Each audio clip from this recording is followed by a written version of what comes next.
Hi. Hello. Wait, I need to quickly do something. I think this is okay. I think this is okay. I am so sorry, by the way, that stream is so fucking late. I have no idea what happened. I have no excuse. I want to say I do, but I really don't.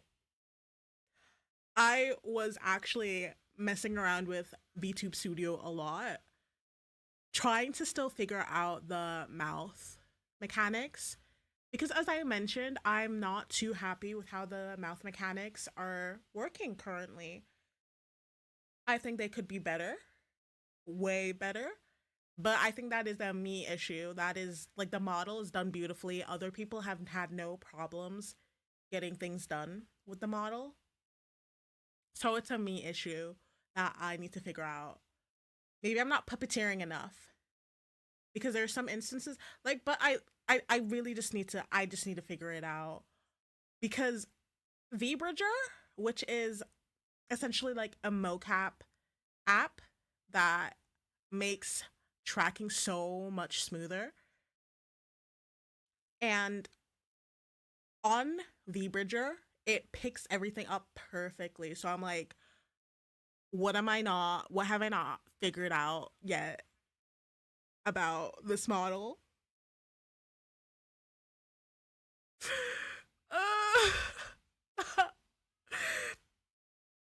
I'll figure it out eventually. Right now, for the time being, I am so sorry that you have to deal with like my crappy movements. Which one is it? Which one is it, like the crying one? That's not the crying one. That's not the crying one. Wait, no, give me a second.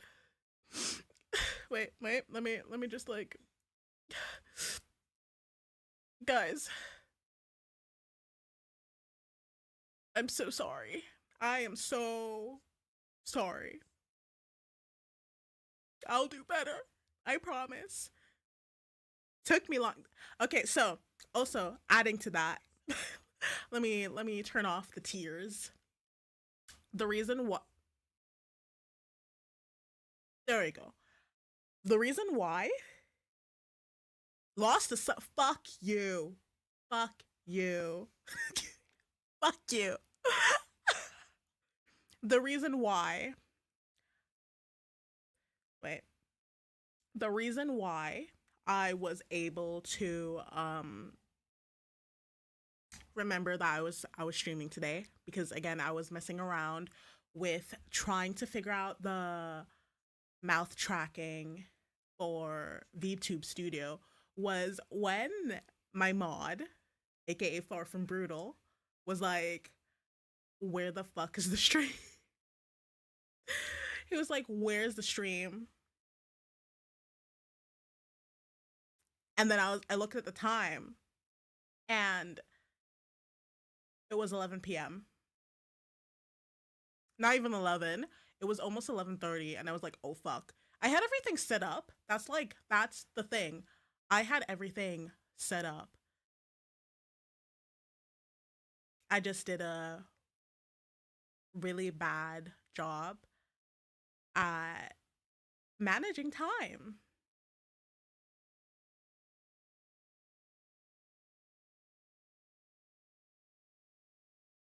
Oh, see, look at him. Look at him. He's acting all I can't with him. Fucking crazy. We all know you only stream for me. And when I get home, there's no stream. Fuck you. I don't just stream for you. I have people who watch me. I have wait, let me turn the tier works on again. I have people who watch me. I have people who care. There are people who are here for me. And I'm here for my people. Not just you, bitch.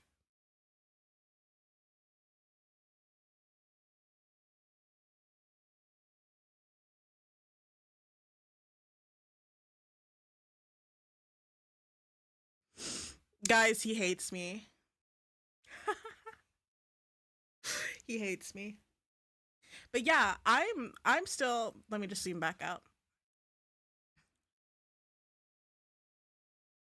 I'm still trying to figure stuff out.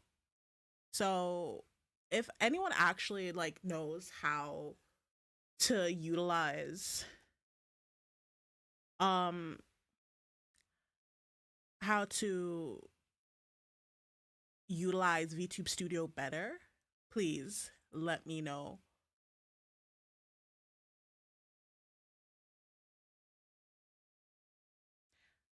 But yeah, I'm so happy it's Friday. I'm so happy it's the weekend. I'm so done with work. It's been such a long week because it was my first week back after a break, and we already spoke a bit about like what I did when I was gone. I traveled to a very hot country to visit family I hadn't seen in like a while, years. I'm not that old, but since I was like a I was, which was since I was a kid, and I'm first of all, I'm not used to the snow. I went to the store yesterday and the day before yesterday. The thing with Germany, because of environmental laws, we're not really allowed to like utilize a lot of salt for the grounds. And let's just say I was walking extra slow, like an idiot, and I'm pretty sure people were probably being like, "Look at this stupid girl."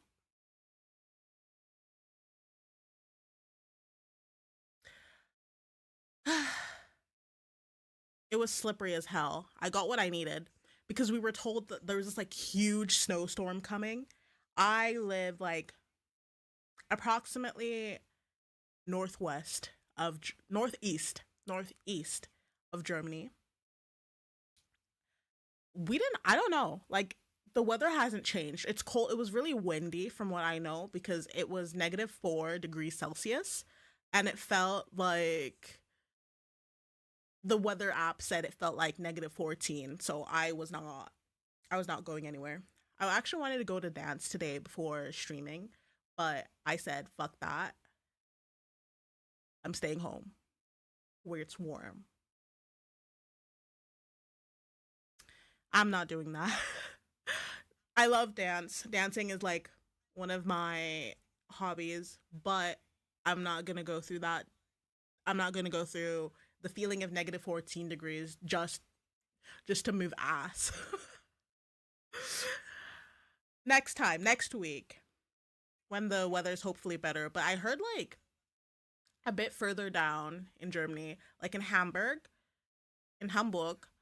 I heard it was really, really bad. Like snow that you haven't seen in like over 10 years.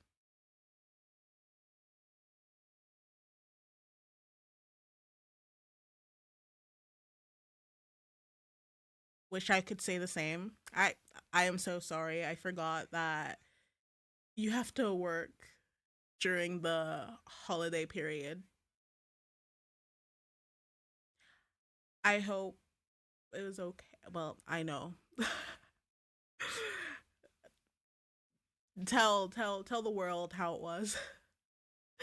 How was your how was your Christmas break? What'd you do? Tell the class. Oh, today. The, so he had to step in for like today. He was on call, so he technically wasn't supposed to go today. So I'm glad to hear that it went well. Wiped asses during Christmas. Yeah, yeah, yeah. I imagined. I would imagine that's how it is.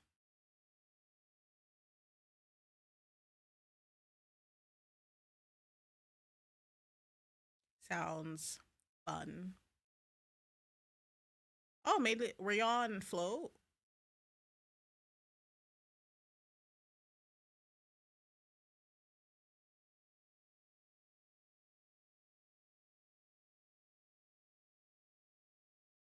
Guys, ignore that for a second. I'm trying to see like how the movements are currently.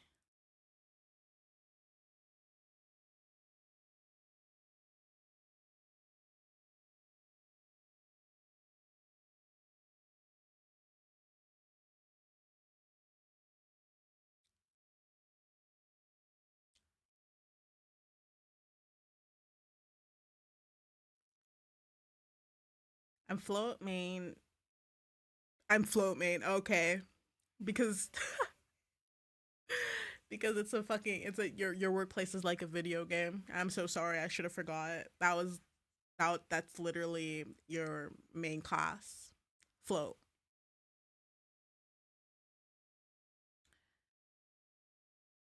If I turn this up, how does it look?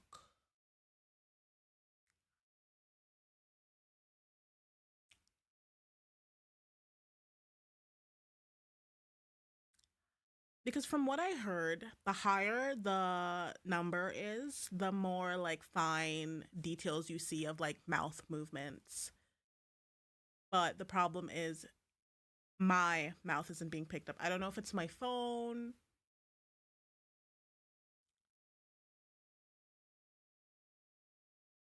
Let me How about this? What if I increase the smoothness? What about this? What about that? Oh. I'm just messing around in VTube Studio right now, and I feel like I should stop. I should just leave it alone.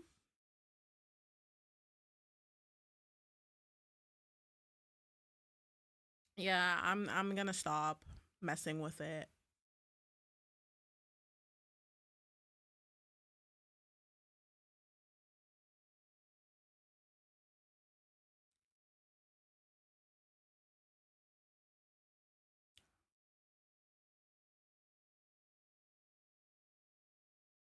I'll deal with it for now. I'll still like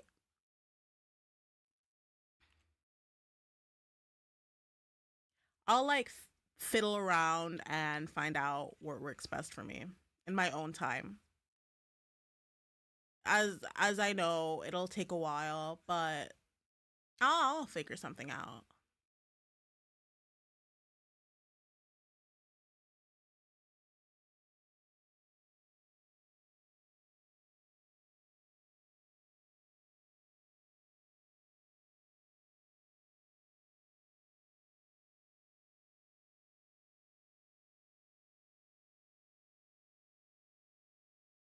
Nah.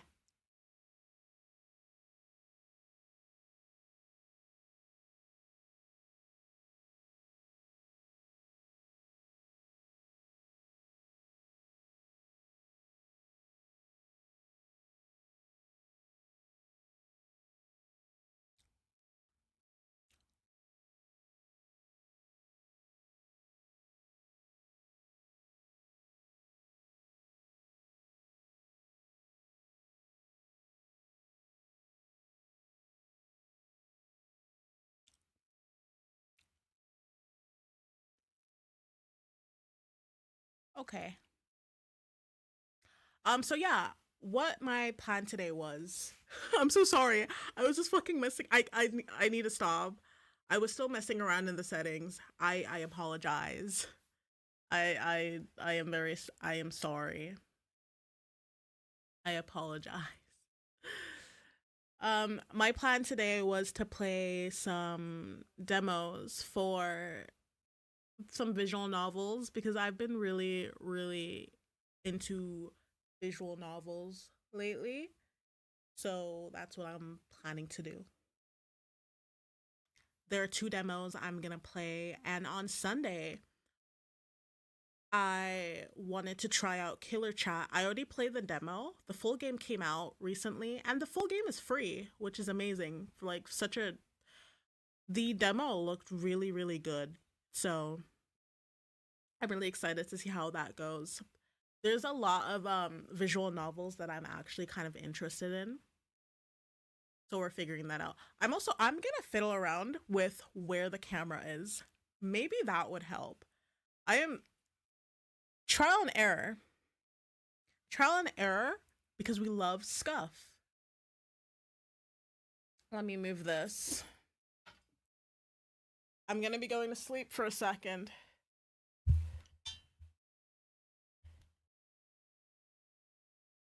How's that? Ha- yeah, but my face. I feel like it's barely going to pick my face. This angle is not that great. Or if I fuck, what do I do? Fuck. What if I bro, what am I doing?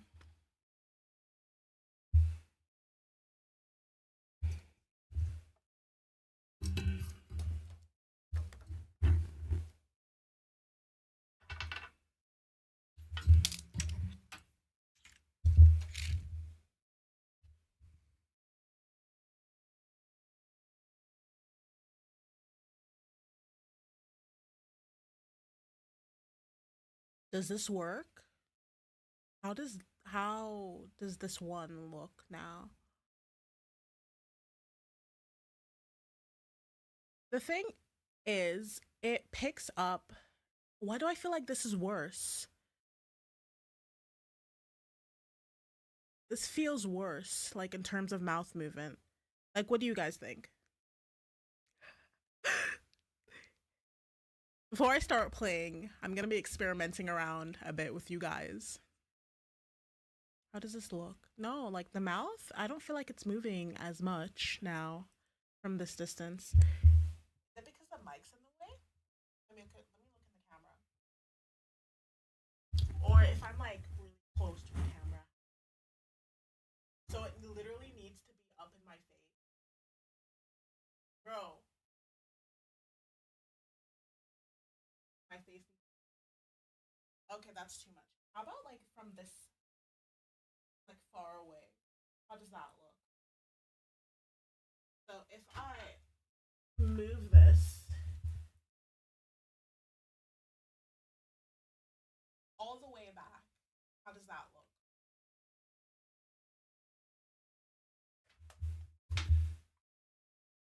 From there, it's not too bad, right?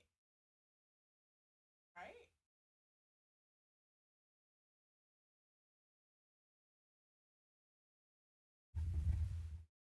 Yeah. I don't think this is too bad from this distance. No, no, no. A bit closer.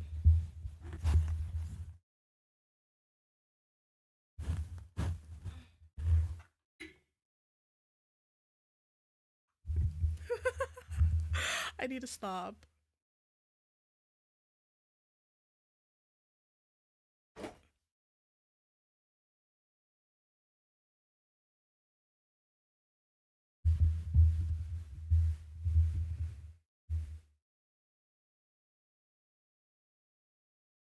How is this?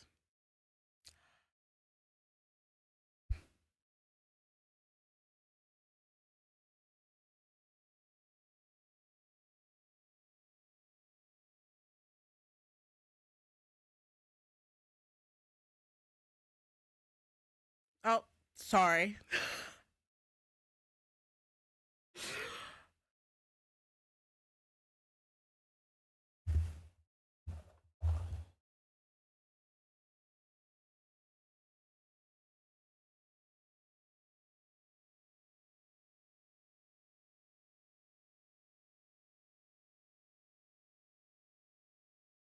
Yeah,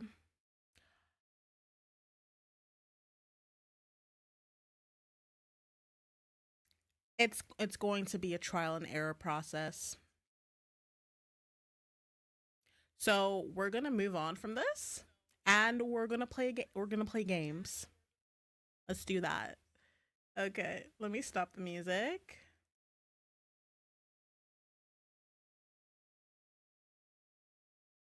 We'll stop that, and then we'll play a game.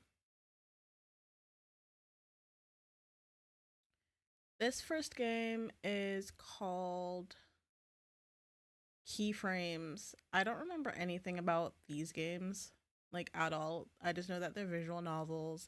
They're those dating visual novels, you know, the ones I play because I'm that girl. So it's called Keyframes.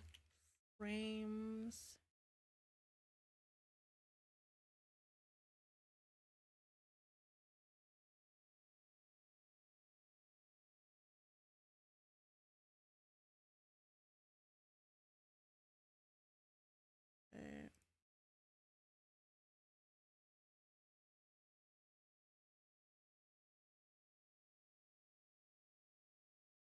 I kind of want to move myself a bit more to the right.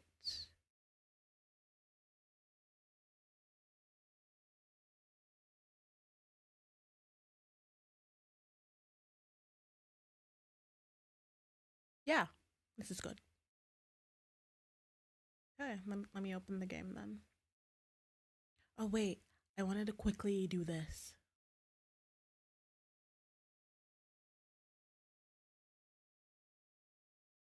Oops.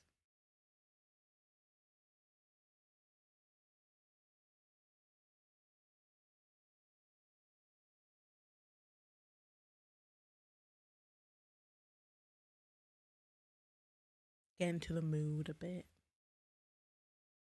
with some lighting. Mm-hmm. Okay, let me open the game.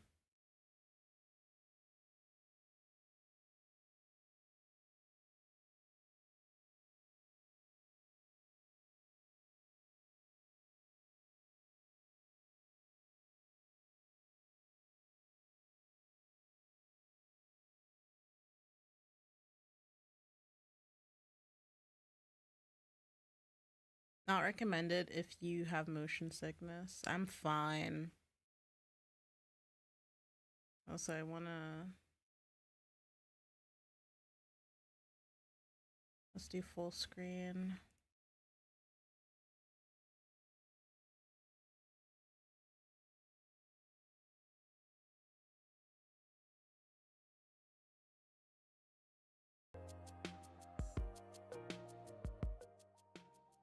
Hope this sounds okay next to my voice. Do tell me if like um I need to like lower the sound.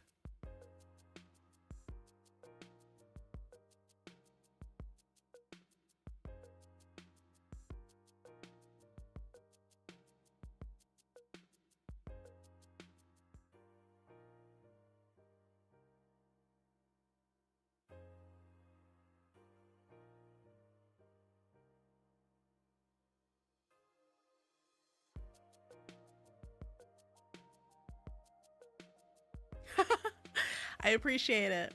But as long as you can hear me and you can hear the music and there's like no unnecessary sound, essentially.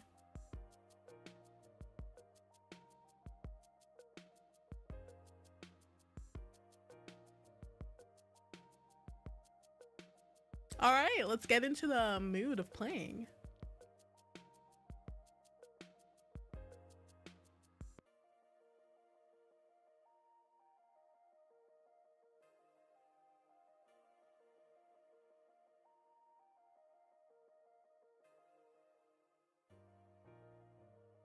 Okay.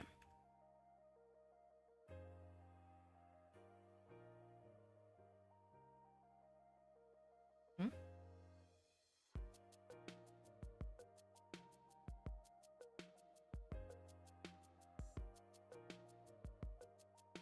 Um, the game's acting up now.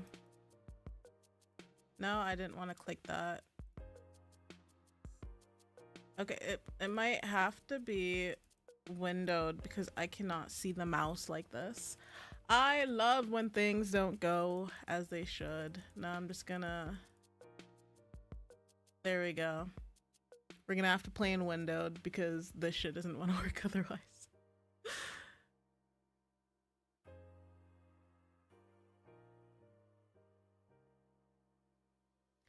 Uh, uh, um,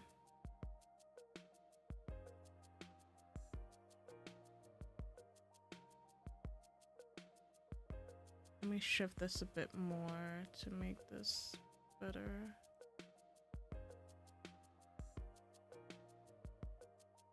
What the fuck? Bro, what?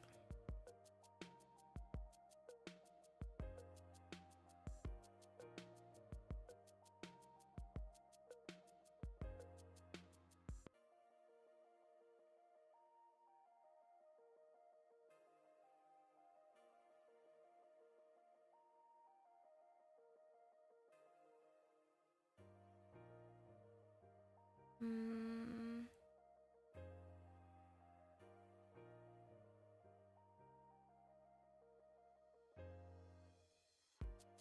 I think this is okay.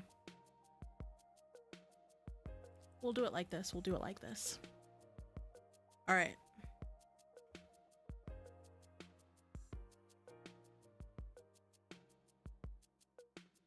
Oh, wait. Options. We'll enable screen motion. Okay. Transition. Skip. No, we won't skip anything. I don't know the game, so we won't do that. All right, we'll start. Time to take a quiz, a personality quiz, and no, you're not allowed to skip this. We're giving you a series of statements for you to answer truthfully. Or not. We're not the boss of you. Fair enough. I'm my own boss. So let's start. First question, are you the type of person who laughs at their own jokes? I don't feel like I laugh at my own jokes. I feel like I look at others and hope that they laugh, if that makes sense.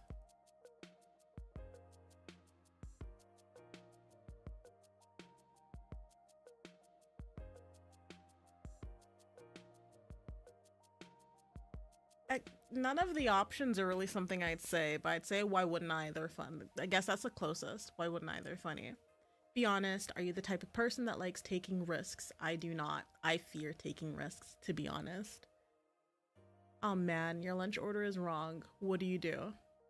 I tell them. I may be a very anxious person and I don't like confrontation, but also if this is something I've paid money for, I will speak up on it, because why wouldn't I?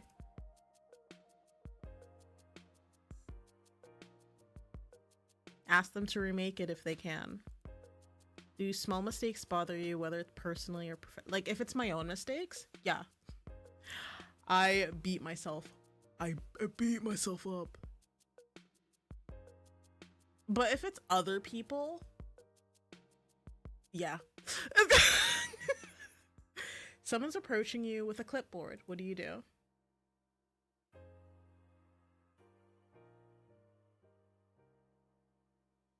I have my headphones in. I feel bad. Yes, I understand there are people that are like they're doing their job, but also I can't. I have my headphones in and I keep walking.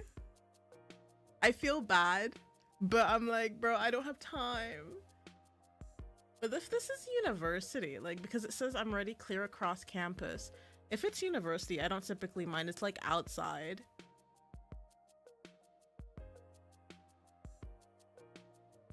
So, are you the type of person who cries at movies? 100%. What's your favorite time of the day? The afternoon, honestly. Your friend bought a present, but you don't like it. I'll appreciate it anyways, because yes, okay. I mean, like, it's a weird situation to really think about, because in hindsight, it's kind of like, okay, I appreciate the gift that you got them. Like, other way around, that they got me.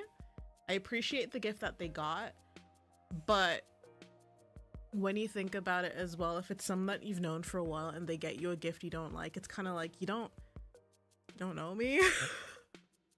You not know me well enough. It's really like, obviously I'd be grateful because I appreciate a gift, any gift someone gets me, because at the end of the day, They either took their time to look for it or make it, and they used their money. They use their money and they use their time for the gift. Unless it's like a really thoughtless gift, like a simple mug or something. Like, to be honest, no, mugs can be cute if it's like a cute mug. But this is like a gift I don't like. Let's say it's like something they already own. I guess it's kind of like, I would never give someone a gift of something that I've already owned and own or potentially use. I wouldn't give that as like a proper gift. I would give them just like as like a small thing, like, oh, if you like it, you can have it. But that I would never can give that as like essentially like a proper gift, like a Christmas gift or birthday gift. I would never do that because that's not, I feel like giving something of your own as like a proper gift, it's not very thoughtful. In my opinion. That's my opinion. It's my opinion. That's what I think.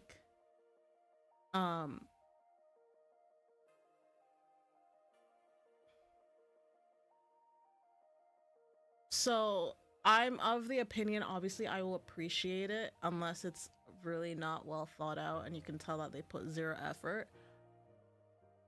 And I'd also kind of be like, we're friends, how do you not know what I like? I think I'm pretty vocal with the things that I like. I'm vocal with y'all. Y'all know I have perfume. I love perfume. I like makeup and fashion. Get me like some makeup. Or perfume. I'm a very gourmand. I'm a gourmand lover. I like smelling like something edible. I like smelling like a fucking bakery. I love it. I love vanillas, but I don't like vanillas that have like amber in it. I don't know, amber is just too heavy of a note for me. I'm not a big fan of amber. But I'm a fan of like that sweet whipped vanilla that makes you smell like a fucking bakery. One of my favorite perfumes currently, which I need to buy more of. And it's a good price as well. Like I do enjoy going, like, you don't have to spend a lot of money to get good perfumes, but I do have like high-end perfumes that I am eyeing, like niche ones, not like the typical brand names. Like, well, not niche, people would still know them. Like Diptyque is one that people know it because of Le Papier, I think is like their most popular scent. I'm rambling.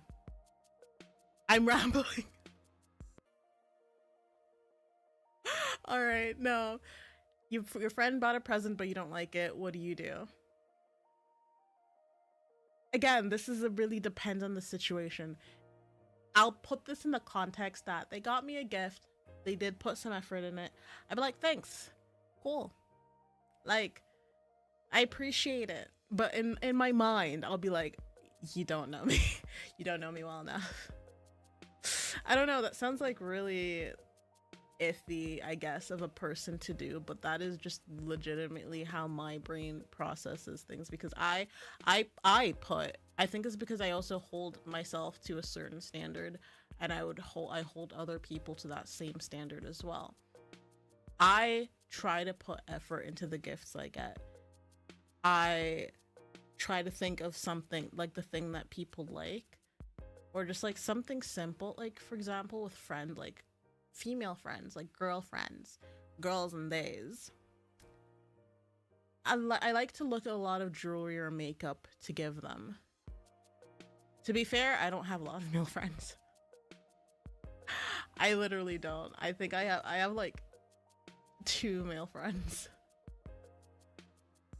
Like, let me think. Like, yeah, 2 male friends. Like, and I consider friends people I talk to on a regular basis. It doesn't have to be every day, but I talk to them on a regular basis is like kind of like my consensus of what I consider a friend. And for one of them, I literally only gift like games off Steam. It's a bit harder to give someone like a gift because they're online friends. I can't really do that much.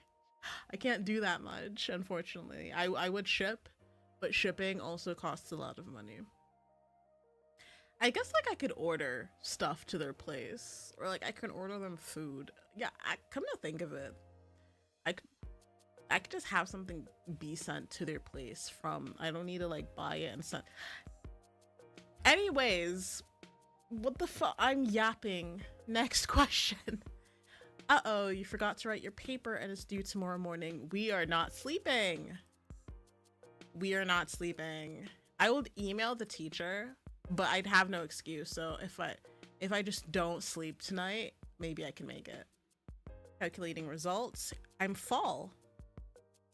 Oh, I got a season? You think I'd say I thought I'd be more of a spring person. Maybe because I was born in spring, and spring is kind of my favorite season. These personalities are often characterized as empathetic and gentle, often thinking of life from the perspective of others. I sound like a pushover. I sound... No, am I? Am I? Falls might be the last person to speak, but it's only because they want to make sure that everyone said their piece. Yeah, but sometimes I also just don't have anything to say. But for all their understanding, it sometimes comes at the loss of their own wants. Yeah, fair enough. As a fall type, some of your actions and responses are already predetermined, but don't worry.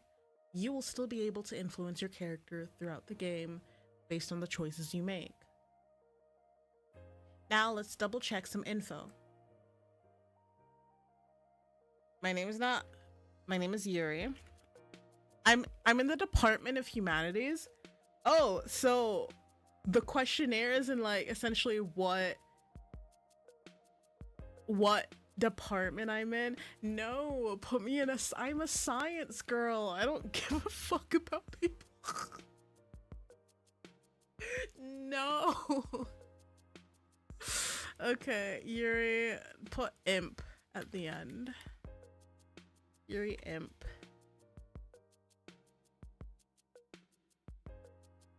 I'm a she, her. At some point in this game, members of the cast may behave differently depending on factors related to your orientation and presentation. Please select all that applies in respect to how you'd prefer your character to be perceived. Okay, I'm a feminine person. I think I'm very femme-leaning in terms of presentation.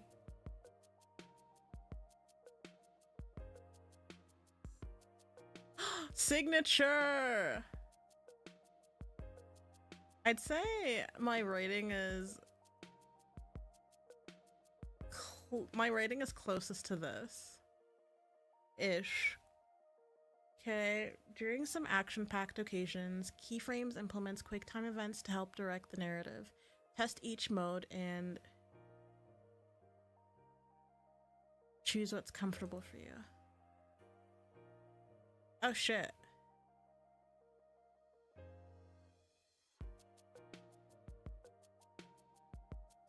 What's slow?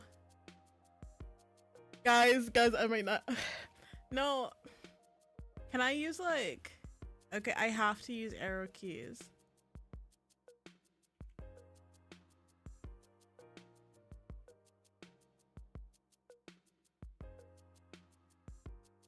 Oh my god. Okay, there's 4. There's 5. Okay, it goes up to... I'll default, guys. No, we're committing. We're committing to default. I may be slow. Doesn't mean I need the slow option. No. We're done customizing, yeah. I thought we could customize our appearance, but oh well. Your phone rested you from your dream, and you woke to the scratch of your sheets and the whir of the AC unit. Sighing, you stuck your arm out and patted gently around the blankets. Your phone was cold to the touch, and you yanked it quickly under the covers before swiping to answer the call. Camp, hello? Bro, you sound kinda sexy. Oh, there's voice acting. Yeah! A little. You hear it too, right, D? Who? It's dangerous for my heart. Can you say that with a bit more enthusiasm? I want to feel sexy. Cameron? Deja? Is that you? Ding ding ding. Correct. Now here's $1,000,000 question. Do you know what time it is? Well, shit. You opened your bleary eyes. In the wash of warm light filtering through the curtains, you recognize the late morning hour stretching across the floor. It had to be well into the day. Really? So because I put that I like the afternoon, I wake up in the middle of the day. I don't do that. I just feel like I have the most energy in the afternoon. Bullshit. It had to be well into the day now, and you squinted at your phone for confirmation. 12 p.m. It's noon. Exactly. What does this mean for me? That you should probably get up? Do I have to? I would do that. I would do that for people who know me, who I've either slept over at or who have slept over at my place. They know I'm ass when it comes to waking up. They know I'm complete ass. Because if they're like, okay, it's time to get up, I'm like, I literally just curl up and I'm like, no. Because some people out there, some people that I know are fucking early birds and I am not. I am like a 10-ish person. Like I like waking up at like 10 without an alarm. I mean, like, depends, because when I traveled during those 3 weeks, my sleep schedule had changed completely. So I turned off all my alarms. I didn't use any alarms because I'm like, bro, the fuck? I'm not trying to traumatize myself during my holiday. I had no alarms. I went to bed like, I would pass out a lot. Like, I would just sleep. Like, 11 o'clock midnight was literally... That was literally... That was my point. That was my limit. And I would fall asleep. And I'd be up. Like, I'd say the first time I'd, like, be half asleep waking up would be 6, 7 a.m. And then I'd wake up properly at, like, 8, 9 a.m. Which is insane to me, to be honest. But yeah. That's me. I'd say, like, typically in Germany, I wake up at like 10 on weekends and then go about my day. I typically do chores. Tomorrow as well, I'll be doing chores. I have an apartment to clean. I'll be doing that. Hopefully it doesn't take a long time. I hope not. Well, I tried. Dude, you're too nice. Let me. Deja, please. Hey, you gotta wake up. You'd better not have forgotten. Well, forgotten what? Today's Raina's barbecue party, remember? Cam and I finished buying snacks and stuff. We're also like 15 minutes from campus. So, if you still want to ride, you should get up.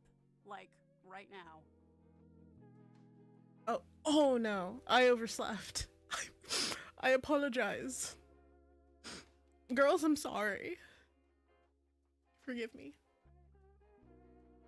And there's the reaction we're looking for. Thank God. It finally sunk in. Real sorry, guys. I'll be as quick as I can. Hey, it's okay. You've got time. They have I'll be waiting such for you in the nice parking lot, voices. yeah? Both of them. We love you. We'll see you soon. Mwah, mwah, mwah. You know, like, seeing this makes me miss uni, because uni was just like this. So chill. The call dropped and you sprang into action, sprinting across the sun-warmed floor to get ready. Spring semester, second year. Second year for me was also my favorite year, I'd say. Like, it was the best and worst year for uni for me. You stepped out of your apartment building, bracing for a blast of heat. As the semester was drawing towards its close, temperatures had risen in a way that left you lingering in the chilled indoors. But thankfully, today was a perfect spring day, one of the last ones you'd get before summer crept in. There was just one thing in your way. Or well, many things. Many people. At this time of day, Warren Meyer University was as lively as ever. Students moved in and out of lecture halls, and they were clustered everywhere with their eyes on their books, their friends, or their phones. If you hadn't been so hellbent on finishing your assignment for the week last night, you would have been awake in time for a peaceful morning. Oh, that's why. That's why I was fast asleep, because I finished fucking assignment. Guys, I would do this though. So, fair enough. So it was either failing. Maybe if I asked for an extension, it would have worked out, but I don't do that unless, like, I really do need it. I take responsibility. If I forgot something, I will try to do it. I'm not gonna try to lie my way through and be like, can I get an extension? I only get extensions if I ever need one. And I don't think I ever needed one during university. I just cried. But I got shit done. I did get my stuff done at the end of the day. However,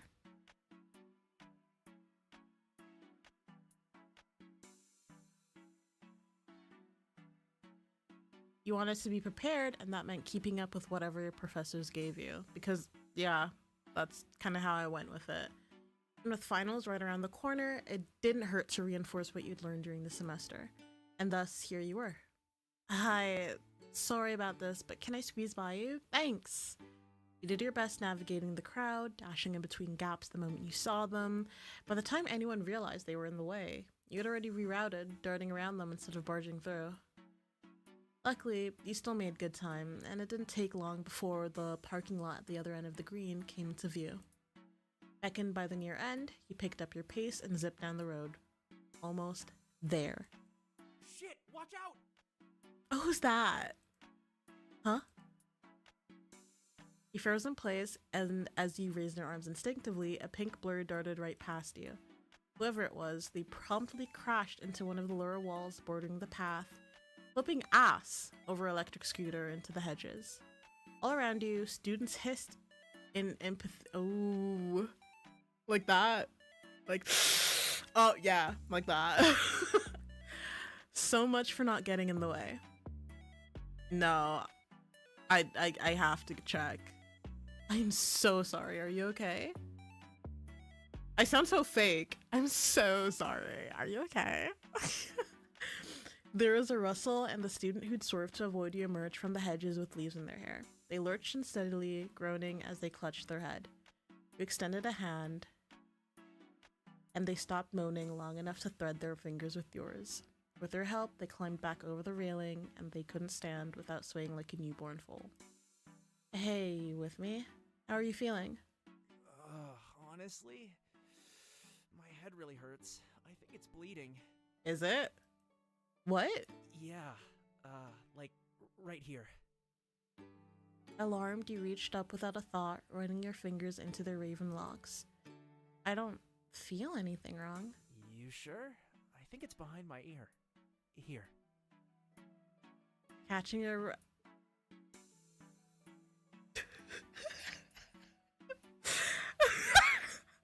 Ew, I'm so easy. Catching your wrist gently, they turned their head a little, and you searched again with a careful touch. There was nothing, aside from the dread twisting in your gut. I can't find it. Maybe you should go see. The words died in your throat when you felt their cheek drop.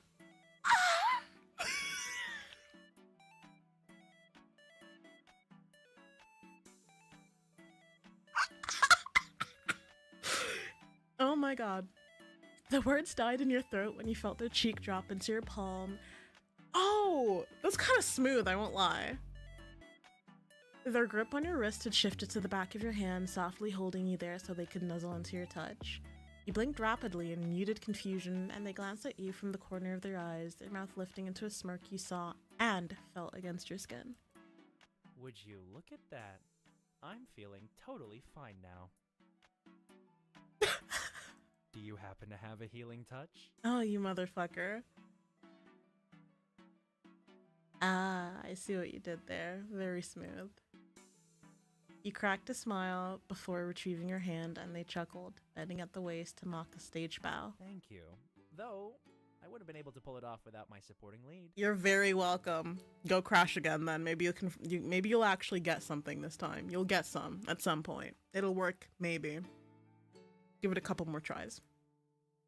And with a grand gesture, they motioned for you to take a bow as well. You oblige, though no, not without a small shake of your head, and you're rewarded with a delightful snort. Cute. You play along well.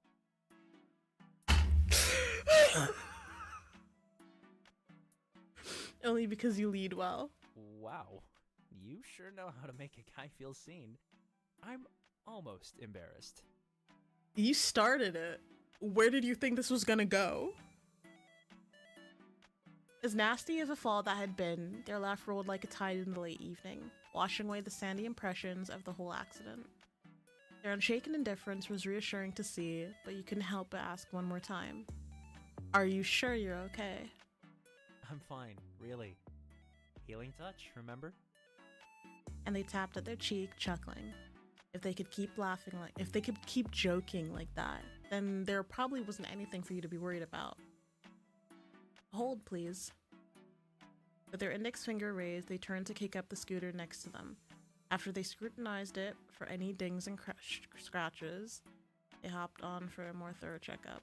They pushed off with their right foot, hand twisting the accelerator so that it started up with a low whir. I don't know how to pronounce this, leave me alone.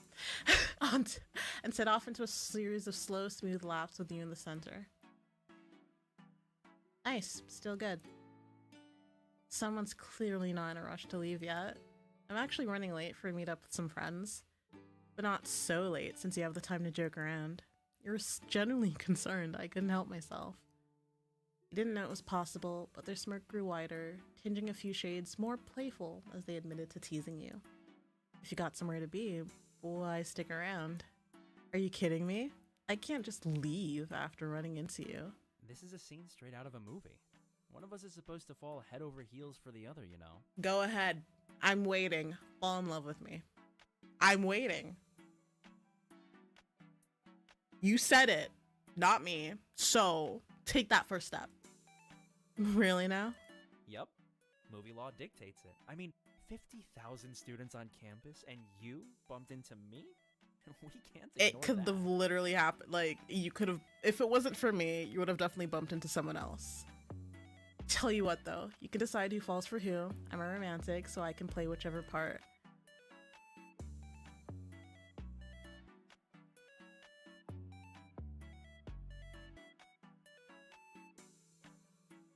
You didn't doubt that. They'd been super... Yeah, you know what, for my reaction, yeah, they were being cute. Okay, I won't lie. They were being cute. Obviously, they were hamming things up as hard as they could, but you didn't really find it in yourself to mind. All you could really think about was how sweet their smile was. You got yourself smiling and crossed your arms, arriving hastily at an answer before they could catch on.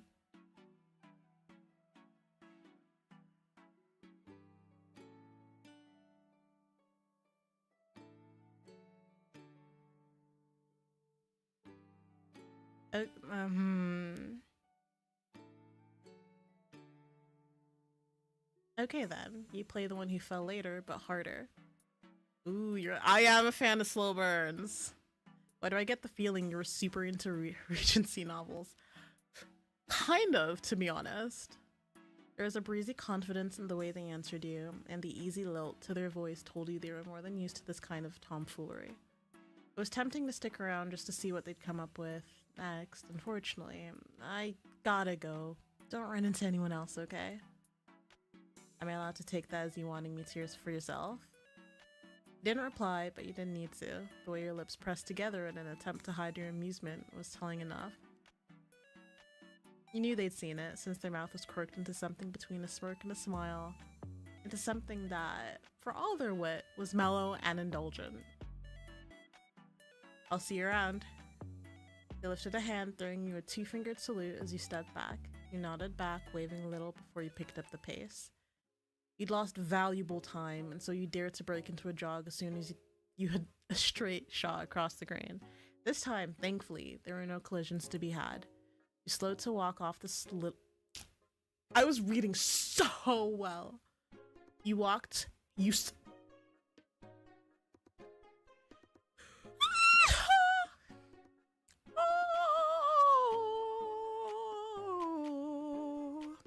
You slowed to walk off the light stitch in your chest, slipping by a group of students going in the opposite direction. Man, whoever that was over there, They were really passionate about that song. That's such good timing. Tell me about it. As he headed between the rows of parked cars, an electric beat filled the air. The source, a van with the front window rolled down as its occupants rocked out to a song from a decade ago. Oh, those are my friends. Cameron sat in the driver's seat, two-toned hair flying wildly as they banged out a beat on the car door. They were one of your best friends, as well as a year above you in the same major. More importantly, they were a self-professed champion of car karaoke. When it came to immersing oneself in song, passion was the name of the game, and for Cam, that meant there was no need to worry about hitting the right notes.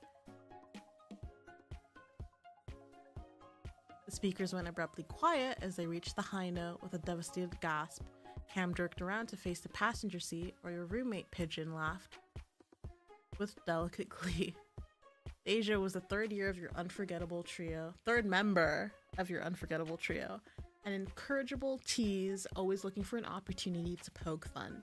You'd obviously been waiting for the right moment to turn the volume down. Hi Cam, hi Dee.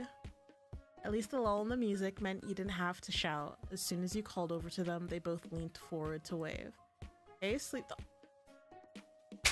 gorgeous. Oh my god, she's so pretty. What the fuck?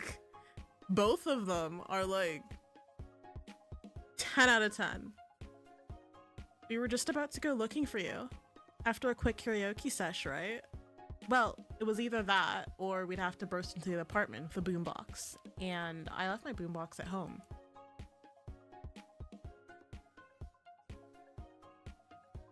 Well, don't stop on my account. I liked what I was hearing. As my lead Jiri commands, D hit it. The music bumped back up a little in volume, and Cameron serenaded you with cheerful abandon as you walked over.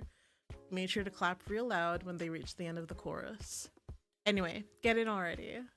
Oh, Yuri, hold up. Back up a little. He stopped with a puzzled blink, then did as you were told. While you took a few steps back, the side door to the car popped free and slid open. Alright, now dive in. Huh? Dive in. Come on, it'll be funny.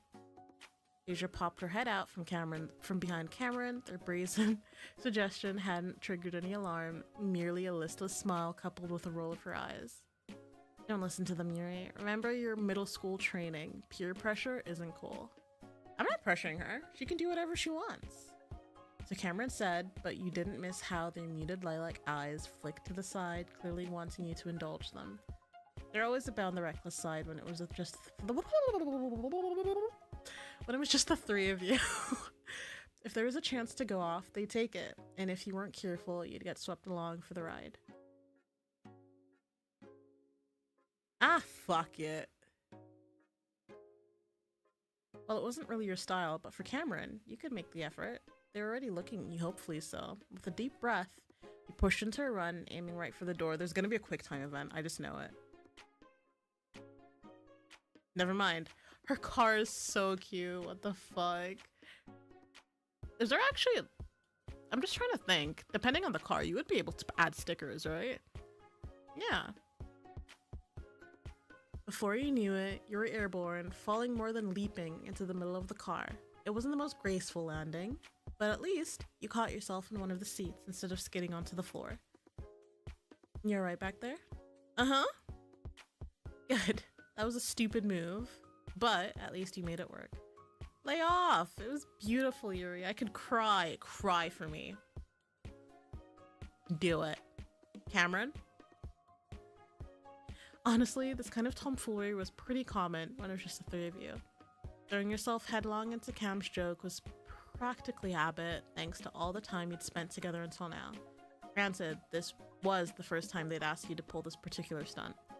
From how they were still chuckling under their breath, you had the feeling they'd gotten all they'd hoped for. Camcorder to Ice Queen. I repeat, camcorder to Ice Queen. The package was received safely, now awaiting new orders. Over. You proceed as planned. Onwards to Reina. To Reina! You all clicked your seatbelts in, and Cameron shifted the car into reverse, twisting in their seat. They gave a quick, peppy salute before settling one hand in the back of Deja's headrest. They maneuvered out of their parking spot with a practice turn of the wheel. Couldn't be me. I don't have a license. Looking backward all the while, It was inevitable you'd make eye contact, and when you did, they winked. I know, I'm the coolest, aren't I? On most people, this kind of ego-boosting question would come off as arrogant. On Cameron, it came off as an intentional joke, a way to keep the energy light. You and Deja had the rare privilege of seeing Cameron at their silliest, and they made sure you knew it.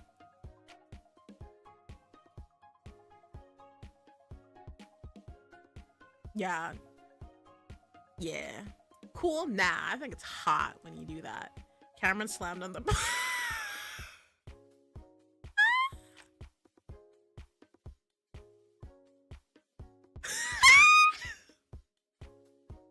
I love the cast already. I love the art. I can't. How can I? You already just called me hot. Should I not have said that? No, I mean, yes, I mean, Lord, I am not your strongest soldier. You literally called my voice sexy in the morning. Cameron, what do you want from me? You're agnostic. Also, you're holding up a line. Oh, shit. They stuck an arm out the window to wave frantically before switching gears and turning the car out of the parking lot. It took until you were out on the main road for their grip on the steering wheel to relax. A cool breeze fluttered through the front windows and campus buildings rolled by in silhouettes of glass, stone, and brick. Rin Meyer was an easy first pick for many students. While not overly prestigious? Prestigious?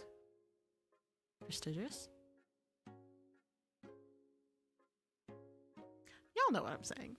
It was a beautiful school set near a cozy town, couched in hazy blue mountains and forests of deep green. The academics were no joke either. It's been competitive enough that you'd still feel more than lucky to be admitted into the pre-law track to boot. Girl, get that. I'm clapping my thumb and my index finger. Clap, clap, clap, clap. Good job.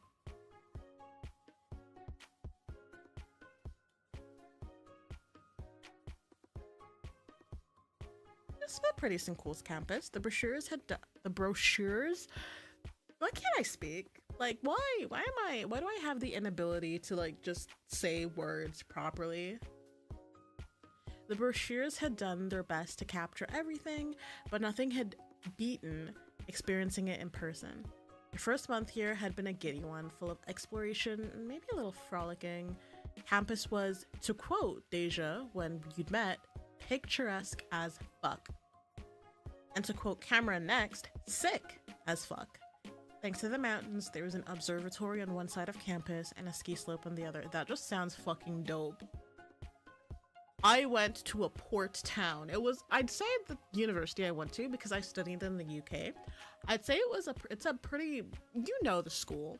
You know the university. Is the place great?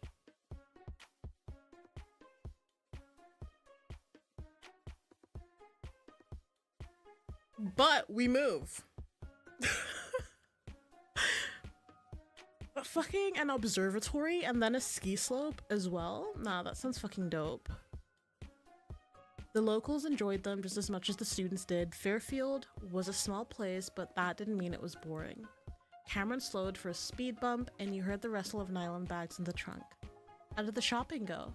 Deja tipped her head back for a laugh. More of a sharp exhale, really. It was easy to miss these mini laughs of hers if you didn't know what to listen for. Should I tell her, or will you? Why? What did you do, Cam? Why do you assume it's me who did something? Remember, in the court of law, everyone is presumed innocent before you're not on trial. But if you were, we'd present the court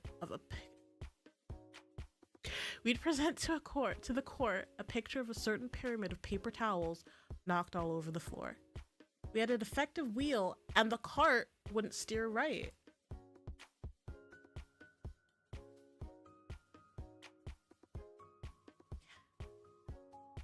Can't remember, we volunteered nothing. Stay quiet. You're so right. They clamped their mouth shut, twisting an invisible key at the corner and tossing it away. Friendships like these warm my heart. Well, as an eyewitness to the crime, I've got plenty to say. She's bluffing. Stay strong. Honestly, it's not like anything actually broke. The employee said it was fine, but Cam's convinced they can't ever go back to Dickinson's again. Oh, but the macadamia nuts there are Deja's favorites. Roll up on the Dickinson for some nuts. Oh, Cameron, it's always in one ear and out the other for you. Cameron snickered as they flicked the turn signal on. Deja tilted her head to look back at you. What's up? You met her eye with an automatic smile, watching as her expression softened. She took her time putting the words. She has a soft spot for me. Deja. Bestie. As she usually did around you. Was your morning alright? Beyond the obvious, I mean. Well, naturally, you hadn't been set up for success today. Your room had been a mess. You'd woken up late. You'd had to run across campus, and you got held up by that stranger. There's a lot to say about your morning from that alone, but did you want to tell your friends?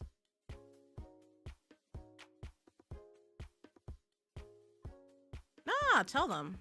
Well, I ran into someone on the way over. From where? No, I mean like, I ran into someone. I didn't know them. You ran? Yes, well, I didn't fall over, but they did. LMAO. What happened? It wasn't good. I was in the way, and they couldn't stop their scooter on time, so they ran into a hedge. Oh, the poor campus foliage. Deja, your priorities are set straight, girl. But they were okay, right? Then they turned it into a whole rom-com thing. Really big on the sappy jokes, you know? Uh-huh. What's that for? What would I say? Does Cameron like our character? Is it kind of like a crush situation? You get those smug... Oh! Or she's like, uh-huh. You get those smug smiles off your faces. You lean forward to drum your hands petulantly on their seats. And Deja laughed, unlocking her phone as she leaned away. I have no idea what you're talking about.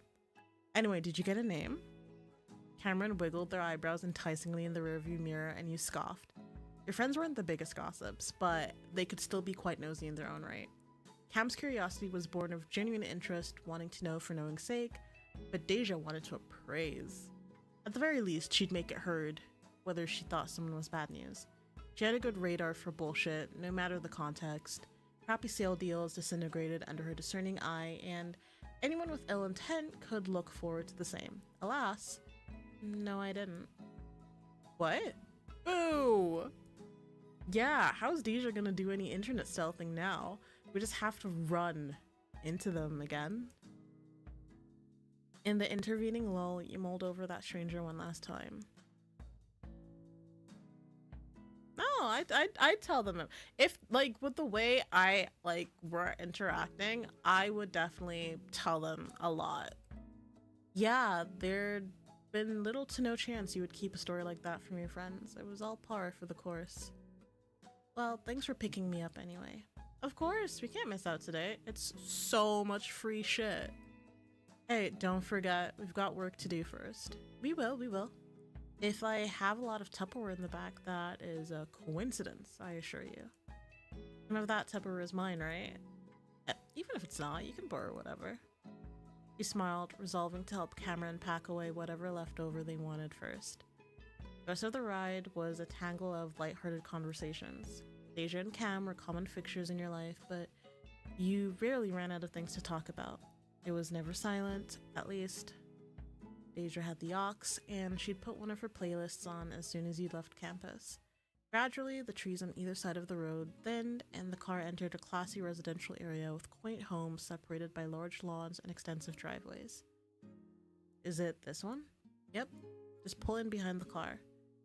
Cameron pulled over, fitting the van into an empty spot. From the number of other vehicles already here, you're probably among the last of the helpers to arrive. Hopefully Raina wouldn't mind. Peering out the window again, you're struck by the suburban mood that blanketed the entire area. Man, who's getting housing out here?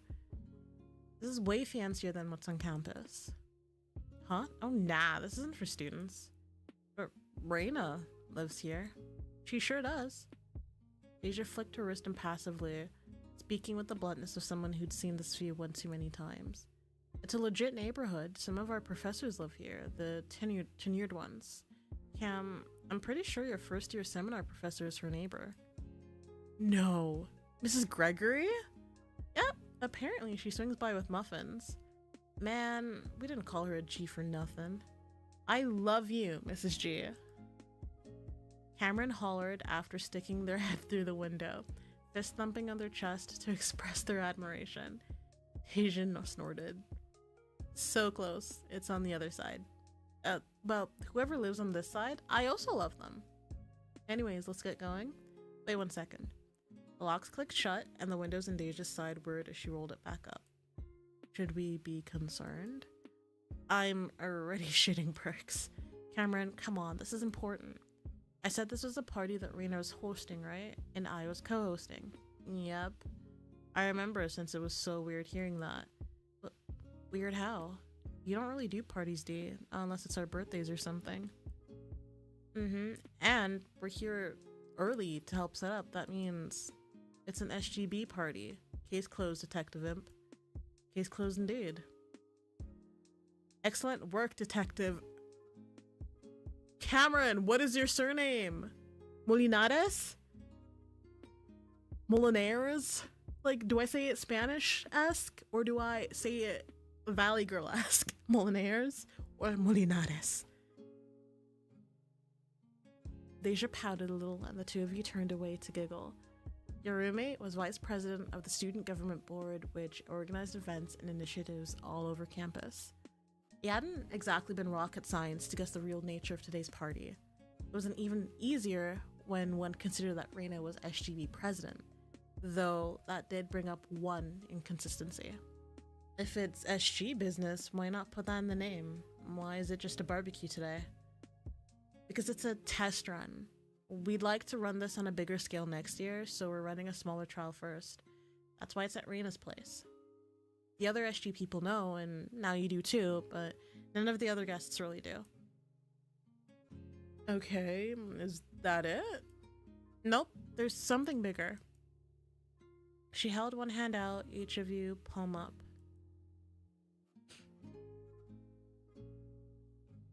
I'm not... I would say I'm not a big fan of being touched by other people. And I only make exceptions for friends.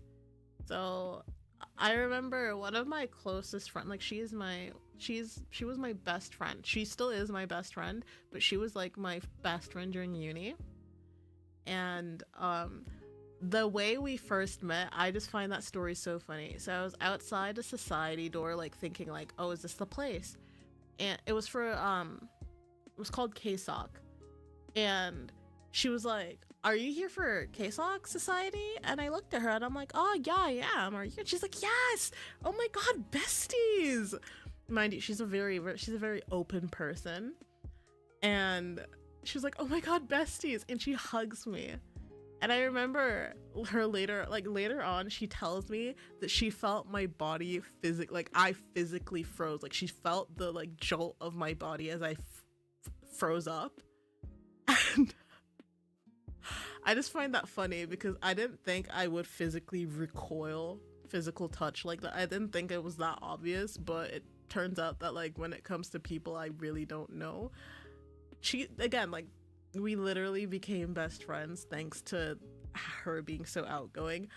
As an introverted person, I am constantly adopted by extroverted people. I can be talkative as well, depending on the situation, depending on who I'm with, but a lot of the times I simply just keep to I'm quiet, I observe, I listen a lot. Just a second, I need a little water break.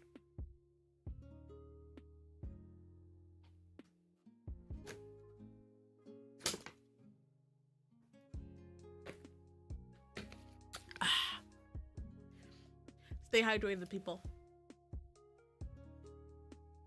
But I'd say I don't mind. For the sake of this. You stuck your hand in hers as requested, swinging your clasped palms with a little smile. Cameron was more enthusiastic, slapping their hand on hers with a resounding smack. While you were at it, you and Cam linked your free hands as well, completing the triangle and leaning in to listen. There was a pause as Deja's gaze glided from you to Cameron and back. Anticipation built, and she gathered her words. The barbecue has a game at the end, a scavenger hunt. I'm asking the both of you, from the depths of my heart, to take it seriously.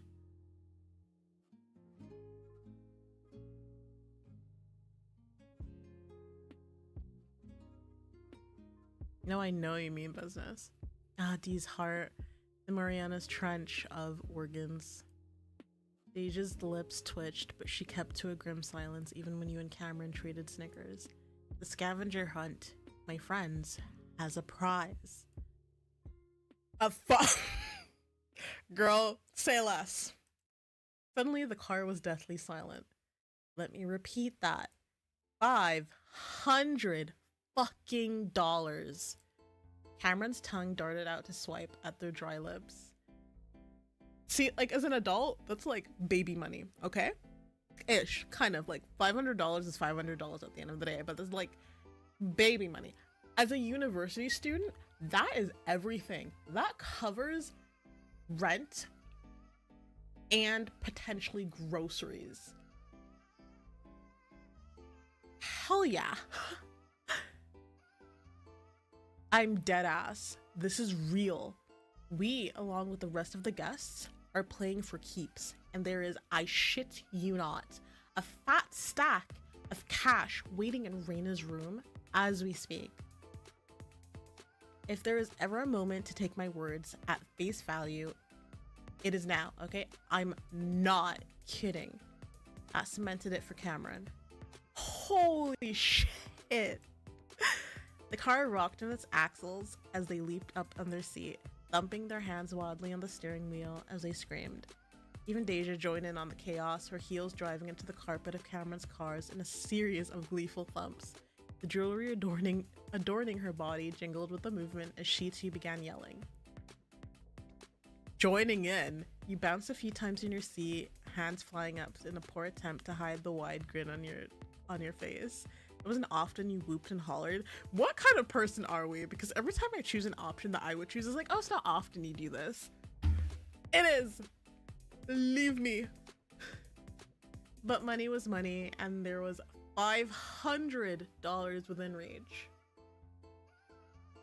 Okay, wait. Cameron came down from their initial shock to seize Deja by the forearms. Your roommate grabbed them back, the white of her manicured nails standing against the gray of their hoodie. Game plan. What is it? You have to have one, right? Like, we're winning the thing, no question. Oh, definitely. I already know where everything is. Otherwise, there's no point bringing this up. Wait, are we cheating? Deja grinned at you without hesitation, mischief sparking. Oh, fuck up. Bugger off. This is a fucking scavenger hunt. Yes. Some people call it cheating. I call it a utilization of prior knowledge given my role as party coordinator. That's just a long-winded way of saying we're cheating. If Reina didn't want me to cheat, then she would have asked me to help hide the items. Besides, just because we would know where everything is doesn't guarantee we'll win. We still have to get to everything first, if we're going to grab what we need. Nah. There's no rule prohibiting you from using what Deja knew. Maybe Deja was just really familiar with Reina's house and the neighborhood and the laws of probability. Nobody would know anyway, except for, maybe Reina. But if you removed all the evidence, you had a shot. I'm in. Carmen's grin was positively devilish, and Deja nodded solemnly.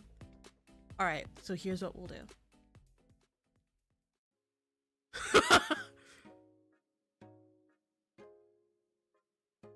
Christ, Cameron. How sorry. You'd better not be doing what I think you're doing, Deja. Fuck! Reina, I almost pissed my pants. Reina peered through the passenger side window, her curled fingers shading her narrowed eyes. With her back to the glass, Deja looked sulkily to one side, stalling as long as she could before she'd have to make eye contact. Shit. Are we in trouble? No, I got this. She steeled herself, then settled back in her seat. Rolling down the window, she stared flatly at her colleague, friend, and as of this moment, the bane of her master plan. Oh, she's so cute! See you. Why are you guys still in the car? Even with the sharp questioning, Deja kept steady eye contact. Cameron does not look good. I'm just letting them know what's up. We want our helpers to know their way around the barbecue, don't we? Likely story. You know what I think? I think you were tipping them off so you could cheat. Reina, the accusations. I am hurt. Why would you think I would do such a thing? I would never. Also, kind of with the lighting, I want to turn this up a bit brighter.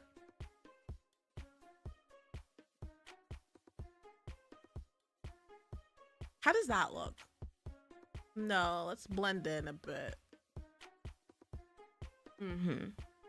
What about the overlay? Oh, fuck me. Holy. No. Fuck.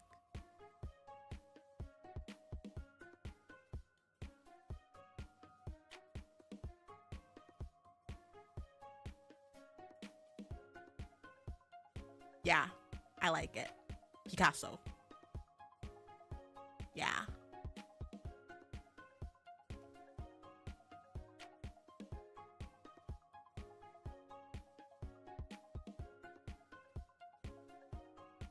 Deja's hand fluttered to her mouth and she let out a bewildered, dainty laugh. What? Us? Why would I do that? Because I know you, and I know you can't resist, you cheater. Reina, that is that word. I don't like it. Cheater? No, Reina, we would never.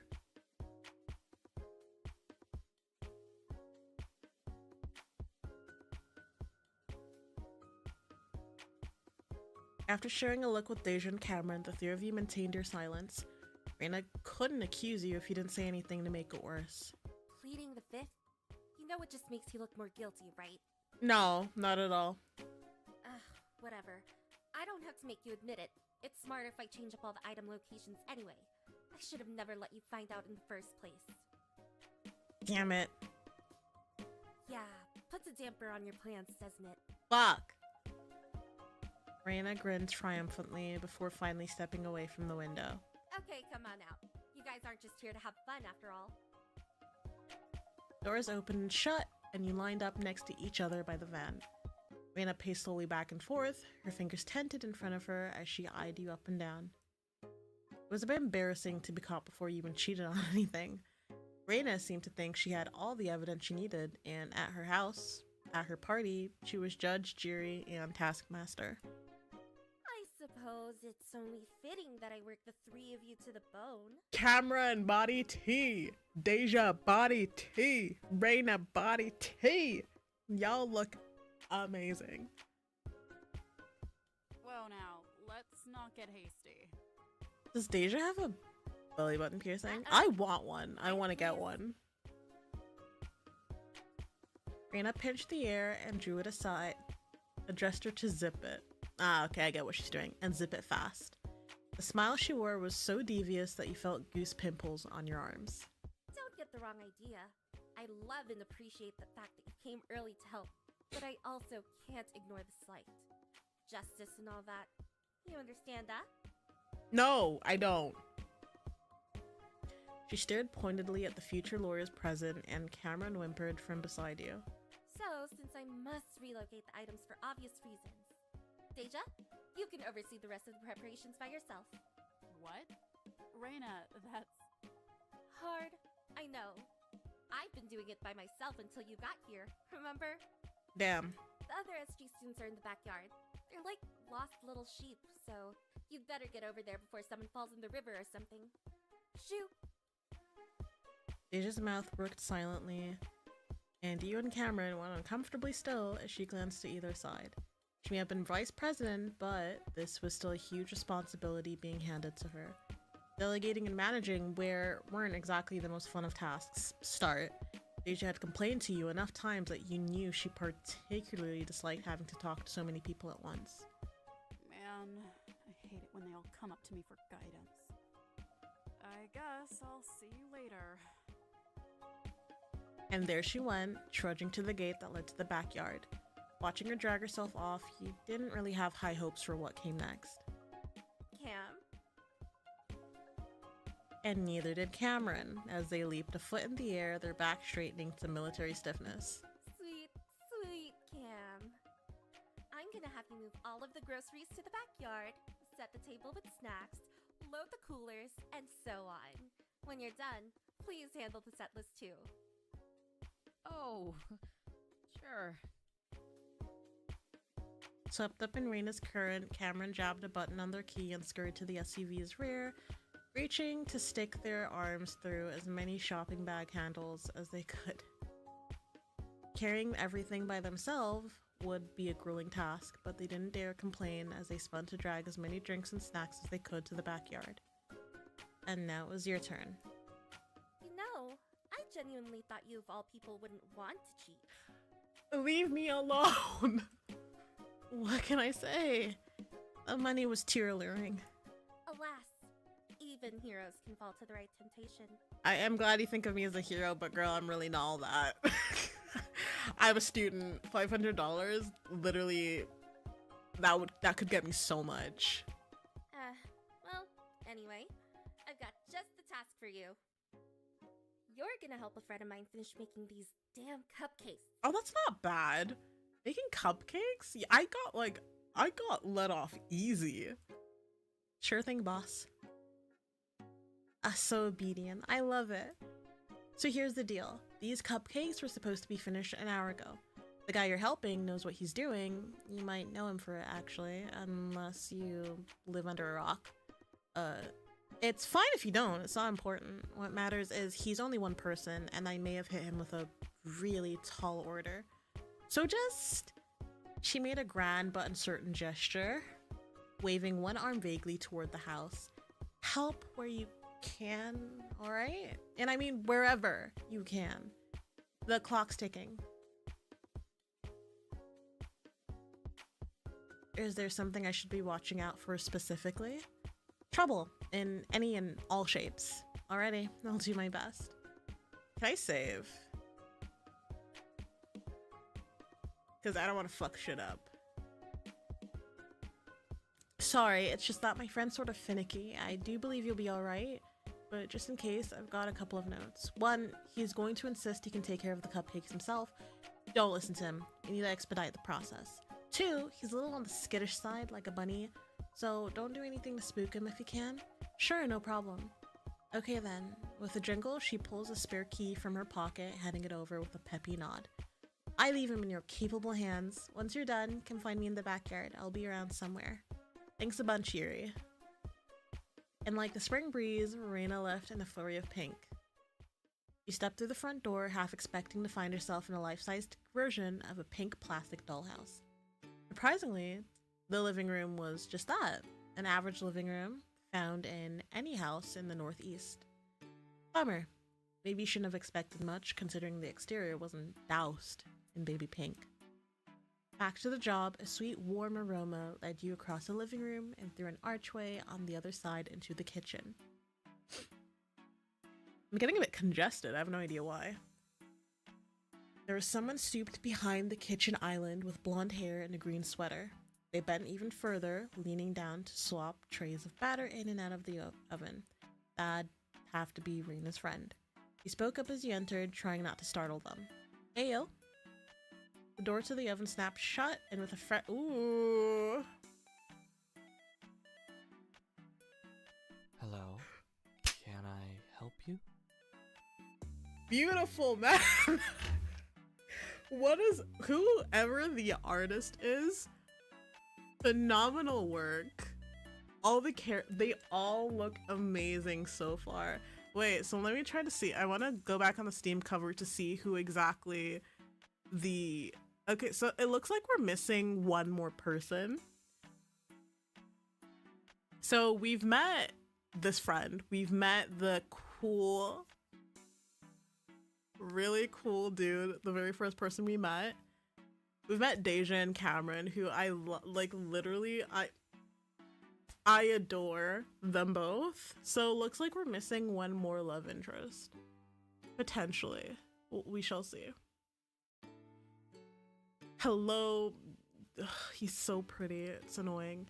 It was only a couple of words, but you noticed a lull in his voice. The vowel softly rose and fell, lending him a melody that threaded even the simplest of sentences. A foreign exchange student, maybe? There are plenty of those. Rin Meyer. Hi, that's what I'm supposed to ask you, actually. Pardon? Raina sent me over. She said I'm supposed to help you with whatever you need. He nodded once before. Are you gonna say you're fine? See. She said you'd say that. I'm supposed to insist on helping you. And so this is me insisting. What can I do? He raised a brow as he thought, but after a moment he nodded a second time. Well, I put the last batch in already, so all that's left is decorating. He does have a bit of an accent, actually. Yeah, I do hear it. But I can't piece together what... I have no idea. Maybe... Canada? I don't know. Okay. There was barely any space on the counter when you joined them, thanks to the wire racks crowded with rows and rows of cupcakes. A number of them were already frosted, but there were plenty that hadn't yet been decorated. I'm starting to see why Raina told me to come help. Waiting for the cupcakes to cool was the most time-consuming part. We'll be done in time. Never mind, I don't think he's Canadian. I don't know. He gestured to a row of piping bags filled with a rainbow of different colored frostings. Do you know how to use these? I bake, so yeah. Luckily, you did know. No worries, I know what to do. Then, please, be my guest.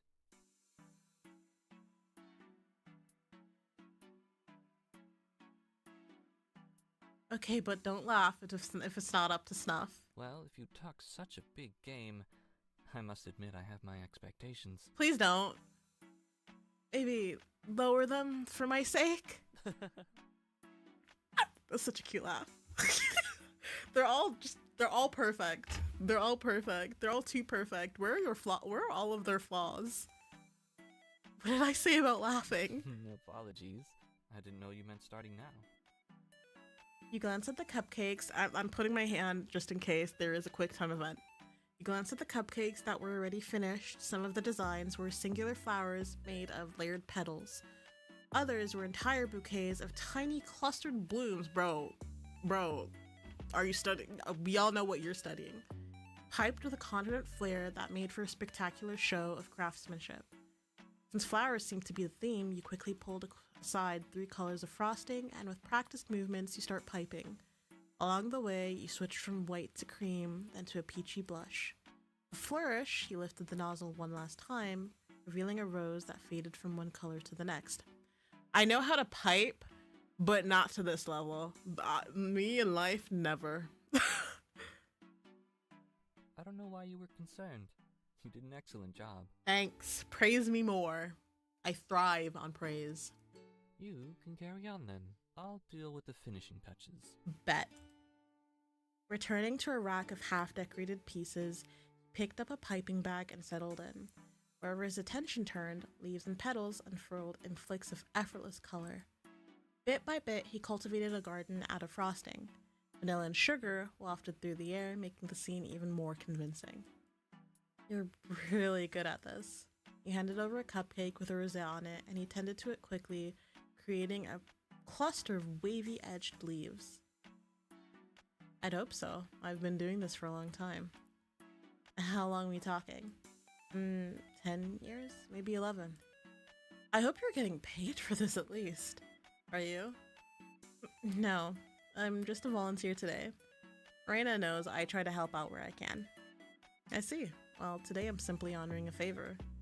That's a very big favor to call in. You cracked a wry smile and you grinned back before realizing that you skipped a crucial step. I forgot. I'm Yuri. She, her pronouns. You can call me Jamie. He, him. Pleasure to meet you, Jamie. Something tickled the back of your mind when you heard that. Jamie. Yes. Oh no, it's just I can't put my finger on it. But your name reminded me of something. It's an average name. Jamie, calm down. Let me cook. No, there's something like... Then your stomach decides to rumble and your train of thought screeched to a halt.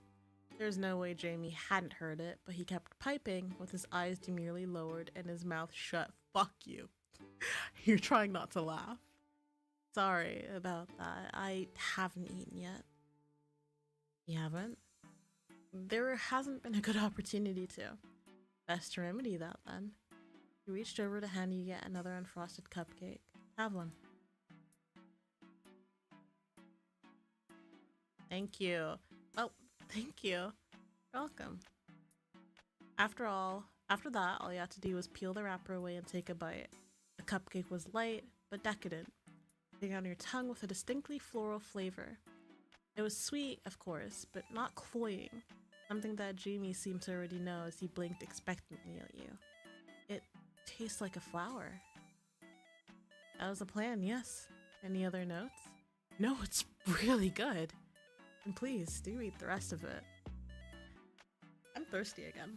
Suddenly there was a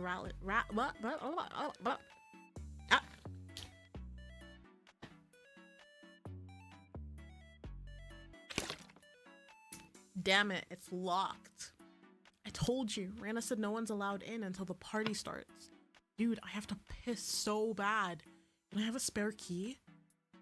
No, but if we go find her now, she might walk you in. Automatically, you took a step over, but before you actually got anywhere, Jamie spoke up. Don't do that, please.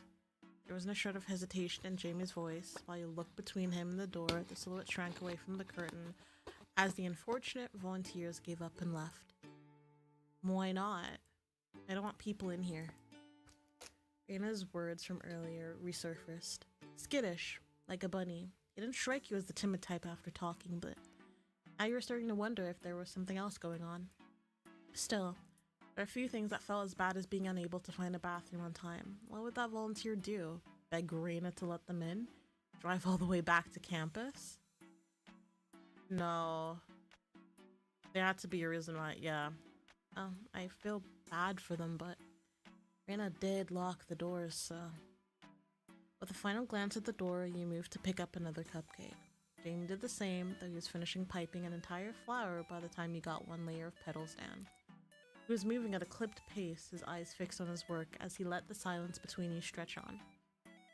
It felt like he was waiting for you to do something, judge him maybe for refusing to help others, or ask him to explain himself in more detail.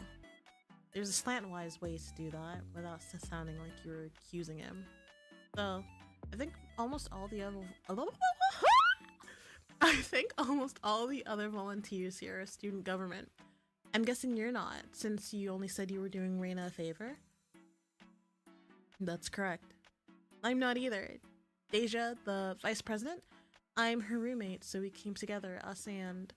There's that rattling again from the front door this time, and it was followed by the familiar scrape and clunk of the lock turning. The party's not starting, is it? Wiping your hands, you ask. No?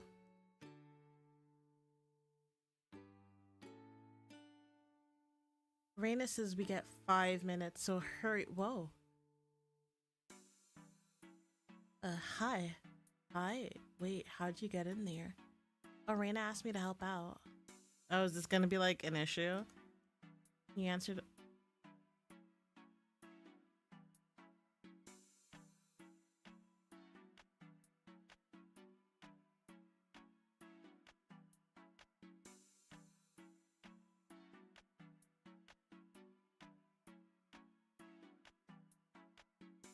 Somebody owed Raina a favor.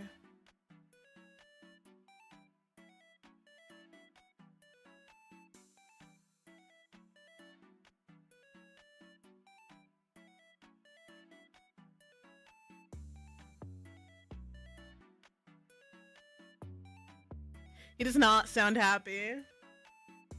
Oh, we had to use the restroom. Well, not we, my friend. Right on cue, footsteps. Oh god.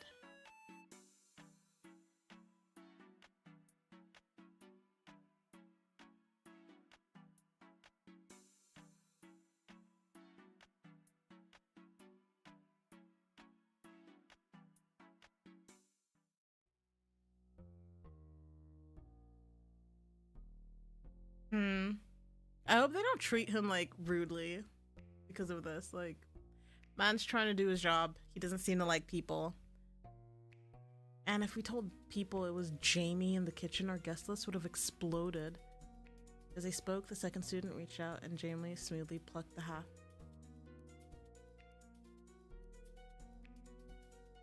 I'm assuming he doesn't like being.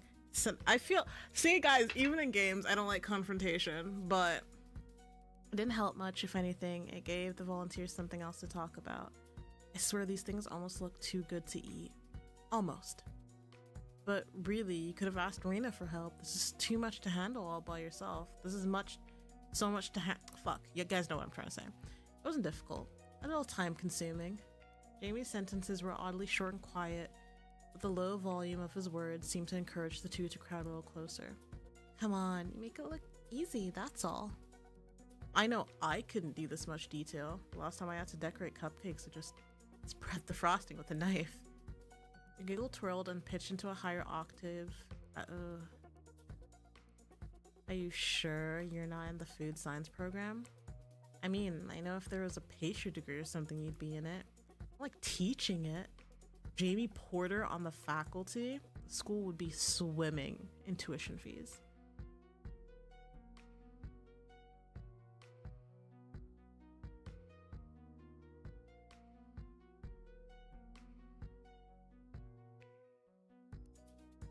Okay.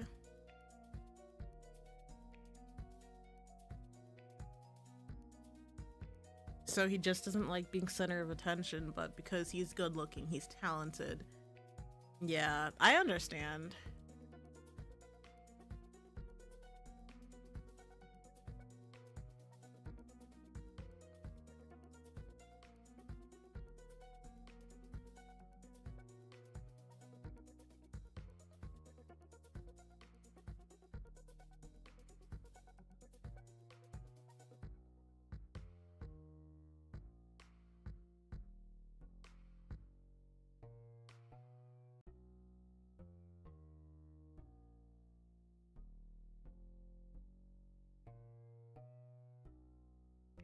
Okay. Oh, still stats.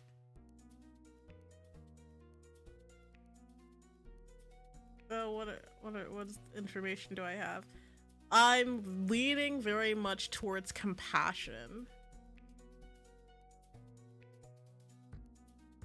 Okay, so my stats are compassion.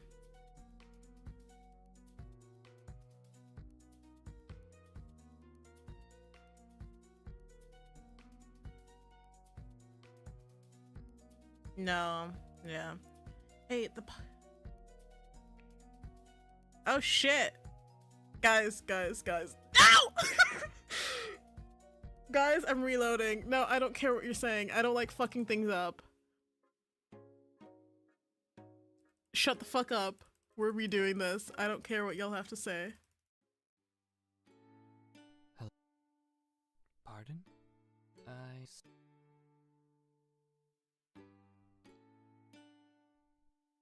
Do you... Then... Well, if... Which one is the compassion one? So, okay, telling them to go on their way is confidence. So there's charisma, composure, and compassion. We'll figure it out. We'll figure it out. We'll figure it out. We'll figure it out. Guys, we'll figure it out. I hate one thing I dislike. I hate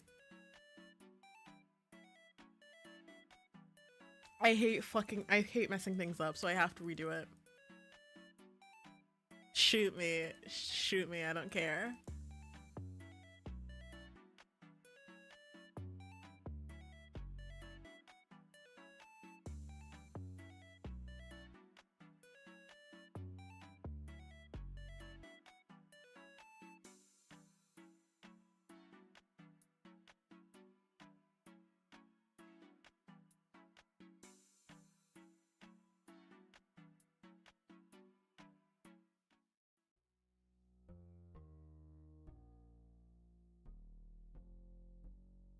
Yeah, I don't like the way they act. They're just acting terrible.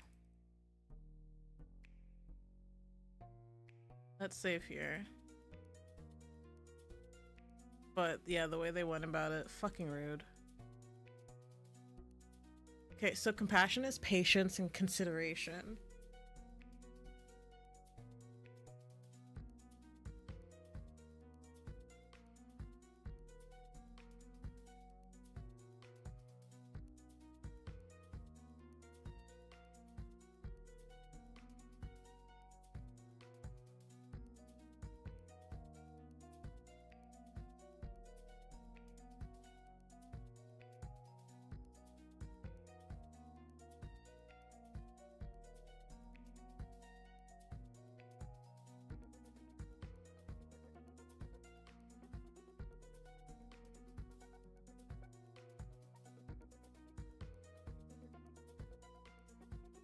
I think we'll do fine now that...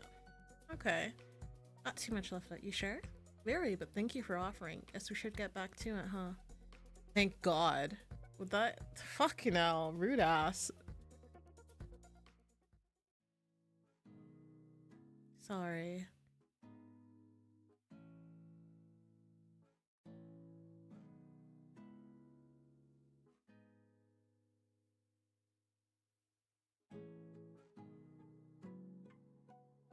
Try to be, but again, I didn't. That's fine. It could have been worse. In any case, I do appreciate you trying to help. You're welcome. He reached over, dotting 3 simple leaves onto the edge of your cupcake in a second gesture of thanks. Jamie stepped away for a moment, checking whether the final batches of cupcakes were still warm. You stayed to the side, finding a steady rhythm and piping some flowers in quick, careful succession. You glanced at him once or twice as you worked, noting the way he angled his face away from you. Now that he knew you knew who he was, there was a wariness in his posture that hadn't been there before. It was Jamie Porter, after all, and you'd gone to some lengths to clear the other volunteers out of the house. If there was a time for you to go all starry-eyed on him, it'd be now. He didn't want others finding him in the house for that simple reason, and thinking back, Raina's hesitation when she'd sent you here made complete sense. How many are left on your side? He asked you a throwaway question, and you glanced to count the cupcakes within reach. Even if you were trying to keep your cool, the musical lilt of his voice was hard to ignore.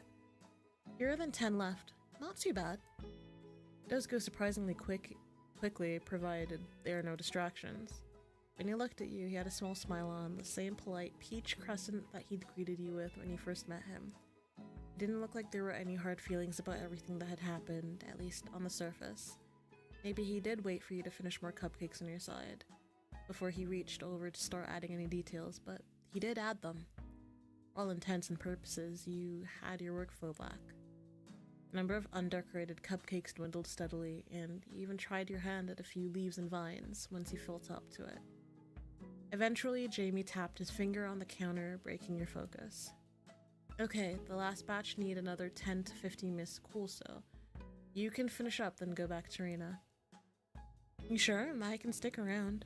It's fine. You can tell Rena I'll be finished in time. You couldn't really hold it against him if he wanted some time to himself. It was as good a time as any to get back to the others. Then I'll go let her know. Thanks for helping me help you. Of course. Damn, they have a whole lake in the Reina, where do you live? Let me come. Let me join. You left through the back door, making sure to lock it behind you. Immediately, you were hit by a wave of sound, chatter, and clatter in equal measure as students hustled back and forth across the lawn.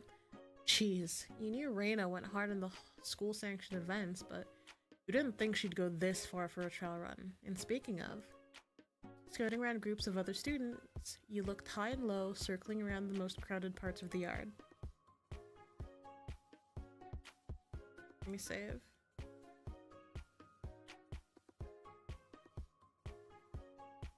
Toward the back, the property transitioned into the riverbank, and it was there that you spotted Reina standing under a grand willow with her hand on her chin. To her chin. Let me not prank her. I don't wanna. I'm back. Yuri, my dear. Reina, babes. She looked over here. What? She looked over her shoulder, her signature smile blooming on her lips as she spun on the balls of her feet. Okay, so, how'd everything go? Raina regarded you with a concerned tilt of her head, her smile cooling a little. I heard there was an interruption, maybe? Yeah, but it was pretty quick. I get why you're worried, though. Uh-huh. Anyway, your friend said he'd definitely be done on time, and that's why I'm back. You were careful not to state said self-voicing disabled. Thank you. You were careful not to state said friend's name out loud. Raina arched an eyebrow and a knowing glint entered her eye as she held her hand out for you to return her spare key. Mm-hmm. And how do you get along with that friend of mine?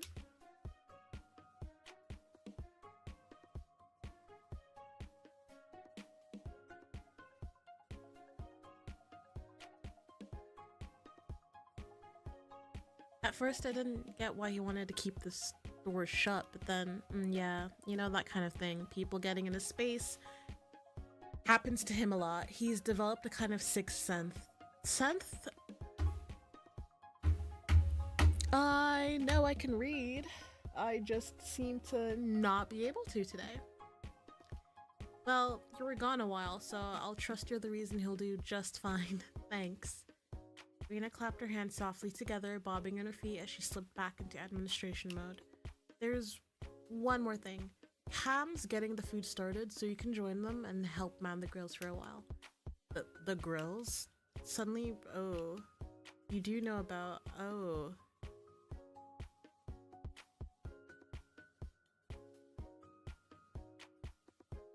Can Cam not cook? And besides, I'm sending you to look after them, aren't I? You're an enabler. Always. Now go, before they burn something. You're off like a shot, zipping between tables and students while trying to keep a calm face. Cameron wasn't a bad cook at all. The problem was they'd be working near an open flame. You wouldn't go as far as to say they were pyromaniac, but well, they tended to call fires pretty, and they had a fondness for staring right into them. You could smell coals skidding onto the scene. You whipped an accusatory finger up to point at a certain ill-assigned grill master. Down, Cam, down! Cameron yelped, spinning around with their hands and a pair of tongs held toward the sky. Yuri, I was just... Shush! I've caught you gasoline-handed. My hands are clean! It was a figure of speech. Also, you know you can't be 5 foot near an open flame. The Magna Carta binds us all. Oh, you don't have to invoke that, do you? The grill covers the fire, so... They deflated with a dramatic sigh, peeking at you with furtive hope. You, Deja, and Cam had a number of binding agreements between you thanks to various incidents over the past 2 years. The Magna Carta was one of the more serious ones. That didn't mean there wasn't room for leniency, of course. You just had to be sure it was safe leniency. Well, the good news is Raina sent me to help you. Just promise to take this seriously. Cam's eyes sparkled and they pressed a curled fist to their chest, nodded, and turned to find you an apron. You're officially on the line, with trusty Cameron as your head chef. And we're off. Fire at will. Just kidding. Kebabs and burger patties hit the grates with a chorus of happy hisses, and Cameron clicked their tongues gleefully. The air quickly filled with the smell of smoke, of cooking meat, what the fuck? And volunteers all over the yard started to perk up. Food hitting the grill, of course, meant that the prep time was winding down and the party would be starting soon. The end was within sight, or within scent. Now we're at a barbecue. Yuri, grab that tray. You got it. With your own pair of tongs, you piled skewers and patties in rows, swapping out trays as you needed. Cameron flipped a fresh batch on right after, and working together, you had the first of several buffet tables stocked in no time. Then came the vegetarian options. The mixed skewers, the hot dogs, the buns, tray by tray, stack by stack, you work in tandem, trading easy jokes and laughing under the cheerful spring sun.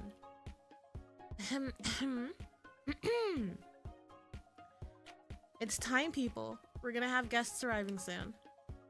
The squeak of a megaphone drew your eyes to where Raina stood, waving one hand overhead as she waited for everyone to turn her way. She wore a wide, brave smile, and the crowd naturally hushed as student government waited for its president to speak. No time for pep talks. I appreciate you all for being here, and I have no doubt this is going to be a great event. Let's keep our heads in the game, but let's also have fun, okay? And on 3, we all scream, "Let's go chickadees." 1, 2, let's go chickadees! And the party was on. The volunteers dispersed with loud cheers, and music started to play from speakers set up on lawn. Oh my god, I can't read. There was an answering cheer from outside, and the first guests came through the gate in droves. Welcome, everyone. I know I asked you to come hungry, but give our crew a little more time, and that way we'll have something ready for everyone. Dance, play, run, have fun. Go on. Raina's voice blared through the megaphone once more, effortlessly steering all the new arrivals away and saving you and Cameron from an untimely, ignoble end. You glanced at each other with rueful grins, but before you could pick up the next tray, the SGB Prez herself popped up right next to you. Hello, my little helpers. In a flash, she held both set of tongs in her hand, clicking them as she nudged you both aside. I'd say you've earned your freedom. We're free? Don't sound too happy now. With a quick celebratory high five, you and Cameron set about untying your aprons. May you remember this lesson, my reformed friends. The next time you guys think about cheating, don't. I swear to never cheat again in this lifetime. Only in this lifetime? A slip of the tongue. Uh-huh. Asia should be around the fire pit if you're looking for her. Go play, frolic, so forth. Frolic?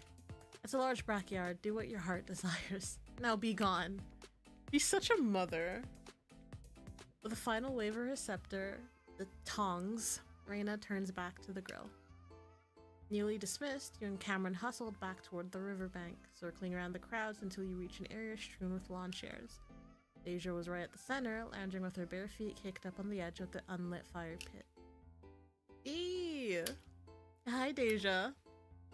You both sped into a trot, and you reached out to steady the lawn chair as Cameron folded down onto their knees to flop over Deja's legs. Hello, my doves. How's the party? Barely started. While you claimed the second lawn chair, Deja lowered her head, a faint frown crossing her face. Cameron, why do you smell like smoke? Because I was cooking. She raised a single eyebrow, and Cameron sat up to pass the buck, scrambling away to perch on your armrest with a mischievous laugh. Yuri was supervising. The fire was very pretty. I'm kidding. Raina put us both on grill duty for a bit. And before that, I was helping prep the food too, putting all the skewers together and stuff. You didn't get a break after moving the groceries? I got like 5 minutes. I swear, if we'd been caught actually cheating, I don't even want to think about it. What were you up to, Yuri? I was indoors decorating cupcakes. What? That sounds more like fun than work. Not necessarily. I'm going to guess it was an unholy amount of cupcakes. Something like that. The impulse flickered briefly and oh no, I'm not doing that. Ooh, well, we finally get a little downtime. Deja, how about you? Wait.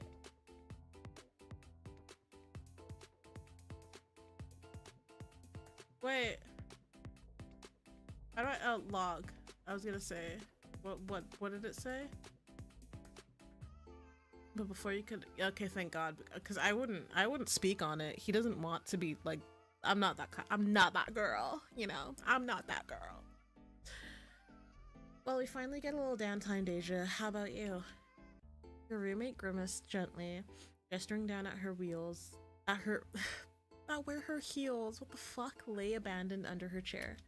After I was done delegating, Raina asked me to bring more care packages to her neighbors to apologize for all the party noise. I guess that gave her more time to sneak around and reset the scavenger hunt too. We are unfortunately playing on the level. Hey, check it out, 10 o'clock. You glanced. Oh, look, who's that cutie? You glance casually to one side, spotting two people setting up a volleyball net on the riverbank. Nearby, a third person stacked spare cases of drinks, establishing the corners of a makeshift court. I hate to say it, but that looks like a safety issue. Ugh, they're all adults. Besides, it looks like they know what they're doing. As Asia waved a hand lazily, one of the strangers spun a volleyball in their hand, laughing at something their friends were saying. That certainly did look like they were in their elements. Why haven't we ever played volleyball? Ha! That was a joke, right? I'm going to assume it was a joke. Asia's easygoing smile chilled, and you smothered a small chuckle. I love how Deja and Cam are polar opposites, but they just work.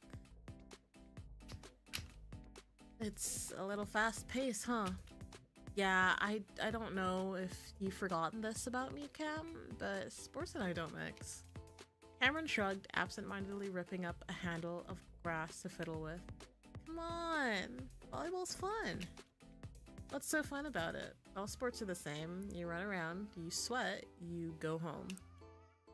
It's way more than that. For one, the players are in different positions and everyone's got their own strengths. You have to build a team first, and then you're down to like, okay, are you a quick tempo team? Or are you built around your libero? Around your what? And then if you're an aggressive team, what happens if your rivals are aggressive? Or what if they're really defensive? Then you've got to adjust on the fly, and the whole time you've got the ball moving like boom and blam and shoop. Cameron, where is this coming from? How come you know so much about volleyball now? Anime? Haikyuu! I knew it, bitch! Cameron, I clocked you! Cameron, that's anime. In real life, I'm gonna sit in the shade, and I'm gonna relax. Well, it's just volleyball. At least it's not, I don't know, soccer. He laughed softly to dispel the rising tension, and Deja gave you a sharp look before her expression. Bro, Deja, bro. I'm just a girl. I'm just a girl. Before her expression softened into something calmer, Cameron had caught on as well, and they eased off the pressure, turning to you instead with a rueful shrug. Wait, have you actually played before? I haven't. I have played volleyball before. And oh, then you could play with me sometime. I mean, not today. Maybe fate was listening though, since in the next instant, you heard rapid footballs on soft grass. Running up to you was one of the volleyball players, the one who'd had the ball. Hey, how's it going? He looks so sweet. He looks like a teddy bear. You just wanna hug him. Is he studying like astrophysics or something?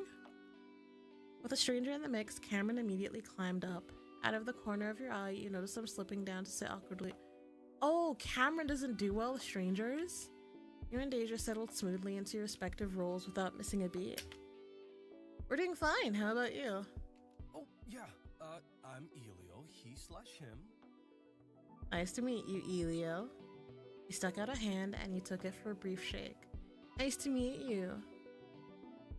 Elio, I'm Yuri, she, her pronouns. That's Deja. She, her, thanks.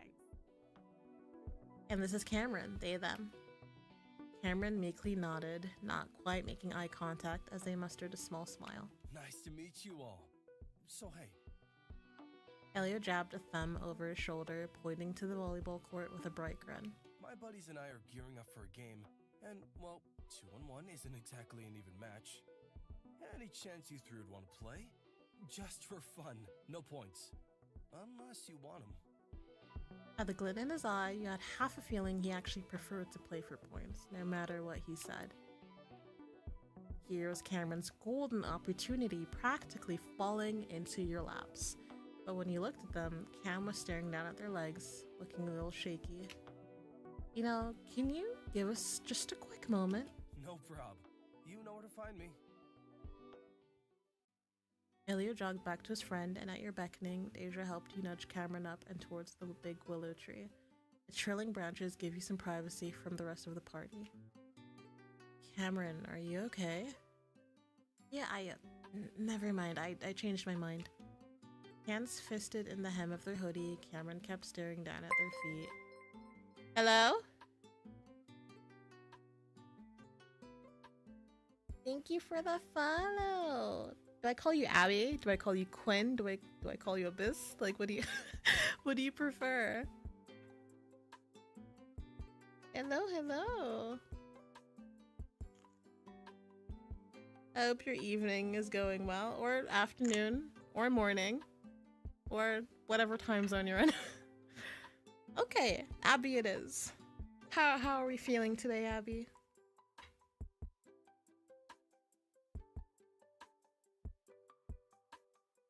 Hope you're doing well. I'm currently playing a visual novel. It's a demo. I'm enjoying it so far, so no complaints. Just woke up. Good morning, sunshine. Good morning. Damn, it's like 1 a.m. for me right now. Almost 2 a.m. That's what I get for being European, a Euro PP, as I like to say. Hi. Ooh. Ooh, your girl used to charge her phone. Can I charge it from this distance? Man, this is why I hate... This is why I hate, freaking using my phone as a webcam. Like, I'm still new to the whole process of using a live 2D model. So I'm crying, trying to figure shit out on how to utilize it. I just need to charge my phone. I just need this to reach like a bit. Come on, come on, come on, come on. Oh God. How's the, I need to see how the tracking's working for a second.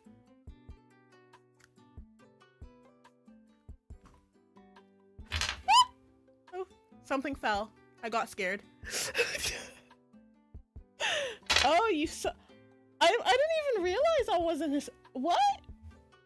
I didn't even realize I wasn't as suggested. Oh, well, I'm glad you found. I can't speak, if you can tell. I'm sorry.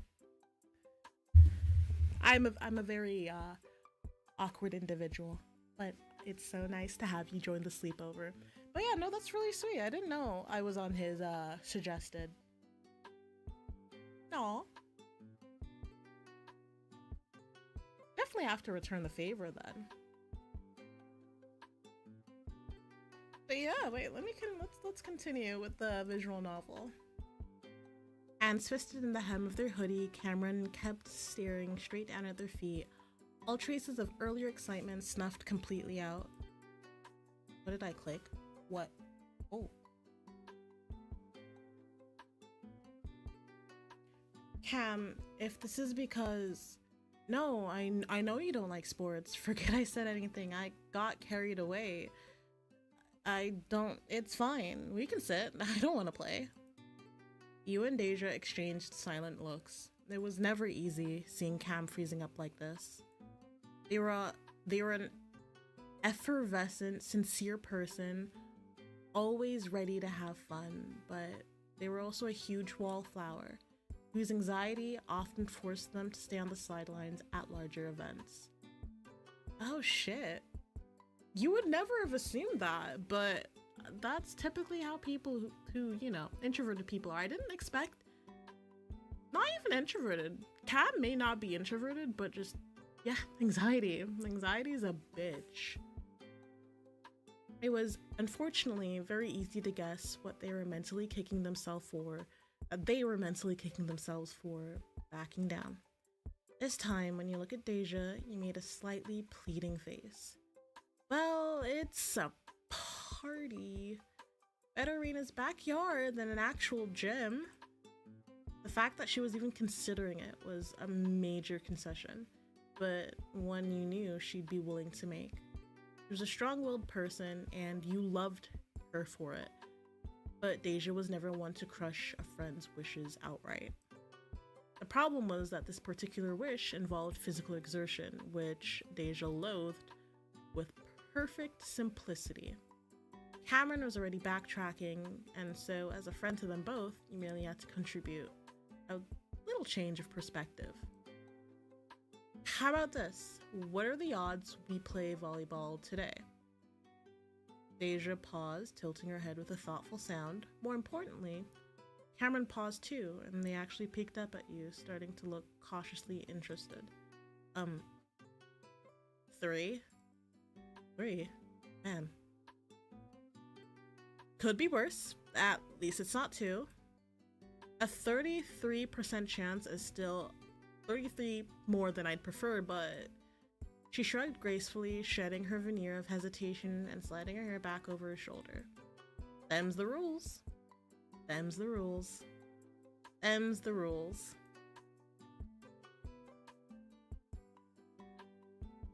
Okay, so we have a quick time. Guys, I'm slow. Please. Cut me some slack. Please. And thank you.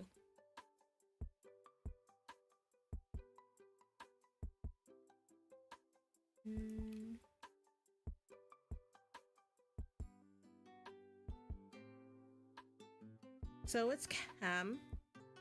So Cam, it's okay. So Cam, it's you and me.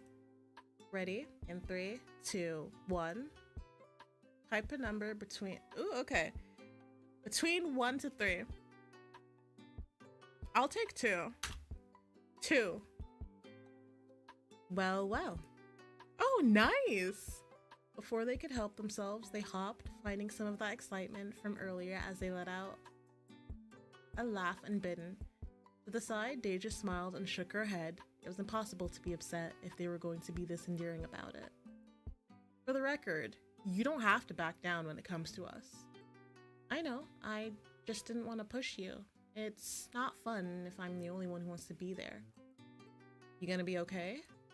They took a deep breath and let go of their hoodie, nodding as they lifted their head. Yeah, I want to try. I have both of you, so it's not as terrifying. I think. That's good. Let us know if you need a break. I will. As you moved towards the volleyball net, one of Elio's friends caught sight of you first, lifting an arm for a friendly wave. At that, was it Elio or Elio? I already forgot. Turned to face you, wearing a wide, beaming grin. They're all just so... After all. Yes, we do. Caveat, we're not going to be good, but yes. Deja, how tall are you? Cause damn. Let me climb you, please. That's great. Let's get some quick intros out of the way. Gang, these are our opponents. Opponents, meet the gang. Duh, dude. Duh. Not exactly the best introduction, but it's a start. One of the gang was standing off to one side, apparently spacing out, but the other, red-headed with freckles, stepped up with another small wave. For the same movement, they plucked the volleyball out of Elio's hands, ignoring his little sound of protest. I'm Rory. I'm this guy's RA. Come on, you're not just my RA. Dude, I love you. I do. But saying your RA is your friend is like asking your parent to take you to prom. What? No, you're still my friend. Until your actual buddies get here? Sure. And this... They leaned over, looping the third student under their arm and tugging them closer. Is Keegan. Both of us prefer he/they pronouns, and Keegs uses they a lot more often. Don't take it the wrong way if they don't look at you. He's usually halfway out of whatever's going on. I'm listening. Sometimes you are, buddy. Sometimes you are. Keegan rolled their eyes gently before tilting their head at you. What's up?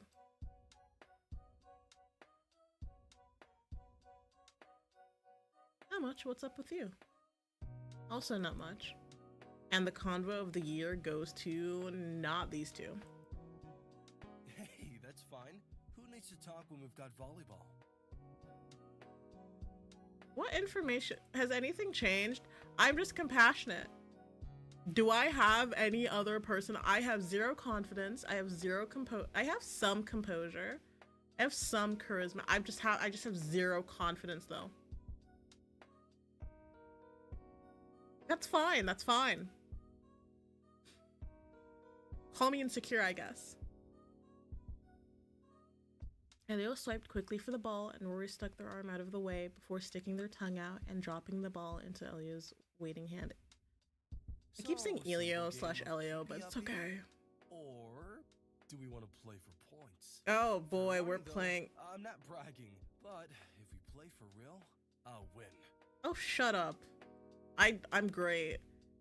Way to keep your teammates in mind, kiddo. Okay. You can share in the title, but the crown's still mine. Elio, sit down. There was that glint in his eye again, a hint of competitive spirit hidden by that easygoing smile. Nah. We're going in for the win. Oh, it was on. Like Donkey fucking Kong. Let's go. I saved a bit late. I wish I said, oh well, whatever. I'm here to kick ass and eat food, and the food's not ready yet. Elliot. So, we're doing smack talk, huh? That mean you want to play for points? Let's go. Let's fucking go. Let's do it. Deja's eyes drilled a hole. Deja, I love you. Nope, better get your head in the game, Keeks. Looks like we're playing for keeps. Fun. Elio chuckled, the sand rumbling deep in his chest as he lowered his head. His next smile was toothier, shadowed by a mix of exuberance and ambition.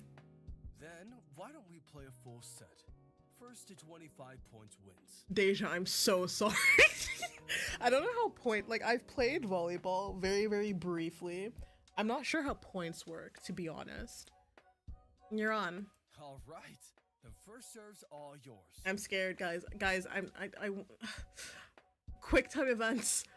Elio lobbed the ball underhand, sending it into a high, slow arc. He caught it with a low oomph, moving to the back line of the court as Elio, Rory, and Keegan ducked under the net. So, what now? I have to reiterate, I really don't know what I'm doing here. Oh, Yuri, are you gonna be a blocker or king? What, a king? Yeah, wait, no, that was an anime thing. It is so,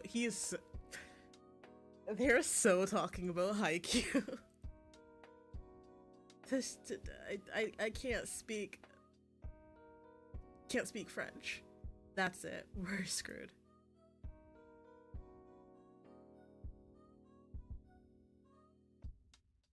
Between my skills and Cameron's smarts, I think we've got this in the bag. Don't forget Deja's endless optimism. Hey, you ready yet over there? Elio, shut up. We're having a moment. Oh, oops, my bad. I want to low-key turn the speed for the QTE. I kind of want to turn it to slow because I'm slow. But I believe in myself. I'm saving. If it goes to shit, y'all didn't see shit. Y'all didn't see anything. I'm doing my best. Elio was stooped in the back half of his side of the court with Rory in the opposite corner. Keegan idled up front with a much more relaxed posture, though even his eyes were trailing you, waiting quietly for you to make a move. You wish. Quickly, you cobbled together a rough strategy. Your friends would be closer to the net, Deja to set, and Cameron to block and spike. You'd have to cover the rest on your own. Cool.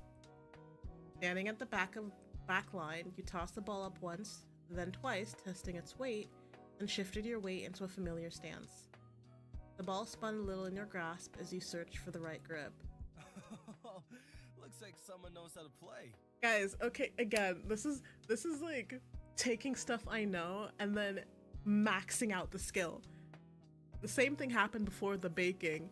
Suddenly my character knows how to pipette perfect roses. Mind you, when I say I know how to bake, I know how to use like piping bags. I can't make shit unless you want me to make a pile of shit. Like make the shape of the pile of shit, that like circle. on a cupcake. I can do that. I can't pipe out fucking roses. I've played volleyball before. Mind you, I suck ass at setting. Not even setting, like at throwing the ball. Like I suck ass at set. I don't even remember the proper terms. That's where we're at right now. All of a sudden, I'm a profi in this game. Pro.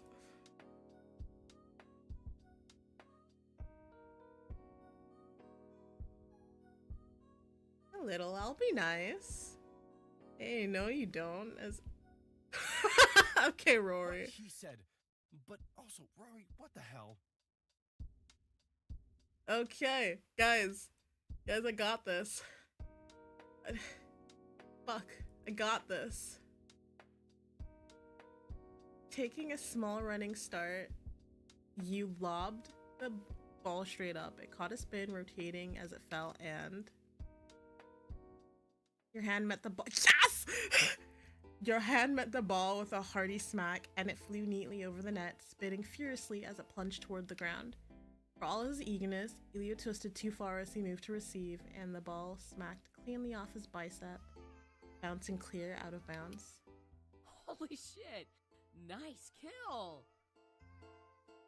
I love how Cameron's just spouting stuff from from anime. Thanks.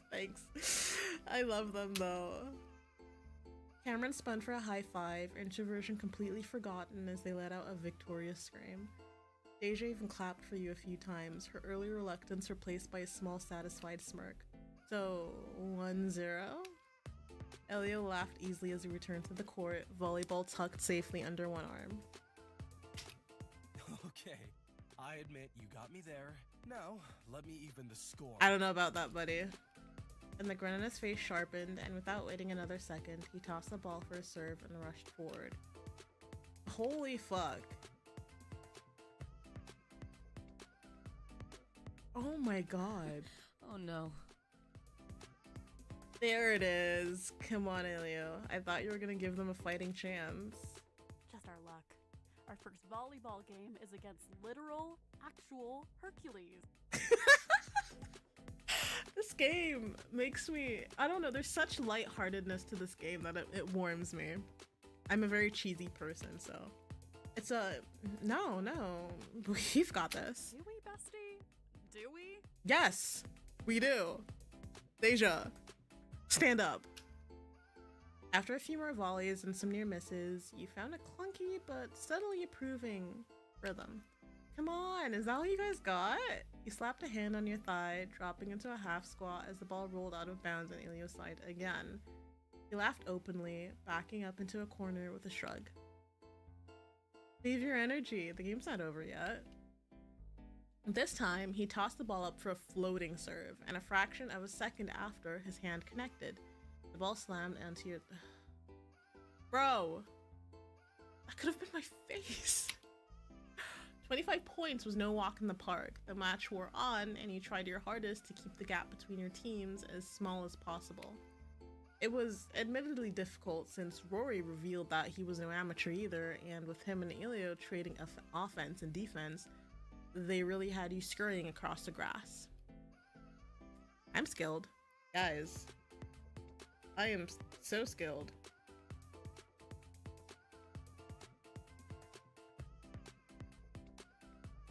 Pinky promise.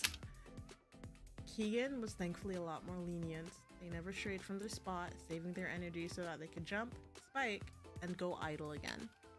Although the match was fairly even, albeit thanks to different levels of effort.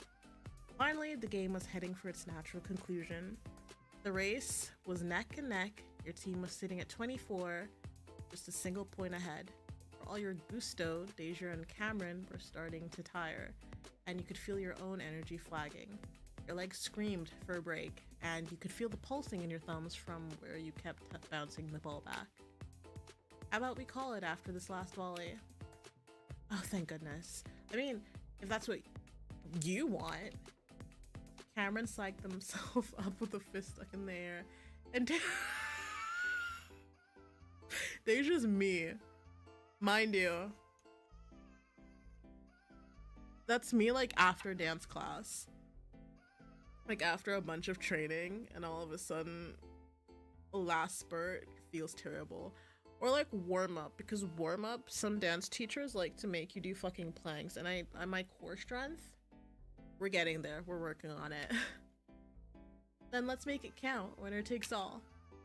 Man, but we were leading. Not by much. Actually, we're behind a point. Shh, they don't know that. I do. You ready? Elio launched the final serve and the court plunged into slow motion. He leaped. Okay, this is a fun. We're having a haiku moment, guys. His hand met the ball and it sailed directly towards the back line where you stood. Guys, fucking call me the king of the court. You dropped, knees digging into the dirt as you braced your entire body under the receive. The ball ricocheted off your forearms, flying high overhead. Cameron looked between Deja and you, then up at the ball. They bit their lip, then Yes! Oh, okay. Yes! So you rushed forward, ignoring your weary body as you pushed for one final jump. The ball was set, and you pitched your arm back, slamming your palm straight into it with a satisfying, stinging smack. You spiked, hard and fast, and Keegan barely got a hand out to deflect. Oh. No. Yes! Elio flung himself down and his fingers brushed against the ball, but it wasn't enough. Both Elio and the volleyball went rolling out of bounds. Oh my gosh, are you alright? Elio sat up, his hat askew and his face smeared with a little dirt. The damage couldn't be worse than a scratch or two, especially if he was laughing like he was. Shit, you got me. With a hand braced on the grass, he kicked smoothly back upright, tapping. Oh, so he's athletic. Athletic. So it looks like we've met all prospects, like all romance prospects. It's really, really hard because I actually genuinely like all of them. So the question is, I am leaning towards the first guy I met. I don't know, something about him is just like screaming, oh yeah, you like that?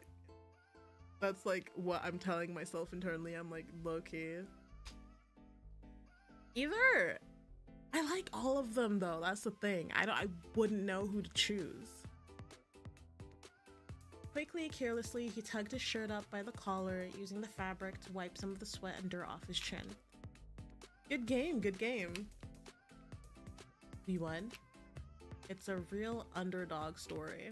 We won! Laughing, you brace yourself as Cameron dragged you and Deja in for a hug, and the three of you stumbled and spun around like in an ungainly, lopsided vinyl. We did. I mean, guys,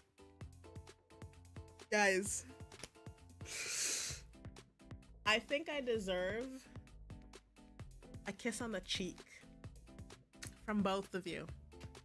Do it. See, and wasn't that fun? You didn't want to play earlier.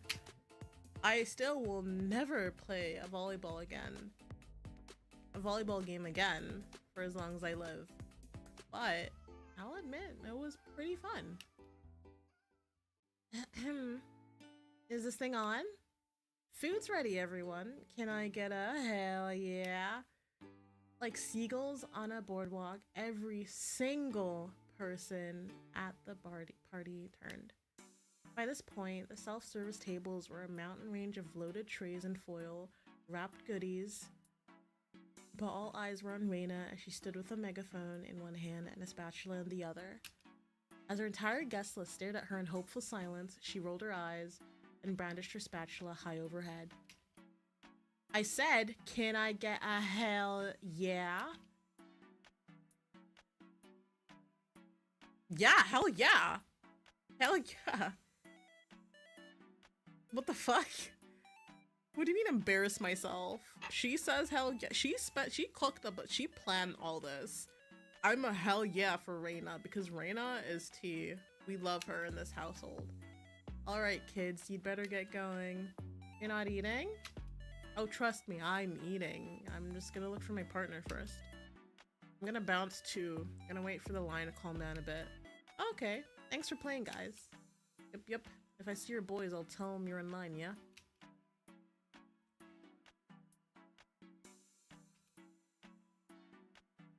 Yeah.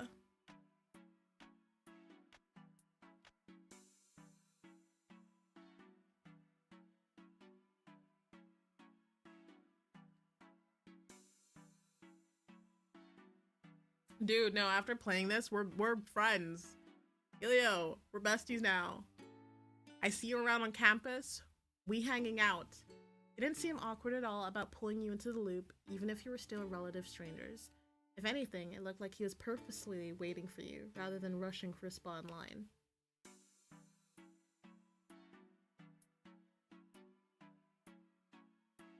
Yeah, that was pretty nice of him. He was a good guy overall. He wasn't the only friendly stranger on campus, of course, and you'd only just met. I made it particularly sweet that he decided you were worth so much of his time and attention. Yeah, sure, sounds great. Quickly, you hustled over, bunching together in between the students waiting excitedly for their turn. Elio turned to and fro on tiptoes, searching the crowds before he dropped back down with a shrug. Well, if they're not here when we get up there, I'll just grab a little extra of everything. Only a little extra?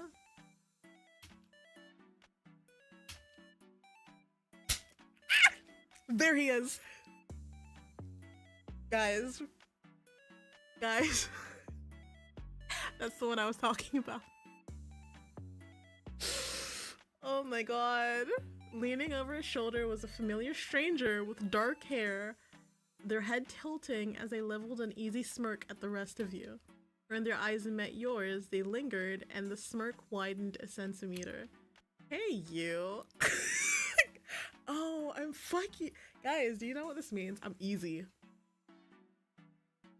Is this all it takes for me? Is this all it takes? Oh my god. Huh? What are the odds? He grinned, lifting a hand for a small wave. Hey.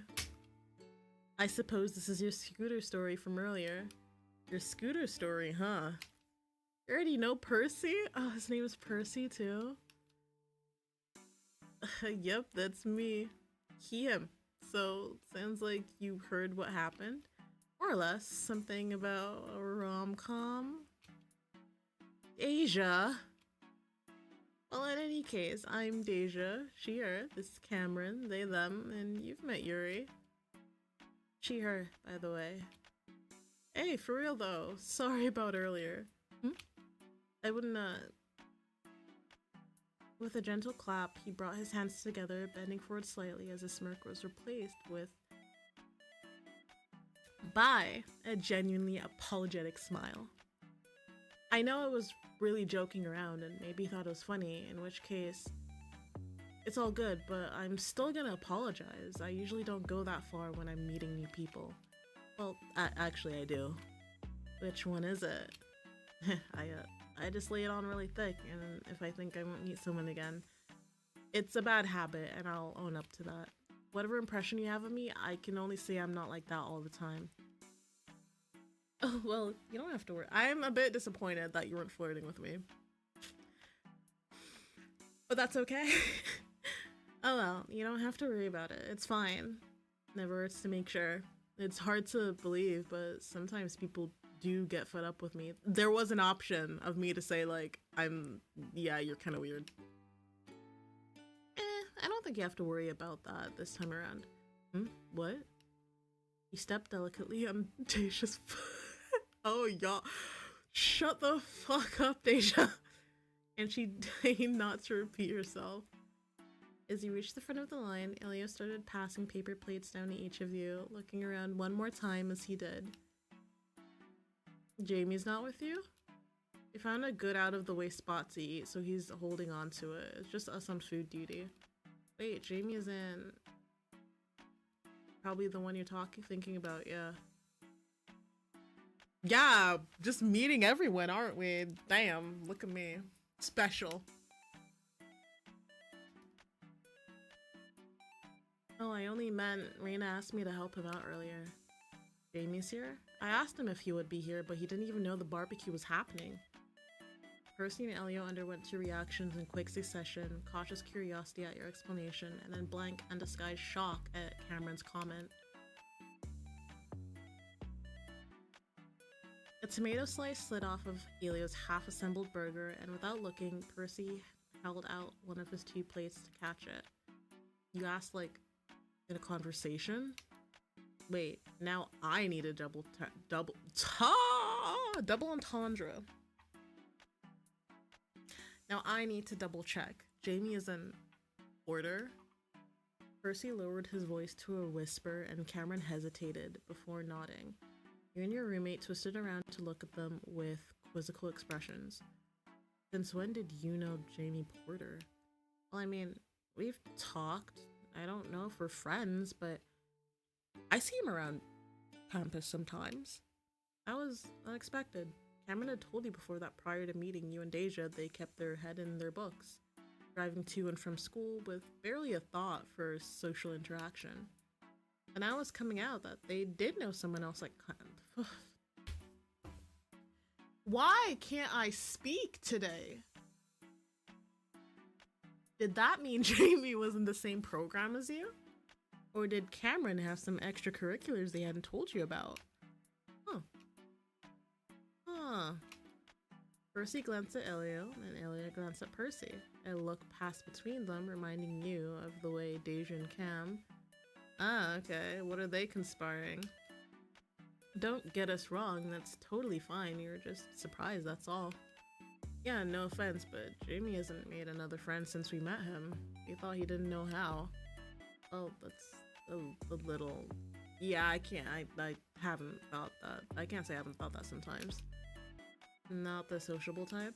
Let's put it that way, sure. But if you two already know him, wanna eat together?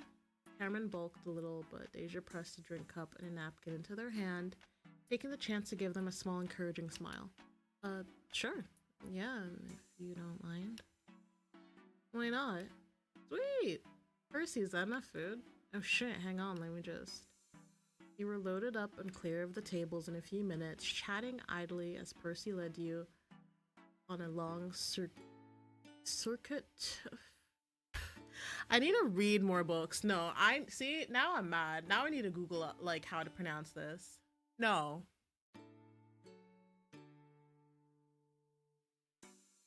Okay, let me see. Okay. Pronunciation. Circuitous. That's how you say it. Circuitous.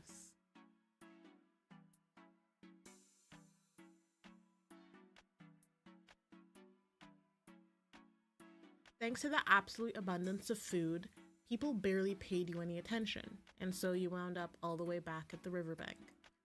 It turned out the out-of-the-way spot was the fire pit. The long branches of the willow tree cast fluttering shadows over the two chairs there, one of which was already occupied. Oh, hello, Cameron. Jamie, glad you made it. Cameron bounced towards... okay. He didn't quite smile, and in fact, as Percy ambled over to drop a plate into his hands, he even dared to frown. What's this? Exactly what you asked me for. Whatever I'm having. Percy dropped down to balance himself in the armchair of Jamie's seat, and Elio settled on the edge of the fire pit with a soft chuckle. You and your friends arranged yourself almost in a mirror image, though Cameron sat on the grass so they could use the fire pit stone as a table. Deja tucked herself cross-legged into the remaining chair, and you turned sideways to sit on the arm. So, we hear you've got some friends you want to introduce to us. Where? Jamie blinked, and when he didn't give up the joke, Percy rolled his eyes and stabbed his fork into a chunk of grilled chicken. Never mind, I was going to make you introduce us to Cameron and Yuri. That sounds unnecessary, but hello. He nodded to Deja, and she lifted her drink in a tiny... I'm gonna close this game, and then I'm gonna close myself from life. Why can't I read? Hi, Deja, Sheer, I know you're ready. Sure. They left it at that, and he's tucked away into your meals. Deja changed the subject. tapping her fork thoughtfully against her plate. I'm gonna cry. Ilio, you go to a lot of campus events, don't you? Yeah, but how'd you know? I just remembered who you are. In the SG, we call you Galileo. You're the one who draws stars all over your feedback forms. Aw. What? I fill out the rest of the forms too. He has such, like, his resting face is so cute. Like, he has the little mouth. You have to defend yourself, man. I never knew them. You don't? Deja fixed Percy with a cool look, and Cameron coughed into their fist. And Deja's on the board. Oh, I mean, I'm so very looking forward to filling out a form later. Guys, this is my time. I feel like when it comes to dating, like, visual novels, those, like, dating games, I have a type. So, for example, A Date with Death, Casper is my baby girl. I love him so much. I'm trying to think of other visual novels that I've played where, like, my type has been obvious. Oh, Date Everything? I like, what was his name? The dirty clothes hamper, Doug. To be fair, he looks a bit like Percy. I feel like they act a bit similar as well, ish. I'm not, like, I can't really say because there's really only so much you can say to the characters in Date Everything. In your defense, those forms are really long. Remind me to look over your shoulder later when we're handing those out. You retreated into your plate with a light mumble, and Jamie chose then to reach over, sliding a patty and a half of a bun onto Ilio's plate. Ooh, this is going straight in my quadruple decker. Flipping the new additions on top of his already teetering burger, Leo squished the whole thing together, ignoring the condiments that oozed over his fingers, and damn, Leo. That's genuinely terrifying. I've seen him accomplish worse. Are you not that hungry? Jamie lifted the kebab, using his fork to push the skewered components free. I'm usually a light eater, as Percy knows. Again, you tell me to get you what I'm getting. I get you what I'm getting. Percy spoke with a hand to his mouth, shielding you all from any social mishaps as he finished chewing. Once he was done, he pointed his empty skewer, flicking it between Jamie and Cameron. And hey, don't think you're not explaining how you know each other. The public wants to know. It's me. I'm the public. What a coincidence. I'm also the public.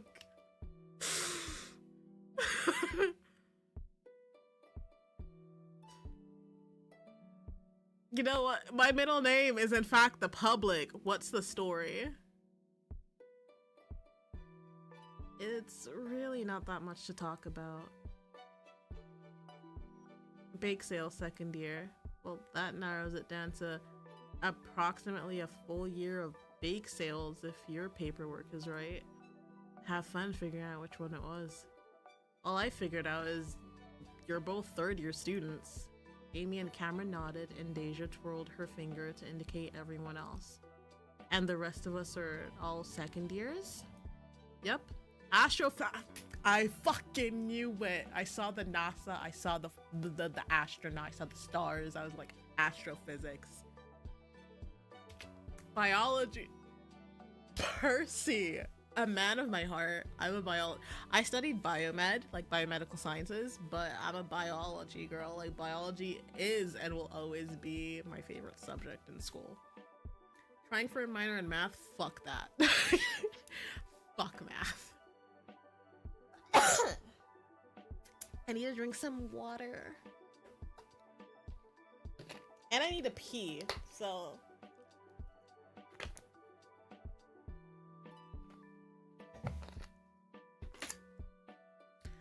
I'll be right back. Pee break.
I'm back. I got a little peckish. So after I peed, I got a banana. I'm a big fan of unripe bananas, so like when it's still kind of green, the texture is just perfect. Okay. Deja, ooh. Urban and environmental planning. And Cam and I are poli-sci, but Cam's also majoring in philosophy. Philosophy. Percy, isn't that your current bet? Sure is. Maybe that's how they met. Okay. Why? What's your major, Jamie? He won't tell us. We literally live with him and we still don't know. Huh. If I had to guess, I'd say some kind of engineering? Pre-med track? He shook his head twice in a row.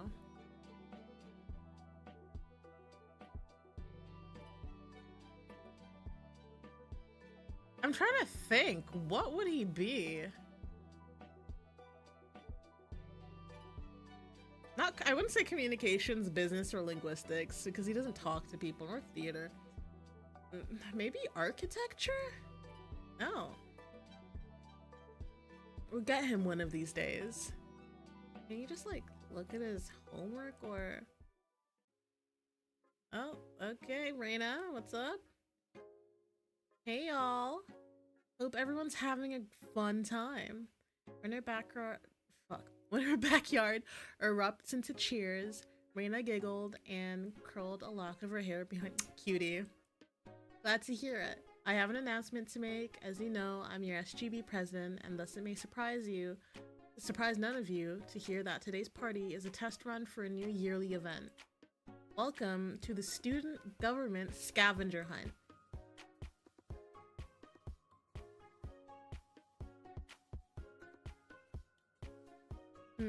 That is true. If you're busy eating or chilling out, feel free to keep doing that, but I'm pleased to say we have a prize up for grabs, set aside from our funding for this year. You can form teams up to 3, and the prize will be evenly split.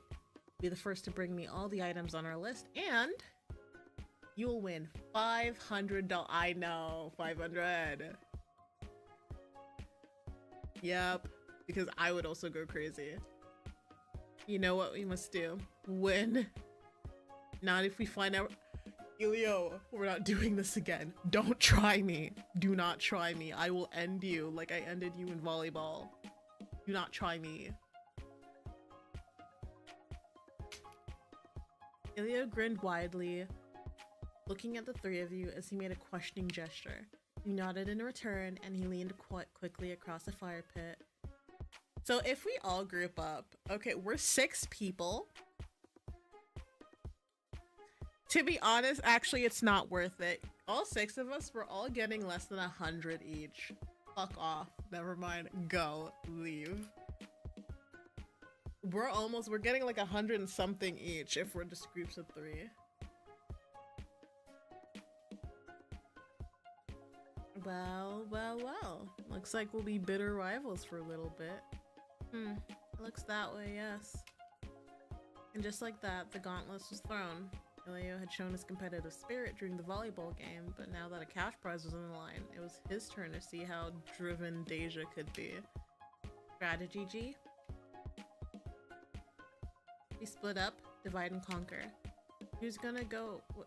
Teams, get ready. Your targets are a chickadee plushie, a school t-shirt, and a flag with the board's initials on it.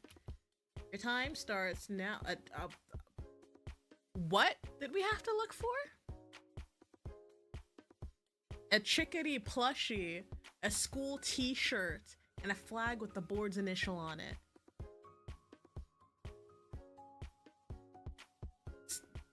So just like SG. A chickadee plushie, a school t-shirt, and a flag with the board's initial on it. I can remember that. Reina lifted an air horn with her other hand, effectively muting any attempts to formulate a plan with a long air split.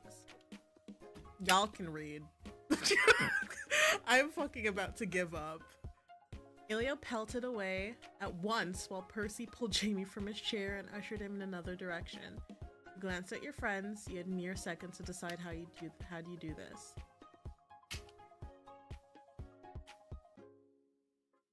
I'll search in front of the house. I'll go out front. And I'll go inside. Cam, you've got the yard. They bounced up and down on the balls of their feet. All their wallflower inclinations pushed aside for the chance to scramble, scoot, and search. Go get him, Tiger. For money! Yeah, fair, honestly. Some students were already here, roaming the porch and peeking carefully through the hedges and hydrangeas. Bro, hydrangeas. Fuck. You went farther. Oh, what's this? Ooh, I heard a sound. Give me a second. Oh, okay. Anyways. Roaming the porch and peeking carefully through. You went farther, stopping by Cameron's parked car as he scoped the place out. There wasn't much else. The garage door was firmly shut, and the grass was mowed too short to hide anything in. Your eyes wandered along the driveway toward the neighboring houses. Personally, I think we should start breaking into cars. Oh, hey. Of course I chose the place where he'd show up. My man. Guys, I'm normal. Hi. What are you doing here? Girl! You leaned to look around the side of the car, and Percy went on tiptoes to peek over the top. Students straggled away from the hedges with dirty knees and disappointed frowns. Some seemed to be contemplating how to get into the garage, and another few went through the front door to search inside.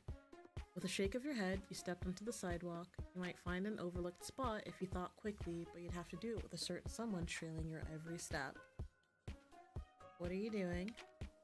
I'm making sure you're not pulling one over on me. And why? I literally just found out your friend's on the SG board. What am I gonna do? Not check all the places you do? Dude, we already tried. She found out. We got punished. Hate to disappoint, but Raina made extra sure Deja wouldn't have a single advantage. Sure. Or you're trying to throw me off. Sorry, buddy, but I'm not letting you out of my sight. Fair enough, you shrugged, and Percy grinned before crouching abruptly to check under the closest car. That wasn't actually a bad idea, but you held off on copying him. Instead, you reached out to flick the letter flag on Raina's mailbox and opened it to glance inside.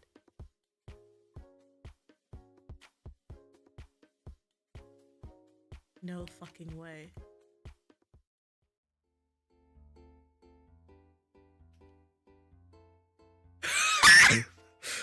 What? Oh, you're shitting me.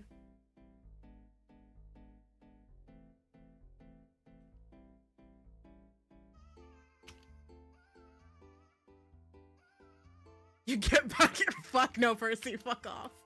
Never. The barest whiff of motion was all the warning you needed. You threw yourself into a sharp turn, and Percy swiped at the space where you just been as he sprinted onward. As he barreled through the gate, you caught a glimpse of Deja and Cameron on the porch. It was up to you.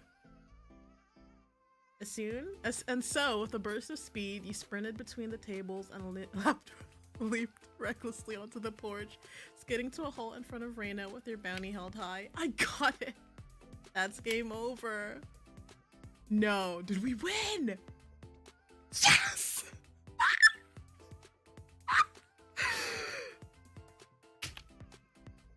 Yes! The sheer volume of Deja's victory screech knocked you and Cameron into a bout of hysterical laughter, and even Raina struggled to keep a straight face as she held up a sealed envelope. Alright, I guess since you've earned it, you're spoils. The envelope was open as soon as it made Deja, what the fuck? Oh, that's cute! That CG is everything! Boo! At least be humble about it. Can't hear you, busy gloating. Same. Gloating, bragging, rejoicing. All of the above. Percy, Jamie, and Elliot stood to one side, watching with various degree of somehow I thought 500 would be like, Cameron, that's a bit of money for a uni student. You're Gucci. It's all in larger denominations, all perfectly spendable, of course, and oh, are we gonna spend it? I'm buying you both cars. We're gonna have matching cars. Yeah! But you give us rides all the time. I don't hate giving you rides, but I'll say it again. Matching cars. What about parking or the environment? We have a decent transit system. That's actually the problem with most cities. Alright, I get it. Cameron threw a hand up in defeat, fanning themselves huffily with their handful of prize money. We'll buy you a city instead, one close by, so we can visit. I don't even know it was possible to debate this much over prize money. Elio, you and me both. I am confused.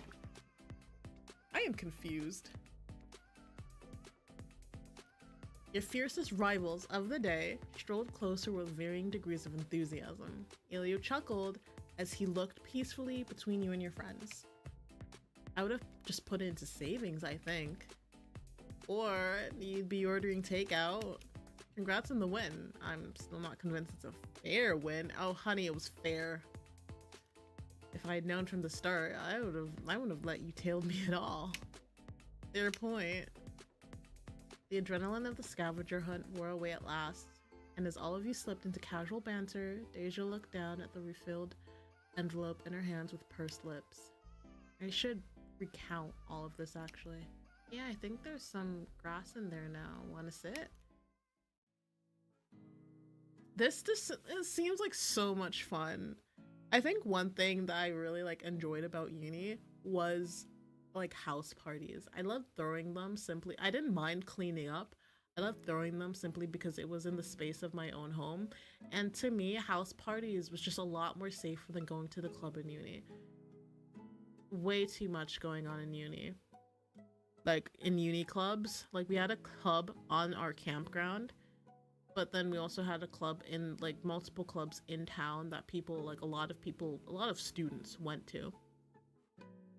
And I went there a couple of times, like to the club, and I realized like clubbing settings just really aren't for me. I like the coziness of being in someone's home, but also having enough fun, you know? Like it's still a house party, but like it's still a party, but it's fun. And there's just stuff like that that I miss about uni. And finally, the festivities began to wind down. Evening crept closer, and lights strung through the yard flickered on to replace the dwindling sunlight. Comforted by the softness of the spring breeze, you stretched out your legs on the lawn, leaned back onto your hands as you listened to the conversations around you. You mind if I hand your share out later? Yeah, there's no rush. In the car, maybe? Cameron reappeared and flopped down next to you, having disappeared to spirit an entire stack of fully packed Tupperware into their car. We're all set, but I'm gonna keep hanging out. I told my parents they didn't have to wait up. It's been a lot. I wouldn't mind a little more time off my feet. Deja rolled her head slowly back and forth, and gravity pulled her braids back as she stretched. You took her cue to relax, and as you scanned the gradually emptying yard, you felt your shoulders sloping down with the weight of a day well spent. Yeah, we had a great day. It's been more fun than you had expected, and you'd met some new people through a series of coincidences. Bro! English is my first language. That strung you all together here, below the willow tree in Reina's backyard. Thank you, Reina. Somehow, by a handful of chance events, you've ended up with 3 acquaintances and a collection of new, colorful memories. You couldn't help but wonder what was next. You guys have any big plans after this? Watching Percy steal your prize money, I suppose. What? Turning around. Hey! You saw Percy wiggling his fingers, making a harmless pass at the envelope still in Deja's lap. Laughter rippled through the group at the collective realization, and Jamie's soft chuckle ebbed in your periphery like a wave against sand. Stop trying to push me towards Jamie. Jamie is beautiful, mind you, but my eyes are set on Percy. You wouldn't let him do that, would you? It depends on how well he can persuade me to turn a blind eye. And if he can't, I'll consider warning you ahead of time. Do you three live nearby? Yuri and I are on campus. Cam commutes from further out. That's cool. We're on campus most of the time too. Kinda weird we haven't run into each other at events before. Well, it was just Elio early on. This is kinda new for us too. But it's been fun hanging out. It'd be dope if we kept in touch for, you know, the next party. Absolute. Give me your numbers. We're friends now. Percy, I got my eye on you.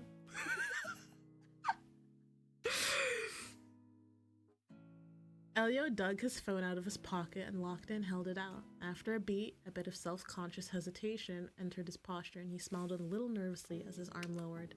I mean, only if you're down for it. No pressure, seriously. I'm down.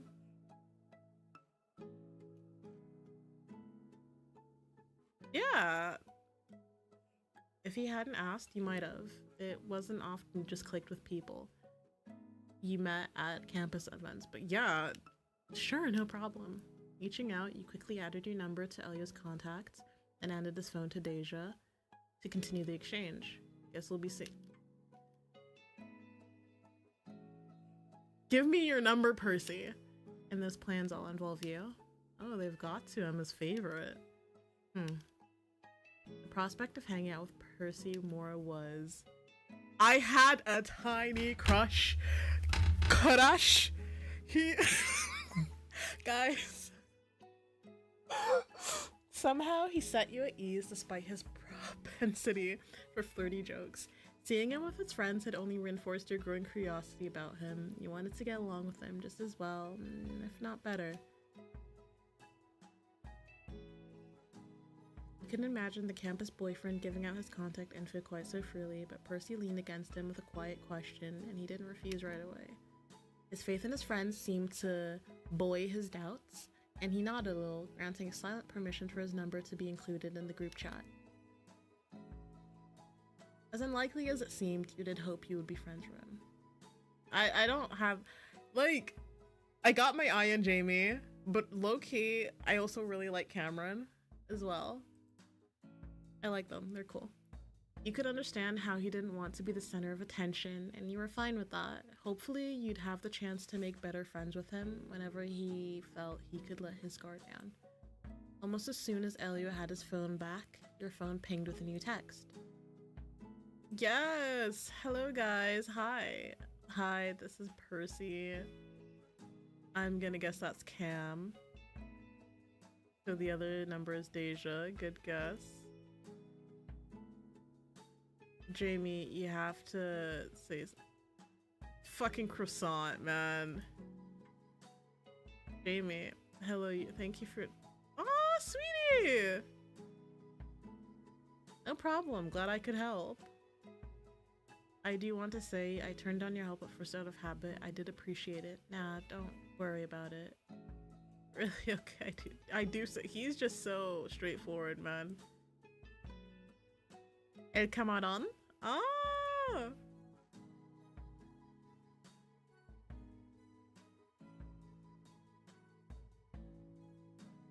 Oh wait, there's old chat. Do you have... Sorry, got pulled away for something. SGB? For once, no. I had to answer a question from a classmate. Anyway, do you have time to run something to Cam?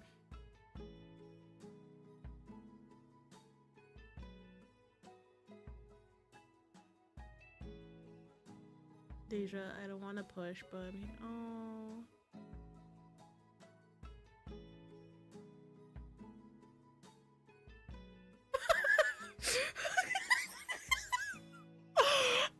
Oh, I missed this. Oh, I'm pissed. I missed this.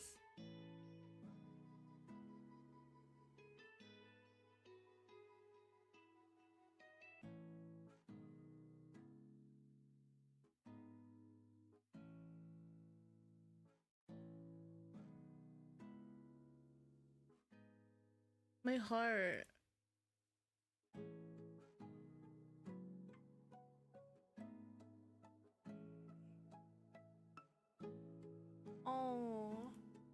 heart.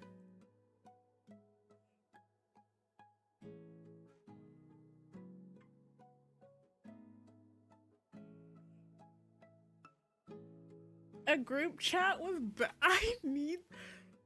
I'm too old to be acting like, but I'm not old enough. I'm young enough that I still want this. I'm young enough that I still want.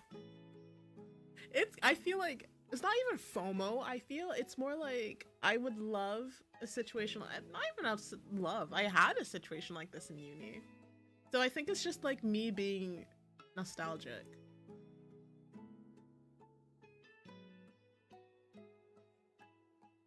If he had been a fraction of a second later, or if he'd not gone to the party at all, maybe he'd already be asleep by now. There's a part of you that couldn't help but indulge in a little bit of fanciful imagination, and before you slip away to dream, your heart fluttered at the thought of him. Or maybe Cameron and Deja just aren't the choice, but like also I'm curious like what would happen if I had a different, like I got a different outcome on the quiz. Would I be friends with different people in the group? Such a good demo though. Oh wait, no, there's more. $500 pickup. Oh my god. Oh my god.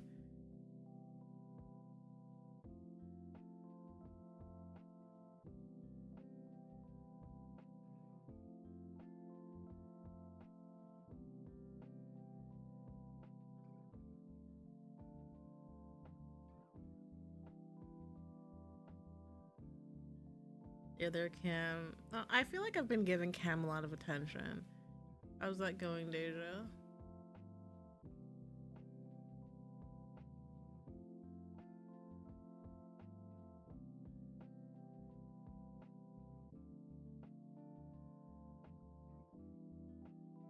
Ooh, a spring that sounds sick.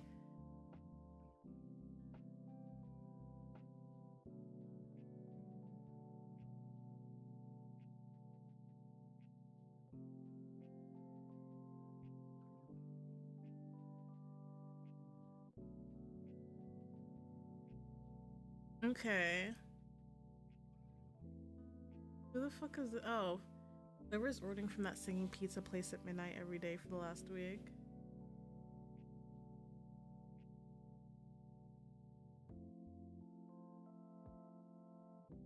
Oh my god.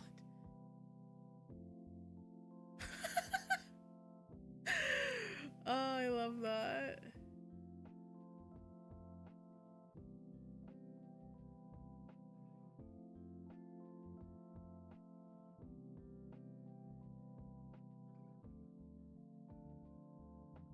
Okay, there's nothing else left to do. Let me save and then start event.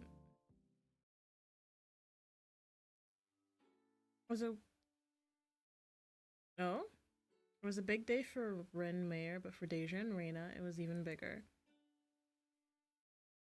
Ah, okay.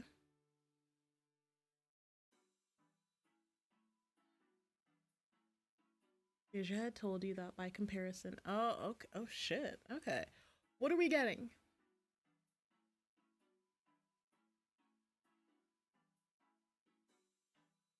Reina agreed, though in simpler terms. According to her, she could have planned that event with a quarter and a dream. Reina had slept over last night while putting out the few She and Deja had gone to bed a mere hour before dawn, yet they were gone when you woke, having already made their way to the green. They'd even left a pot of coffee on for you, but the cranes clunking loudly in the distance were far less considerate. At least most of the large-scale setup had been completed the afternoon before. Still, you doubted anyone living on campus couldn't hear what was going on. In the silence that... Is the music supposed to sound like that? It sounds like it's far away. I think that's how it's supposed to sound. Ignore me. In the silence that followed, birds dared to sing again, and you went to get dressed. It'd be time to head out soon. Are you up? That depends on what you would...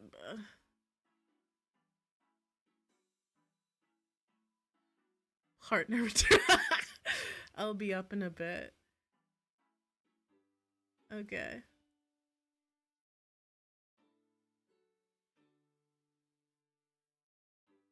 Anything else I should be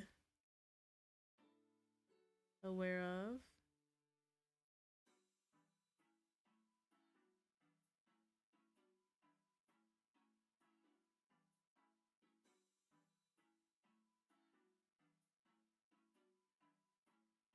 You meandered out into your kitchen and rifled through your fridge for a quick breakfast.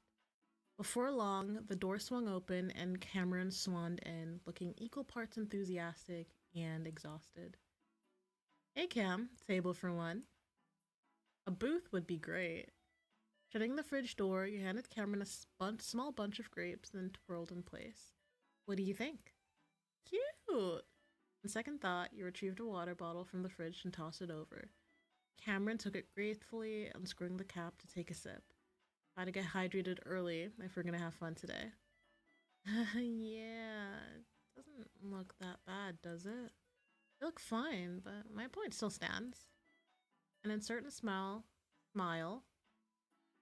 crossed their expression before Cameron sheepishly nodded in agreement. It wasn't uncommon for them to overthink things the night before a big event. They didn't want to come across as childish or overly excited, but playing it cool wasn't their style.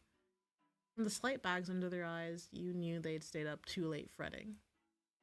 With Deja busy for the day, you intended to do what you could to help them feel as confident as possible.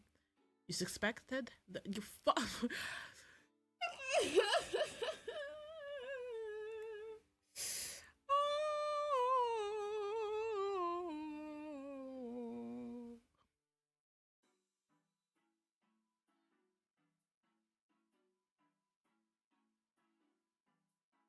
Okay, let's continue.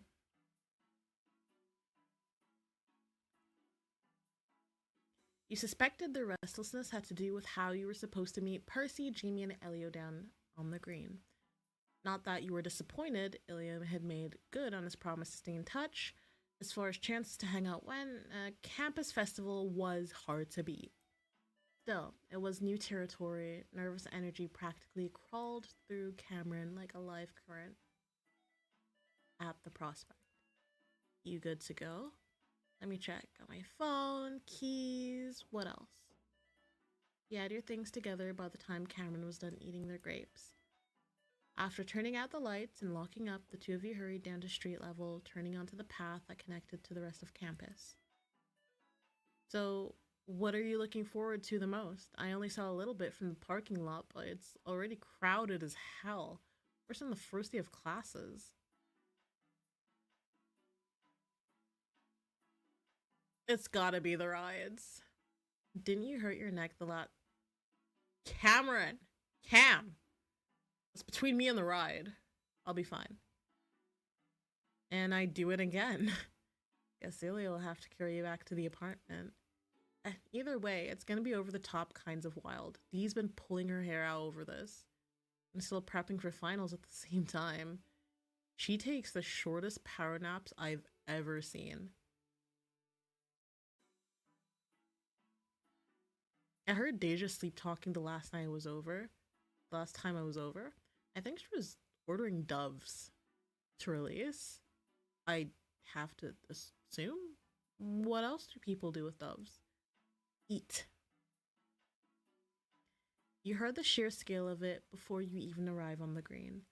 There was a tiny noise of a victory buzzer, happy shouts mixed with more reckless shrieks, and somehow a goat bleeding. Meh. Rows of booths lined the lawn to either side, strung with lights and flags. Everywhere you looked, there were people moving in easy ebbs and flows, queuing, playing, snacking, chatting. Arriving at the SGB side of the festival, you found the center of command, a tent marked with the word information, where the people you were looking for was standing. Dee! She wiggled her fingers at you in greeting, and Cameron skipped ahead with a grin. As you moved to close the gap, you realized her gesture had changed. She was pointing at something behind you, poking twice for emphasis as she smiled. Hey, there you all are. Do they know, like, Do they know?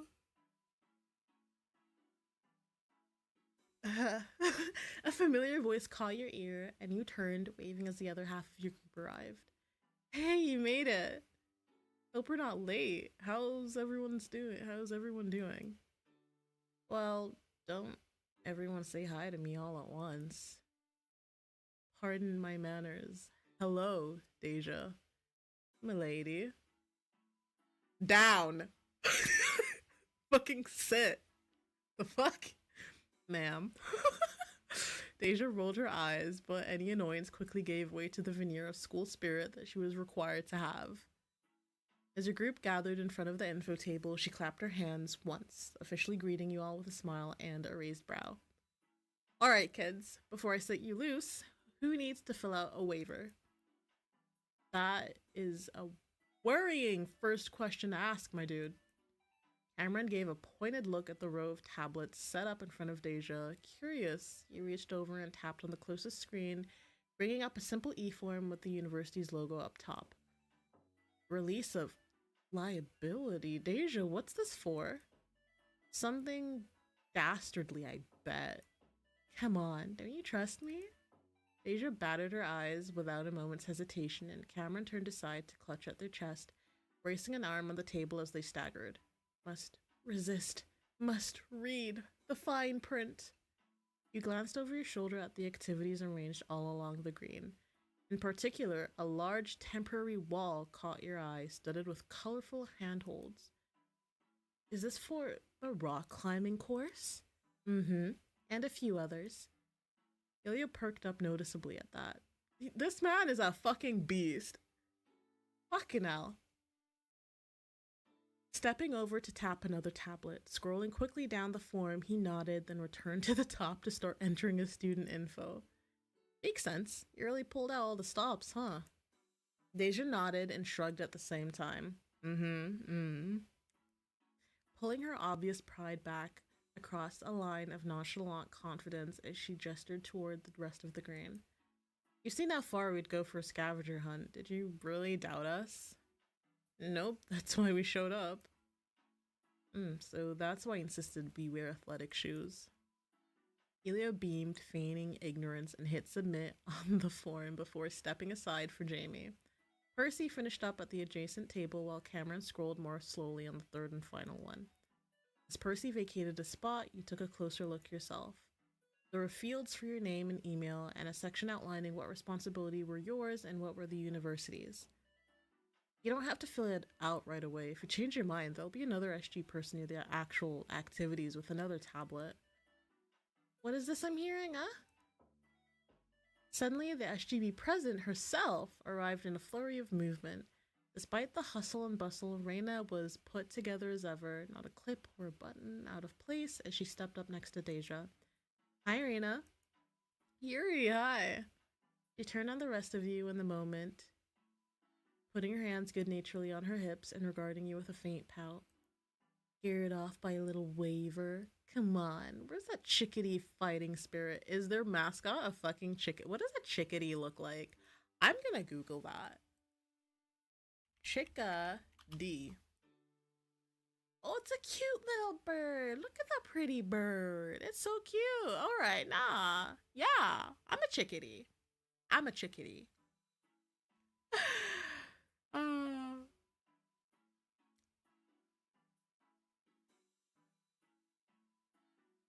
I don't know.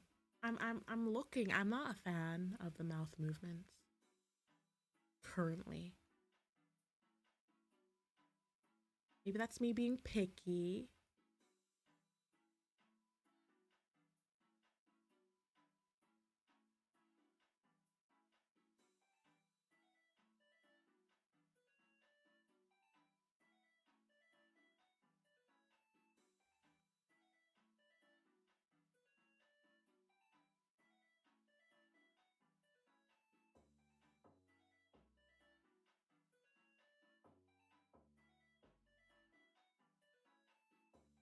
Okay. How is this?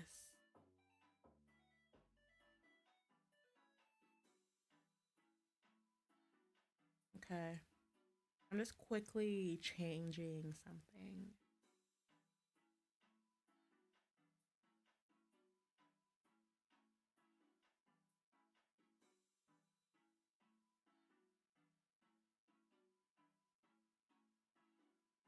Yeah, I can work with this. I can work with this.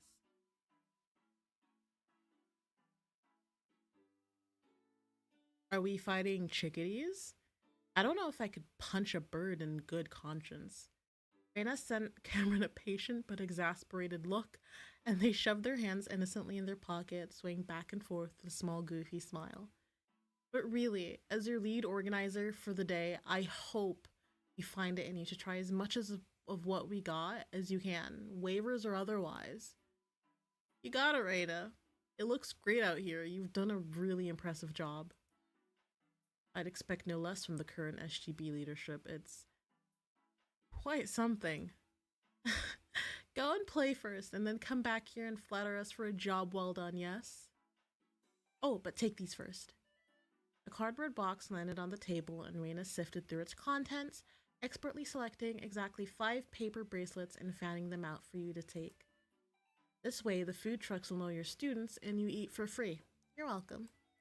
She produced a roll of red paper tickets next, and the next time it took you to loop a bracelet around your wrist and stick it in place, she had neatly torn one ticket for each of you.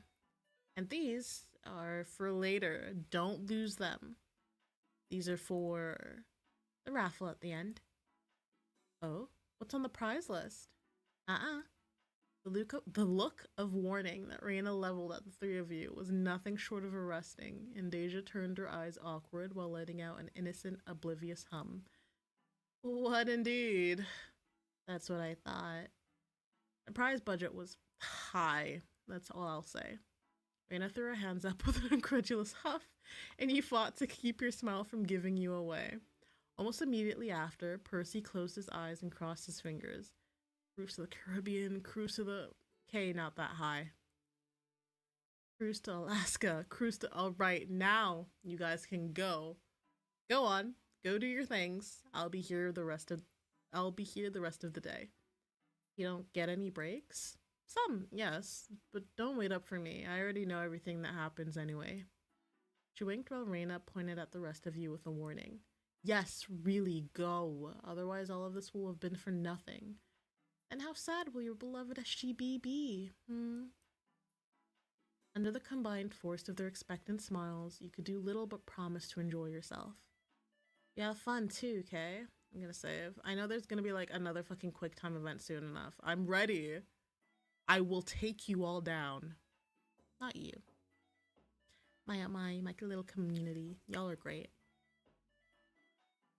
Walking backward, you and the others waved your temporary goodbyes and gathered a short distance away to stare at the entirety of the festival. The climbing wall's calling my names. You guys want to come with? Oh, I was hoping... I'm going with Percy. I would have loved to go on that climbing wall, Elio, but Percy. Percy grinned, jabbing his thumb over his shoulder at the fairground. He was already balanced on the balls of his feet, ready to disappear into the crowd at any moment. That's cool, no worries. We could head over that way first. Elio bounced a few times, his hand on his hat as he scoped out the booths and games in the distance. Percy made a non-committal sound, lifting a shoulder and dropping it. It's a big turnout. Are you sure you don't want to grab a spot as early as possible? There is quite a crowd. Yeah, it's open to Fairfield in general, too. The SGB has been selling tickets for a few months. I think they doubled down the last 2 weeks. I heard someone give the whole spiel on the bus the other day, and I saw tables set up at the one path leading up from the parking lots. Nowhere to run, nowhere to hide. Glancing at Cam, you gave them a subtle nod. You figured they'd stick next to you no matter what. You just had to figure out the rest of the plan. Elio's head swiveled around the festival grounds so quickly that you were sure it'd pop right off his shoulder if he did it any faster. There were too many options available, and it seemed that he was intent on capturing it all.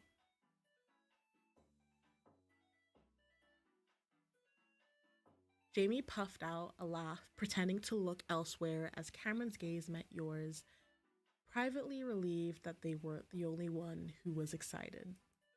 I mean, there should be time, but you're right, I see some lines forming. It's still the green. It's not like we won't be able to find each other again. I'll refrain. It doesn't matter too much for me either way. You could stay in the group, or you could wander off and do whatever came to mind.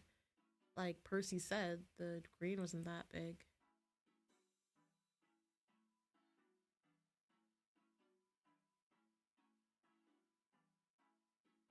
Why am I choosing? Y'all, stand up. But let's stick together, nah. You were determined to make the most of your day, and that included spending time with everyone in equal measure. What better way to take in all that the festival had to offer? Want to stick together? That's fine with me. Are there any preferences of which way we should head first? You turn your gaze to the rest of the green. When it came to finding things that all 5 of you could do, there were some locations that stood out.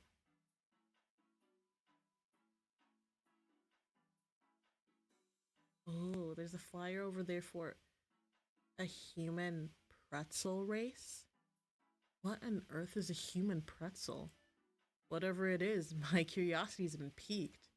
The flyer says, come on and prove the bonds of friendship, a fun race that'll test your coordination and cooperation. If you win, you get 2 additional raffle tickets, courtesy of the student government. Oh, we're winning. Hey, it says it's free to play. You want to try?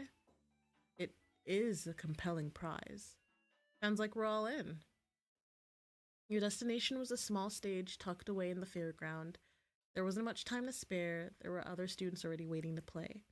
One group was standing casually by, and the other chatted quietly as they got to know each other.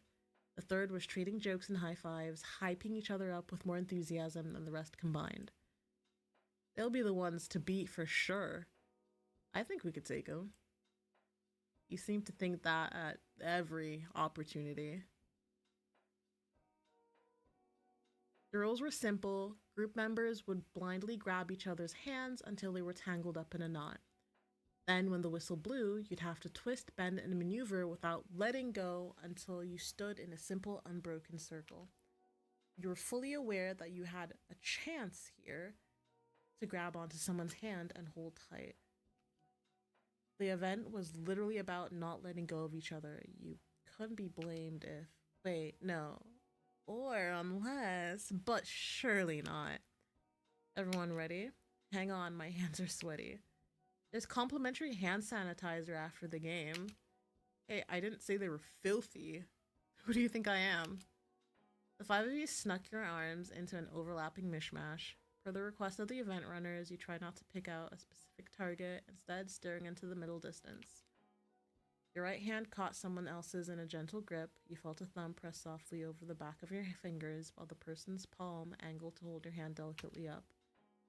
Your left hand bumped against splayed fingers, which carefully caught you in a warm, gentle grip. You clasped in return, feeling the press of a thumb onto your palm. Hey, who's tickling me? Not me. Are you laughing then? Because someone's tickling me.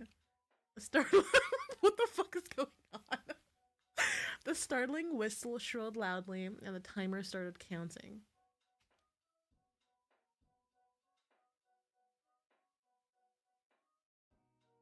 I'd help. I'd try to figure stuff out. I'd help. Yanking each other around without a plan was certainly a mistake, but would it be easier to start from the top of the tangle or the bottom? You adjusted your grip and pulled gently, watching as everyone's arm shifted in response. You were somewhere in the middle, so the others would have to unwind themselves first. Ooh, I know that look. You're pondering.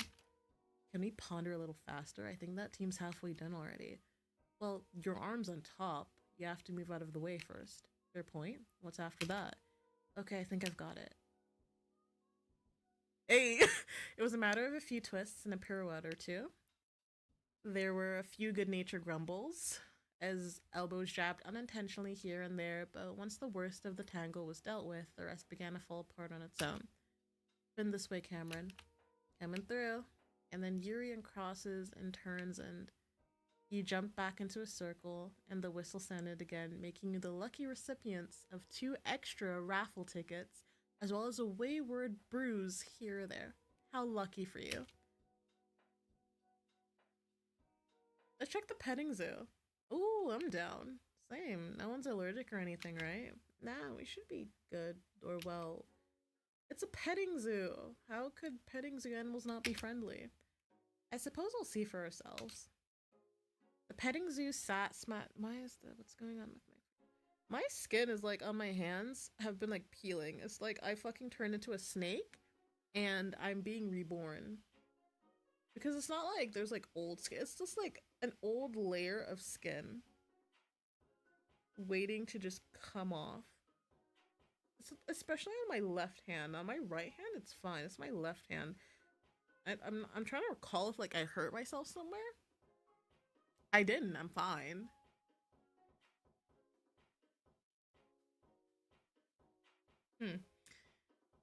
The petting zoo sat smack dab in the middle of the green, surrounded by a low fence. Alpacas, lambs, and Flemish giant rabbits.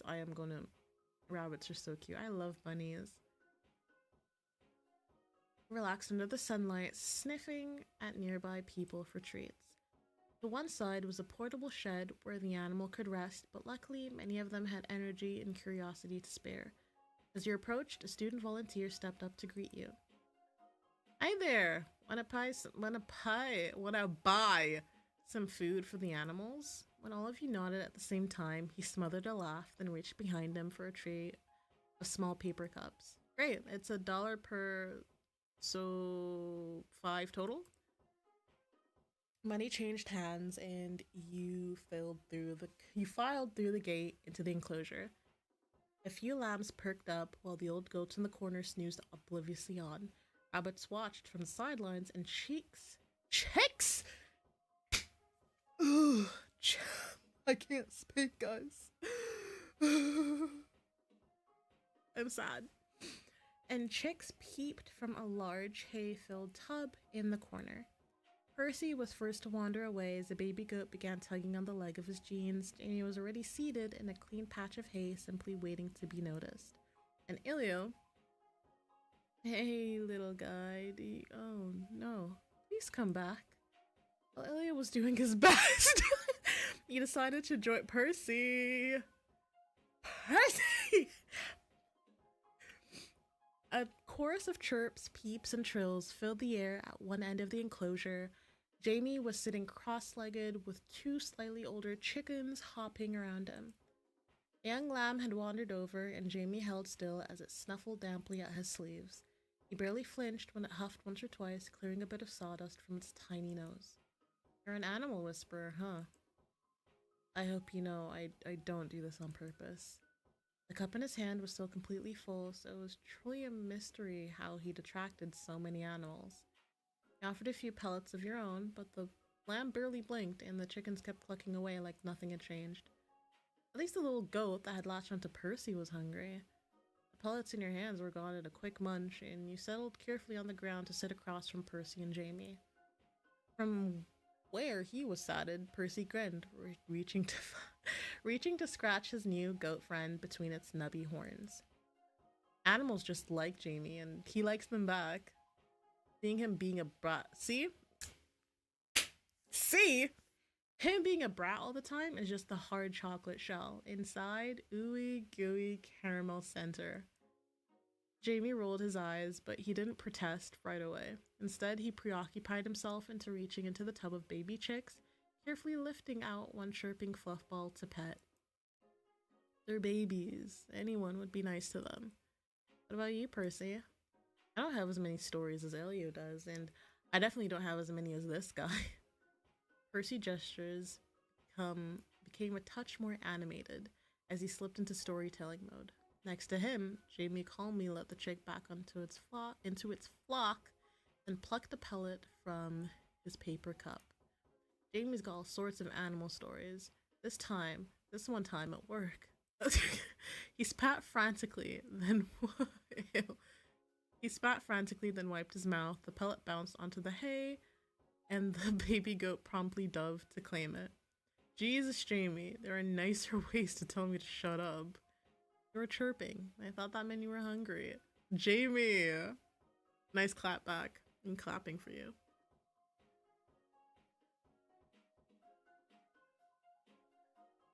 But you do have an animal story, right? You know what? We'll change the topic. What do I have right now? Why am I so compassionate? Bro, what am I being so nice for? The goat's really attached to you, huh, Percy? Oh, this little guy's a peach. Percy gave the goat one last scritch but shook his head. Alas, I've already got someone in my heart. Ain't that right, Jamie? He lightly elbowed his roommate, grinning from ear to ear. Jamie only smiled. Are you implying something? Anna, what would I even do? Adopt a goat in this economy? Before you could ask anything else, you heard frantic steps followed by an ominously swift thudding of hooves. Why do they hate you so much? And before any of you could move, there went Elio and Cameron, fully flinging themselves over the fence to escape a charging alpaca. Well, that's longer than last time. That's true. What do you mean, last time? You climbed to your feet and brushed the hay off your legs and left the pen. Elio and Cameron were sprawled on the ground and panting, laughing half hysterically as they bumped fists. So, wanna go somewhere else? Yeah, I'm all out of pellets anyways. Once Elio was done brushing the grass off his clothes, you were off once more to the part of the festival that had something for each of you. The fairground was a blaring hub of lights, noise, and people, and yet the noise was a siren song instead of a deterrent, reeling all of you in more quickly the closer you got.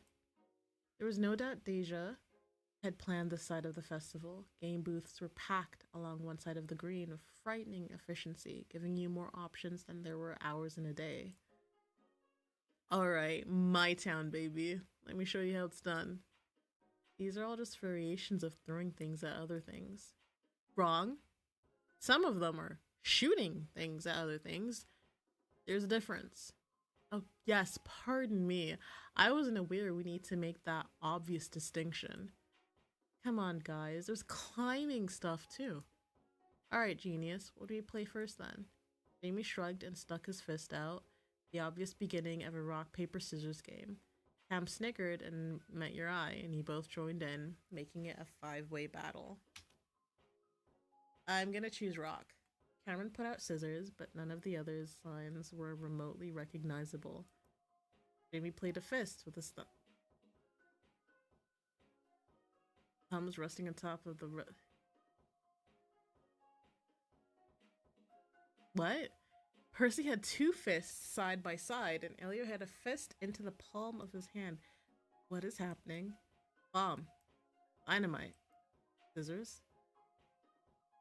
Boulder. Rock. Boulder beats everything. I'm pretty sure a bomb and dynamite would. Too late. Already gone. Boulder. Now it was Ilio's turn to stick 2 fists in the air as he whooped and sprinted away. He made a beeline for the ladder climb, dodging around a small child or two as he went. Okay. You caught up to him at a wide, padded platform over which a pair of rope and rung ladders were strung at a gentle incline. A bell hung on the wall above the far end of each one, waiting to be rung. Again, Elio? I take my chances when I get them. What do you mean, again? Ilio went still, casting a 1,000-yard stare at the ladders. Percy let out the kind of 5-note whistle that preluded any western shootout. Oh, I know what he's talking about, but like, I can't imitate it. No. Guys. Anyways, even Jamie joined in by patting the top of his thighs to mimic the sound of a distantly galloping horse. All that was missing was a tumbleweed or two. Wah, wah, wah. Never have I ever passed this challenge. Sweeping an arm out in a bold gesture, Elio beamed at the rest of you with unguarded enthusiasm, managing to look both confident and hopeful with a single gesture. But today, I will challenge that with all of your help. Or at least, you'll get to watch me die trying. So who's with me? I'll go. Yeah. The fuck? Let's go. I can't in real life, I have no core strength. I can't do shit. I will get it. Eventually. Sure, you'd compete with Elio. I'll give it a try. I expect nothing less. Get up there. You sized up the ladder in front of you. It was absolutely the opposite of sturdy. A set of painted wooden rungs connected by thick nylon rope. It was already turning and swaying perilously on its own without any extra weight on it, because I can't read. And considering how athletic Elio was, you were in for a hard fight. You each braced a foot on the first rung of your ladder, crouching slightly in preparation. On 3, yeah? 1, 2, 3. You launch yourself up the ladder, advancing one step, then another, and another. The ladder shook violently, threatening to flip upside down as you raced onward. Keeping momentum while staying balanced became exponentially harder, and you managed 2 more steps, then slipped, falling with a short yelp. On your left, you heard an echoing clatter of wooden rungs as Elio's ladder twisted and threw him handily to the padded floor next to you. I almost had it. You didn't. Jamie called out dryly, but stumbled forward as Cameron suddenly nudged him toward. Oh, okay. Okay, we're up. We are? No time. Go, go, go. Spurred on by Cameron's excitable urgency, the two of them grabbed onto the vacant ladders. What? Okay! Cameron barely made it. Cam tried leaping up 2 rungs at a time, only to spin until they were hanging upside down, yanking themselves close to the rungs to stay off the floor. They made a valiant effort to swing upright, but their grip faltered, and with a squeak, Cameron went bouncing onto the landing pad. I said it correctly, why did I hesitate? Jamie took a slower approach. Too slow. When his balance wavered, he overcorrected by leaning too far to the other side, and so he fell as well, with a small, clipped yelp. How did he make that look so graceful? I literally don't know what you mean. Look at me, I'm a mess. Says the most beautiful man ever. Like, fuck off. The two of them shared a laugh as they laid there before Jamie got up and helped Cameron back onto their feet. Hey Elio, you want another try? You don't have to ask me twice. Stepping forward, Percy Wait. Could I have waited and then gone with Percy? Anyways, Percy stretched his arm out with his fingers laced, then Elio bent down to stretch his hamstrings. From there, what was meant to be a quick race turned into a contest of panache. While each of them engaged in sillier and sillier stretches, Cameron tugged on your sleeve, wiggling their eyebrows as they held up a $5 bill. 5 on Elio, 5 on Percy. You turned your back to Elio and Percy, both kneeling on the mats like sprinters waiting for a starting pistol. 5 on Percy. Please, hold your applause to the end. Watch your big head, it'll weigh you down. Count us off, Yuri. 1, 2, 3. Athletic as ever, Elio Why am I laughing? Elio shot ahead by a few rungs, his ladder shaking precariously underneath him. Percy was scrappier, climbing steadily at the cost of speed. It was a close race at the end. At the second to last rung, they both reached and swiped for the bell and plummeted in quick succession as they lost their balance and fell. Oh man, nice to see we still suck at this. A breeze swept past, shaking the ladder rungs and gently carrying the last of Elio's dreams with her. Why would you say that? He stared longingly, visibly imagining his elusive victory as earnestly as he could. After a hesitant silence, he turned away, but he made it one step before Percy clicked his tongue. What? Shaking his head slowly with exaggerated care. Elio, wasn't today going to be the day? I mean, I wanted it to be, yeah. So we're giving up just like that? How did you put it? Today you were going to win, or we'll catch you die trying. Me and my big mouth. Percy's right. You can't give up now.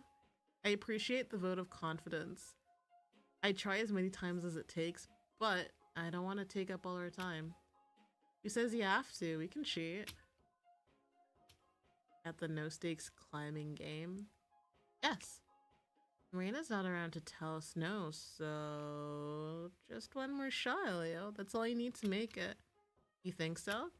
I know so. Right, Yuri?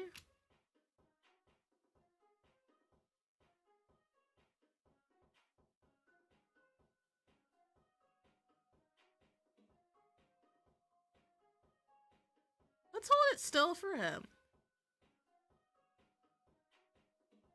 We'll hold it still for you, Elio. Climb boy. What? For you, Elio.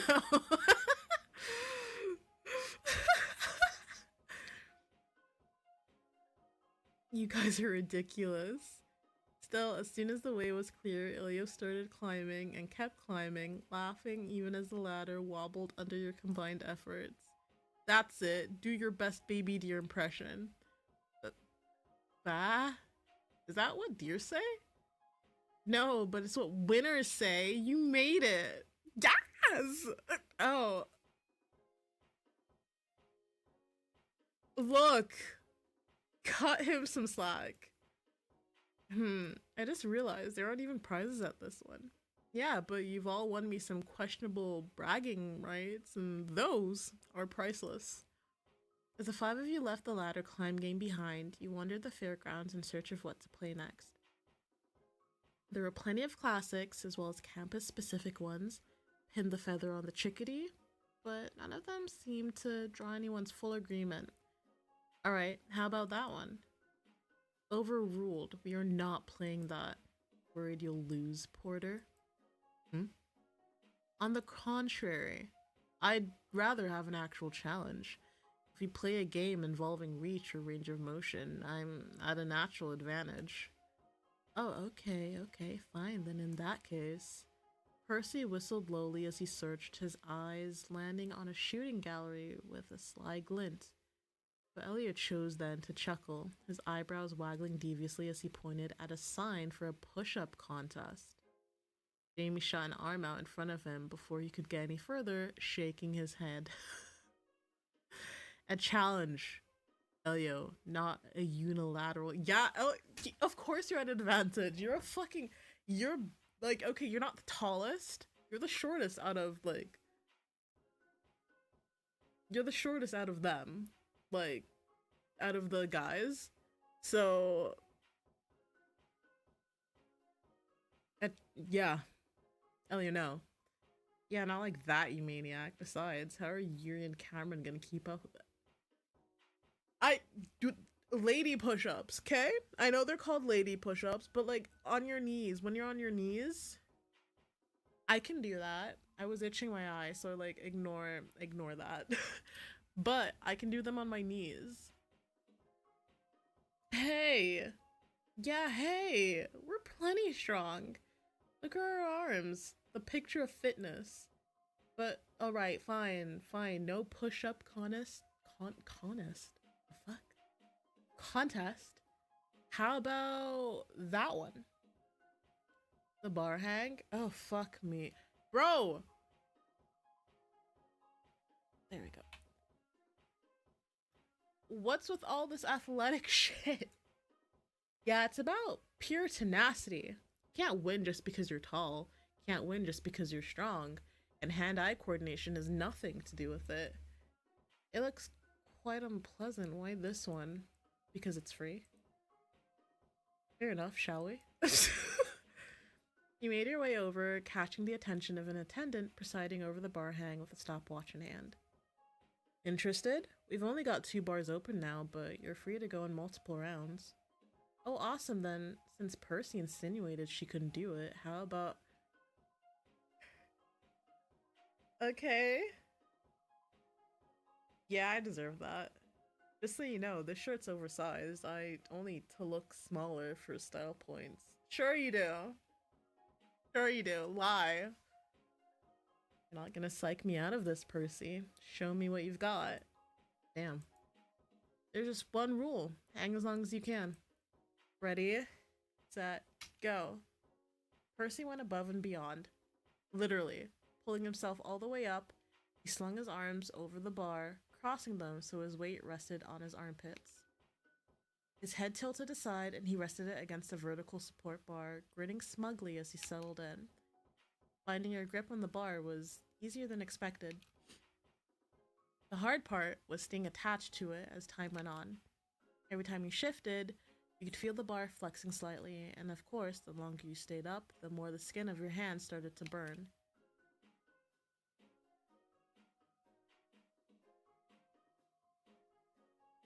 I will sing the pain away. If you're going down as ridiculously as possible.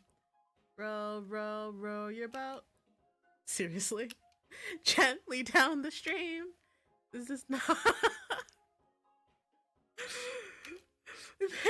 barely. Oh no. It still hurts. Oh, ouch. Fuck. You slipped from the bar with a wheeze, holding to the ground while Percy kept swinging gently above you. I'll hire you for my next birthday party. You shuffled aside to make room for the next pair, and as soon as the stopwatch was reset, the contest started anew. Don't hold back, Elio. In fact, hang on. I want a fair fight. That's the spirit. Is Cam okay? Cam, I'm focusing. Oh, it hurts so bad I can't talk. Come on, just 5 more seconds. I can hear you smiling. Alas, there isn't much to be done in the face of Ilya's sheer strength and willpower. Cam dropped, and Ilya swung lightly back and forth, grinning wildly. Alright, get up on here, Jamie. Very well. The third match went pretty much the same as the other two. That was quickly. Ilya's smile was only a little smug as he dusted off his palms. The rest of you cheerfully avoided eye contact, lest he invite anyone to try yet again. Thanks to several complaints of sore palms, you all veered aside for a quick detour, grabbing some cold canned drinks for a stand to soothe your hands. Only afterward did the conversation turn toward finding something that all 5 of you could play at once, instead of competing in pairs. I think I just know the place. I know just the place. The fuck? Percy, how did you know this was back here? I have an eagle eye for these kind of things. No, man, you're just tall as shit.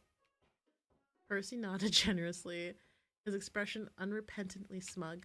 Before you was a heavily padded arena constructed of nylon walls, filled to chest height with foam cubes and dotted throughout with small platforms. Is that an obstacle course? Students jumped and darted back and forth, each vying to be the last person standing, while jabbing, swinging, and pushing at each other with long, lightweight jousting poles. How's this for variation, Jamie? It's an escalation, I'll give you that. I'm confused. The sign said this was supposed to be jousting. Think less horses, more gladiator? I saw something like this on TV. I will beat the shit out of all of you. Y'all are great. We're besties now, but I shall win. I shall prevail. Mm-hmm.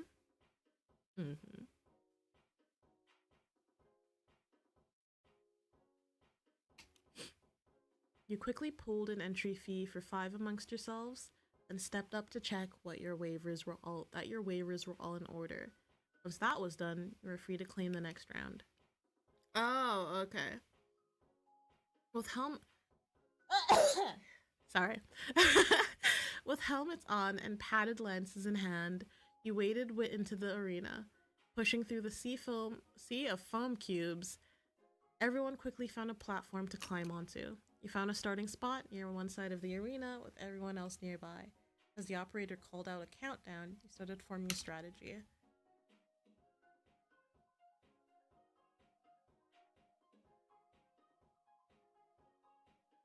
I'm a snake. I'm a snack. You looked around and quickly identified several safe escape routes. If they couldn't catch you, they couldn't knock you down. When the bells rang, starting bell rang and you were off, game time. The first thing you had to do was create more distance between you and everybody else. Which way? You leapt and landed with a solid thump, then continued onward. You made good distance and even better time, holding your weapon out for balance, and then you heard a shout. You can't run for Elio, leave me alone! Oh fuck, I almost missed that. You heard a whistle of air and darted away, landing right next to the arena wall. From here, you were forced to turn back inward, and before anyone could get close, you sped onward with gusto. Excuse me. Jamie, go, go, go, pincer! Yeah, give me some space already.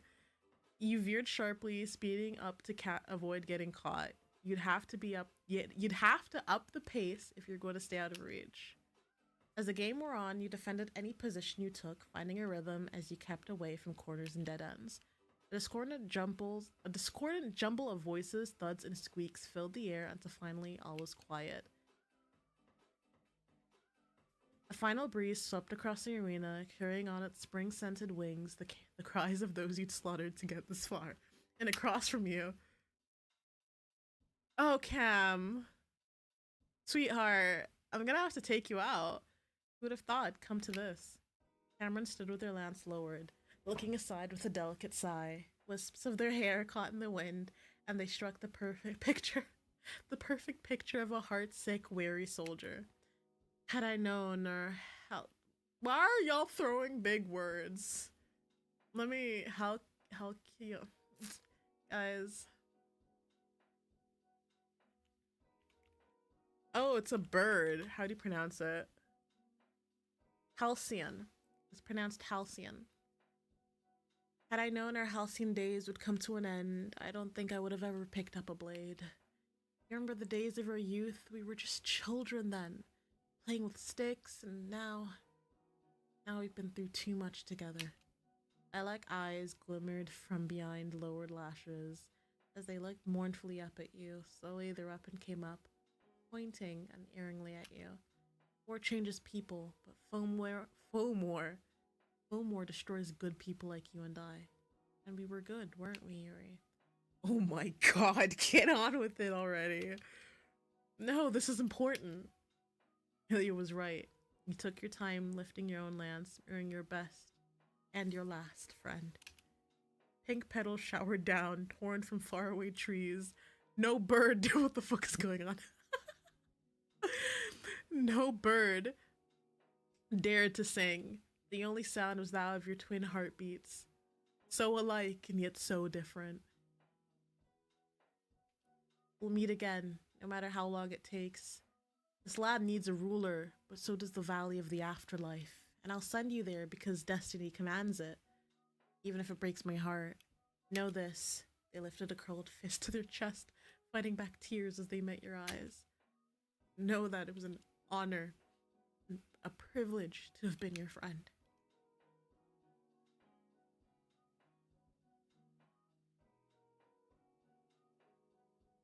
I'm a good friend. I love Cameron. Wait. Just as Cameron tried to lunge forward, you called out. Surprised, they stopped, watching as you reached down and dropped your weapon. Lance fell into the pit, and you took a step back, your heel slipping over the edge of your platform. No, you can't! I can. Let me do this for you, Cameron.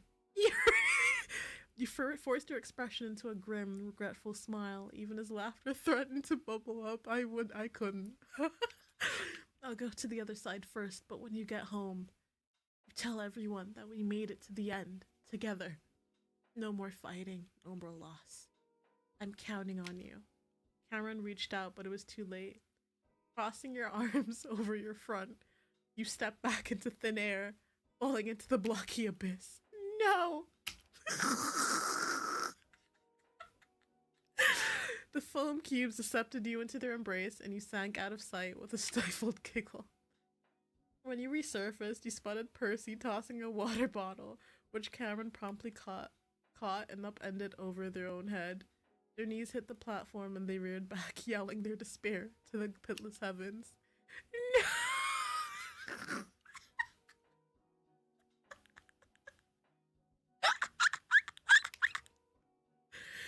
Well, as y'all filed away from the equipment return table,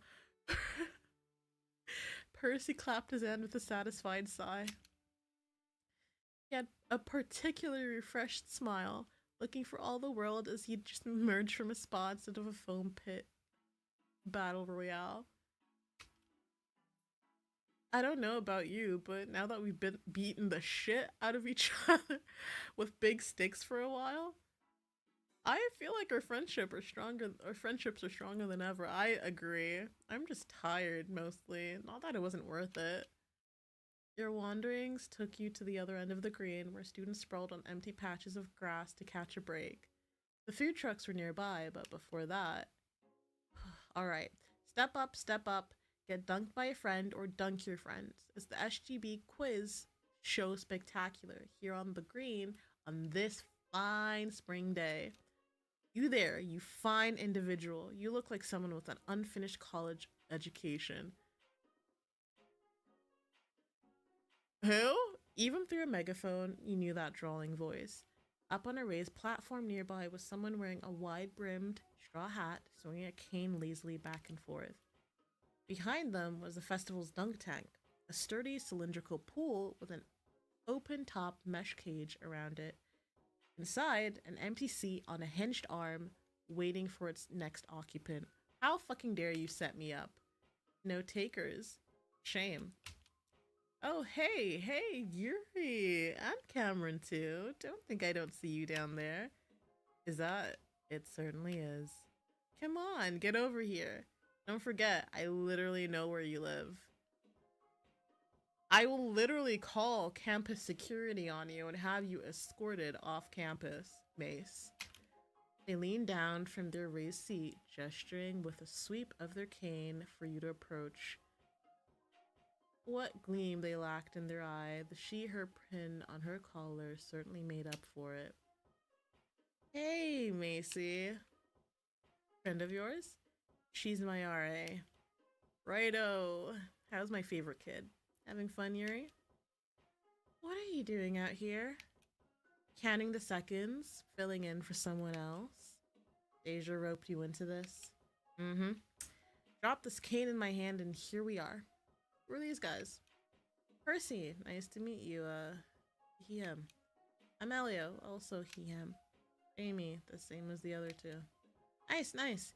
Hey, would any of yous be interested in a game? A dunking game? You got it.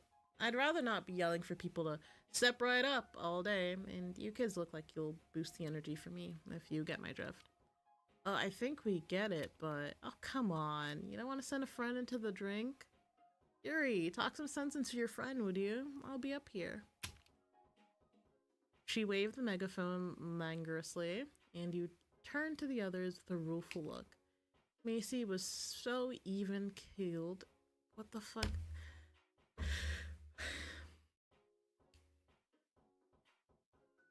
I'm gonna take a sip of water.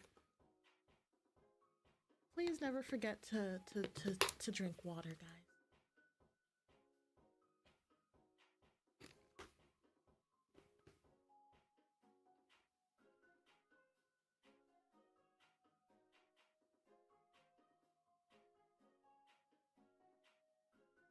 Macy was so even-keeled that she'd listen with barely a blank, then proceed as if no protest had been issued in the first place. You're almost guaranteed to be up on that stage in the next 5 minutes.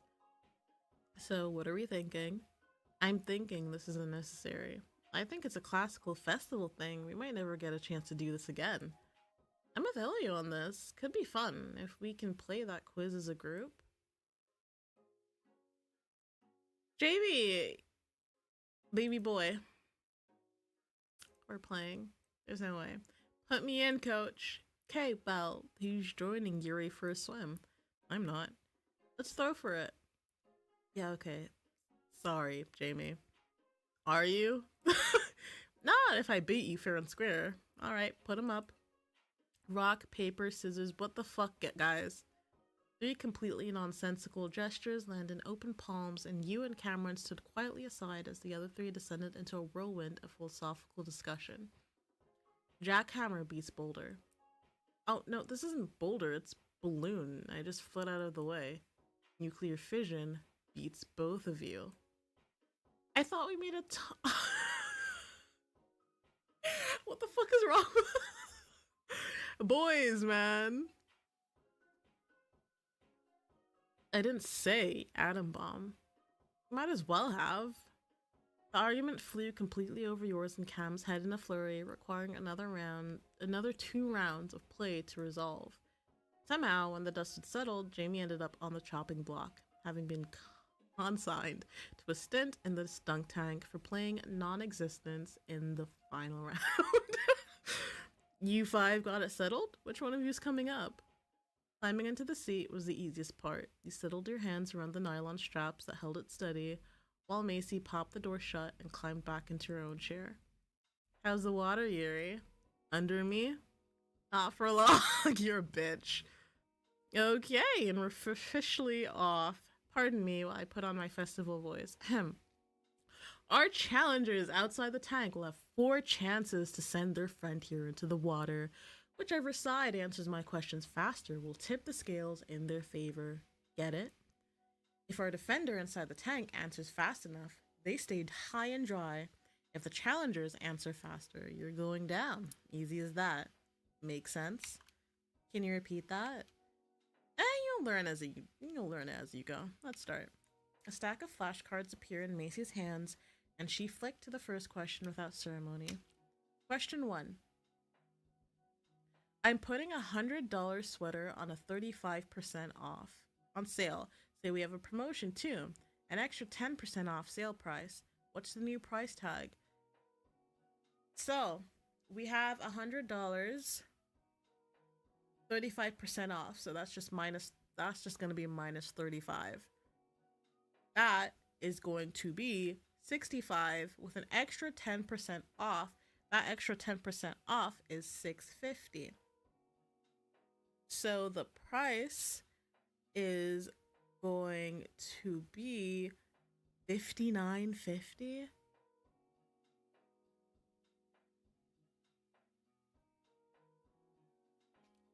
Math, seriously, Macy? I don't even have a pen. I got this. Disqualification. He's minoring. I'll allow it. It's $58.50. Stalemate. Next. Question 2. Name 1 member of your student government. Deja. Boo! Softball question. You could have said it faster than me, but you didn't. Question 3. Let's pull one from the back of the list. What's the official name? Guys, no! Wait! Can I check the log?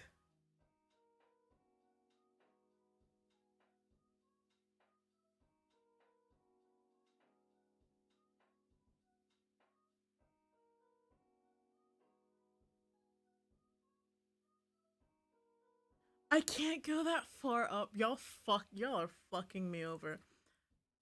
I don't know. I don't know. I don't want to lose. I'm a sore loser. Oh, Spring Festival.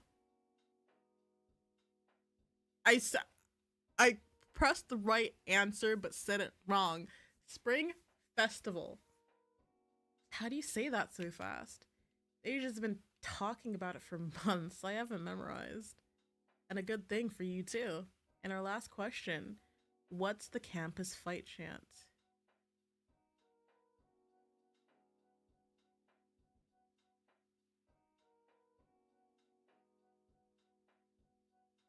Yes! I did not know that was a chant. I was guessing. Congrats on surviving, though. I think everyone watching this is kind of disappointed. Do with that knowledge what you will.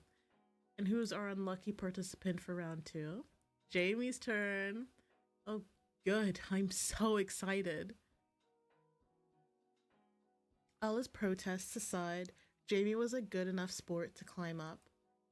He wasn't thrilled, per se, but he settled with his chin on his hand and his elbow on his knee, leaning forward to gaze down at the rest of you with resigned serenity. Go on, then. Need me to repeat the rules? We got this. Alright, here's the first question. What is the name of the individual who while escaping the labyrinth, flew too close to the sun with their wax wings. What happened to the max? Why are we getting hard questions? I skipped them. Better hurry and answer. Icarus.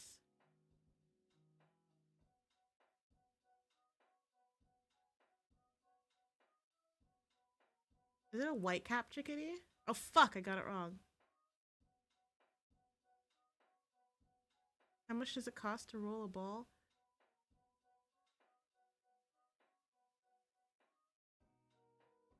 Fuck!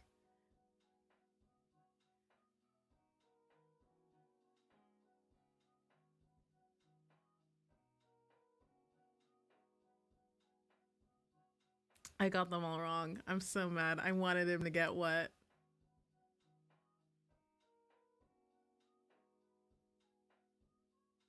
Macy, you know your festival voice sounds the same as your regular voice, right? Therein lies the joke, my little fellow. Therein lies the joke. With a twirl of her cane and a tap of her hat, Macy waved the five of you on from the platform, her unfazed smile tinged with amusement. If you see anyone else who'd want to turn, you send them my way, okay? Will do, Macy. Have fun up there. And you have fun down there, Yuri. Oh, it's 2! Shit. You trailed away from the small platform with one last wave for your RA, and then you were out in the emptier part of the lawn that led towards the festival's platoon of food trucks.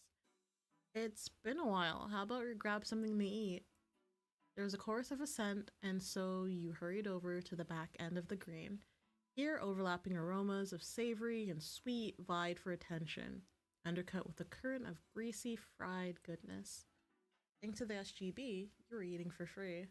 The boys split up immediately as their taste led them to different trucks, and Cameron stuck together, wandering in a different direction. If only this much variety was available at all the events you attended. But there surely wasn't enough budget for that. You'd have to enjoy the feast while it lasted. There you are. Are you still waiting for food? Elio is such like a... I just want to give him a hug. Hey, yeah, should be out soon. What'd you get?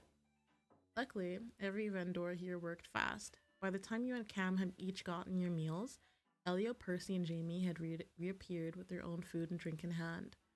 Finding seats was a little trickier. Eventually, you found a clear patch of grass and you settled in.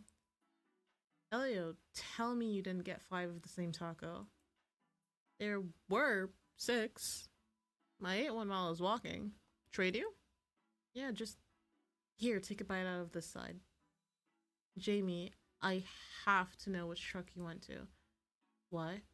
Because you're eating an entire wedge of lettuce. Jamie, what the fuck? Buy lettuce at home. Damn, what the fuck, bro? Bro.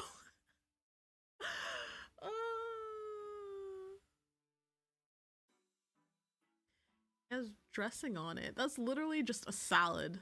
Barely even. Do you want some of my fries? Stomachs growled collectively and you all quickly tucked in. I can't believe we got 2 extra tickets from the pretzel game. Yeah, but what if one of them wins? Who gets it? I think we'd claim the prize exactly how we won it. In pretzel form? In pretzel form, all 5 of us. And we got such a dramatic confrontation during the jousting game. Cam, are you sure you didn't rehearse that before you got here? I was just shouting whatever I could think of. Maybe so, but it was quite entertaining nonetheless. I have Percy to thank for that water bottle. I saw your vision and I shared it. I'm glad I could contribute. I just love moments like this. Call me a cheesy cunt. I don't care. And don't think I didn't see you getting away. Fuck off. Leave me alone. It was all part of a carefully crafted plan, trust me. A stack of paper trays, napkins, and wrappers rose in your midst, reaching its maximum height right as the music overhead died down. Hello, hello. How are we doing, WMU? Heads turned, yours included. Over in the distance, a familiar figure stood in front of a microphone in a small stage. Is that? I hope you're all having fun. We all worked hard to set up the venue, so please enjoy it to the fullest. For those of you still raring to go, we'll be open all the way till sunset. But before I let you get back to it, get your tickets out, everyone. It's time to announce our raffle winners. Come on, we got to have won.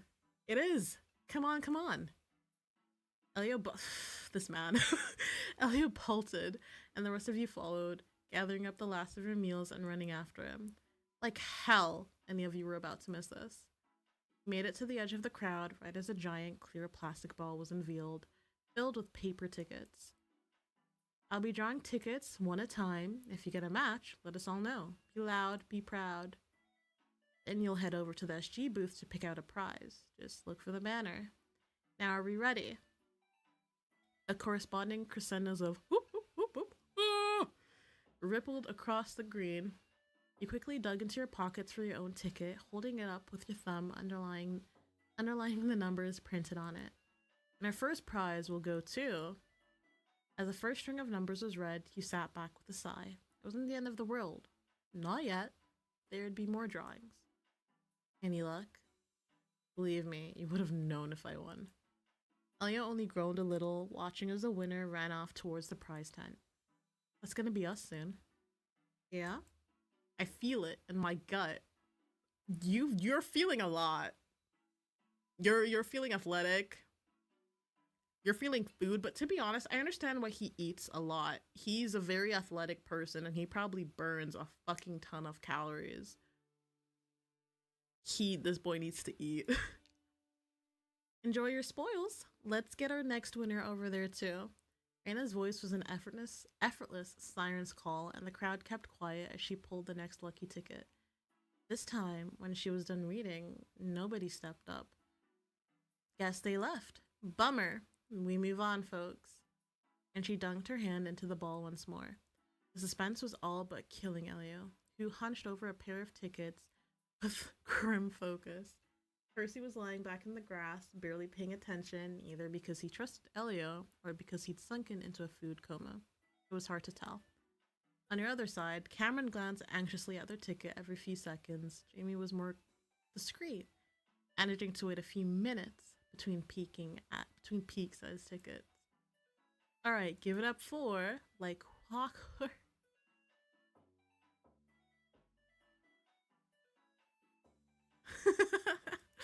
Then your eyes and brain both... Yes? Yes?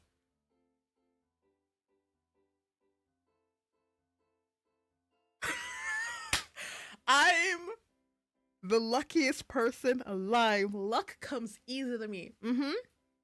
Yes. I fucking win. Hell yeah.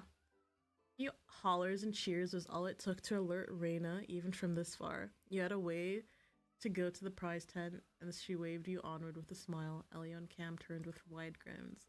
You did it. You actually did it. Did what? It was a Jamie, shut the fuck up. You're lucky. You were beautiful. I would smack you. It's not random chance. It was meant to happen.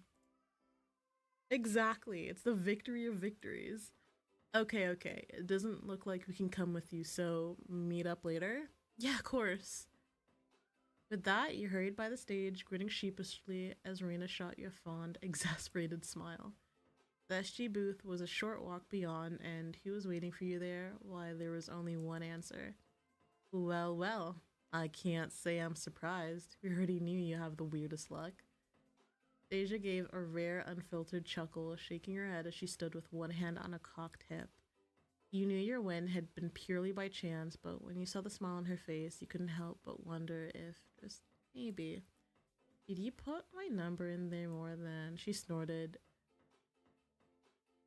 Okay. Fair enough. Love you, Deja. I knew she would if she could, though. With a sweep of one arm, she gestured to the vast array of objects packed in the tent behind her. With the other hand, she gave you a pamphlet containing a packed list of the entire inventory. Holy fuck, y'all went all out, huh? Anything catching your eye, or do you need a second? You wouldn't rush your beloved roommate, would you? Not unless the line starts, but you're fine for now. I do consultations for a small fee, of course.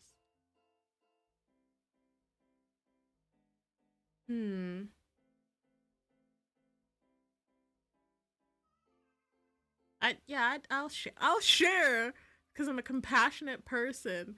Because my fucking compassion thing is probably fucking maxed out. Literally almost maxed out. I have nothing else. I just have my compassion, guys. I feel like I'm too nice of a person, like, looking at this. Victories are sweeter when shared. You'd get something for someone else. Decided to take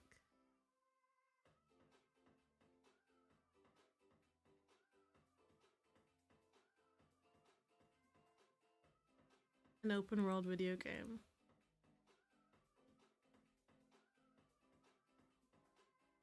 Oh, sure?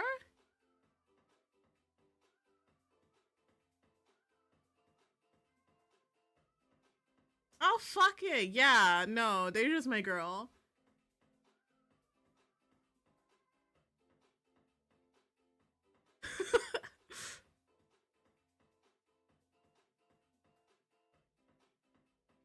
I would have given it to Percy because I know he likes games, but this is fine too.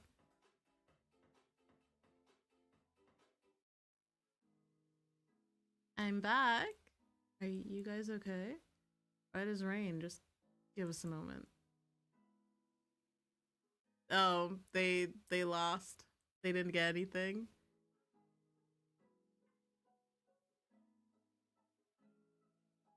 Yes, pity, woe, etc. Even Jamie. Jamie was the first to climb to his feet. The others followed suit, grumbling good-naturedly. But Elio shook himself back to his usually sunny self soon enough. So, what'd you get? Oh, Deja must have been pissed. Or delighted? Both? I can't imagine her being either of those. Okay, what are we up to now? Not to be a spoil sport, but it's been a long day already. Admittedly, the festivities had slowed down since the raffle ended. You weren't that far from sunset, and your friends were tuning into the mellow atmosphere that had settled over the green. It's cool. You want to split up, head out for the day? I am so glad we hung out too.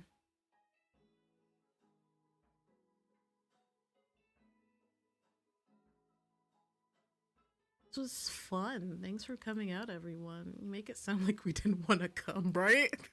Not to mention Deja would have hunted us down if we hadn't. He lingered at the end of the green for a few minutes, chatting idly until a natural break in the conversation occurred and the boys excused themselves to head home.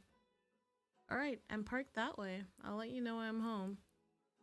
Cameron was next. With a toss of two-tone bangs, they scampered off toward the parking lot, waving cheerfully behind them for a few more paces before they disappeared into the distance. Before you left, you went to find Deja just so she'd know you were heading out. You had half a mind to stick around and help get us. Oh, okay, I'm sorry. In her words, you were meant to enjoy the festival to the fullest, and that meant you weren't going to be donating any of your time or energy today. All that was left was to go home. Your room was a familiar haven after such a full day. You fell backward onto your bed, stretching with a soft groan. The temptation to doze off was strong after you'd indulged yourself at the food trucks. But the residual buzz of excitement from the raffle kept you from napping right away as you replayed the events that had led you to the prize booth with a little smile on your mouth. A buzz in your pocket alerted you that the group chat was kicking back to life. By the time you tugged your phone free, a flurry of texts had already filled the screen. At the top of the chat was a picture from Elio, a snapshot of you sitting in the duck tank suspended over the water.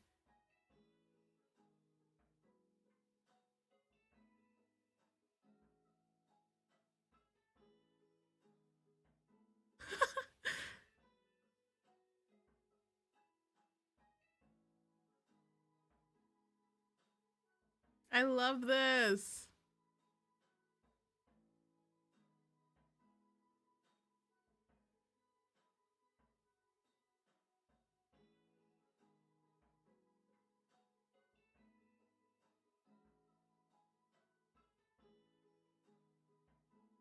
This was easily the most active the group chat had ever been. Tired as you were, you kept your eyes glued to your phone, muffling the occasional laugh as typos, emojis, and inside jokes rolled up the screen. There was something about texting right after a hangout that locked the emotions in my heart! That locked the emotions and experiences of your day in. helping the memory crystallize in a way that kept the original luster. Maybe the others felt the same. And of course, it wouldn't do to ignore the reason you've had so much fun in the first place. Out on cue, a knock at your door pulled you back to the real world, and Deja peeked into your room. Hey you, what's that big smile for, hmm? You lifted your phone by way of answer, and she chuckled softly. It's still going, but hey D. Tilted her head, raising an eyebrow as you got to your feet. Thanks for today. I think everyone really had fun. She blinked before her expressions. Oh. What was that? What's that for? You're being sweet. It was a fun event to organize, so don't worry about that. Yeah, I know you lost sleep over this, but I could tell you're enjoying the challenge. And before you even try, you're not making dinner tonight. I'll order us something. Aw, now I'm gonna pinch your cheeks. Cam's calling. Hello, my favoriteest person in the world. Oh my god, baby. Hi. Your absolute favorite? Yes, but don't tell Deja. I knew it in my heart, but it's nice hearing it out loud for once. Okay, first of all, I say stuff like that to you all the time. Nah. Second of all, I'm so glad you think the same. Aw. You doubted me, Cam? No. It's like you said. It's nice to hear it out loud. In fact, it's your turn. Am I your favorite person? Cam? You're like my second favorite person, I won't lie. Obviously, yes, is what I would say. Ah, sweet. What are you up to today? Nothing much. Why? What are you up to? Why do you always make it sound like I'm up to something? Because you probably are. Don't answer that. Okay. I'm just studying. I mean, working. Bored out of my mind. I can only come up with so many acrostics before my brain turns to sludge. Yeah, same here. The studying, not the sludge part. Yeah? Your brain intact over there? No, it's melting. Want to study together? I'm on my way. Well, actually, I'm technically at work. Maybe we can get a group going? Let's invite Deja. Maybe the others too, if you're okay with it. Yeah, sure, I'll reserve a study room. Sure. What day do you want to do it? We probably need to give everyone a heads up. When are you not working? Let me double check. I've got to finish this up, so I'll let you know after. Cut! Oh, fifth floor? Don't care how good you are. Stop banging on the walls.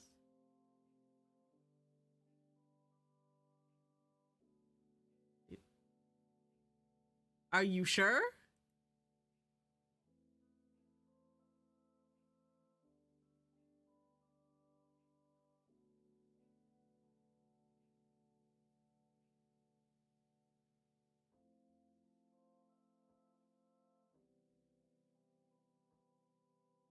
I don't think there's anything else. I wonder if pictures like gather up here. Oh, I don't. I thought that picture for like in my head, to me, that picture would kind of be like the picture we took when we won that scavenger hunt. Yeah. Okay, let's start event. This is a long demo, damn. As the semester continued to wind down, finals marched ever closer, regardless of anyone's wishes to the contrary. But I just realized, like, Jamie and Cam, they're leaving. This is their last year. While it was great that the boys were feeling studious too, the main priority was still to help Cameron focus long enough to make a dent in their coursework. Your time was mostly spent resisting the urge to flip your phone face up on the table. It was only the lurching, sick feeling of knowing you had to study that kept you from doing so. But unfortunately, that left you with very little energy to, study. Can I borrow your ruler? Yep. At their quiet exchange, you couldn't help but glance over at the complete mess on their side of the study room. Books and binders forming a wobbly blockade, interspersed with pencils and scrap paper. You could barely see their laptops hidden within, wearing plaintively from a nest of charging cables. Thanks.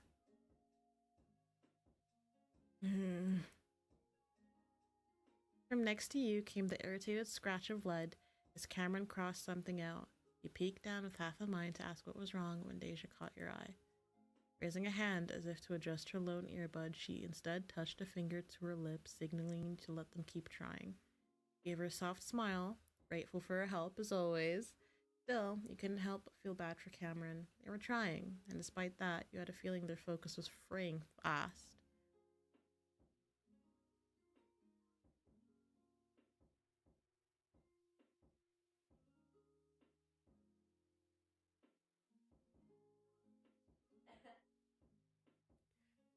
Cute!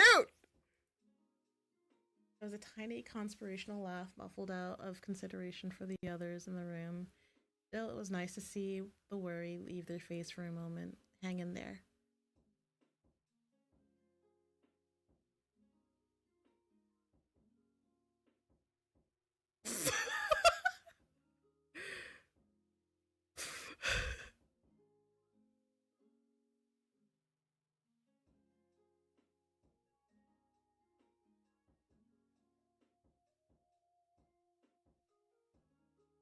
Lucky.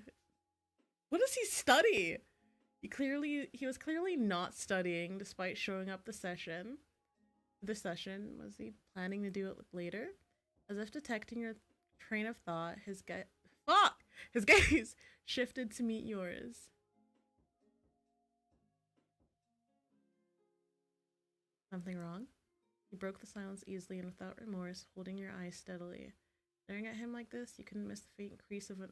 Sorry! That was nothing. All done? Oh. Cameron! Well, the good news is you got these right.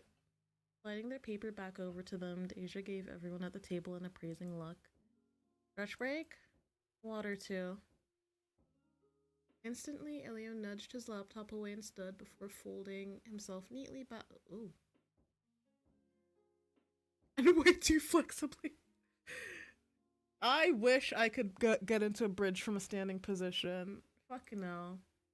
Oh, that's better. Why is the last paragraph always so hard to write? Copy your introduction. Or rehash your main arguments. Or try writing something about scope, personal significance.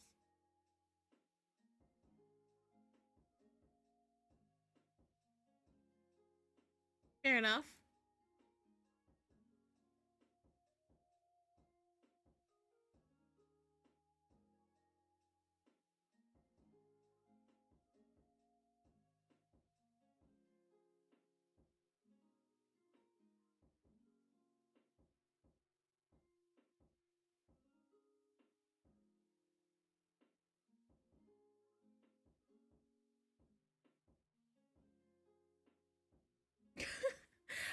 Why am I silently reading? I'm checking.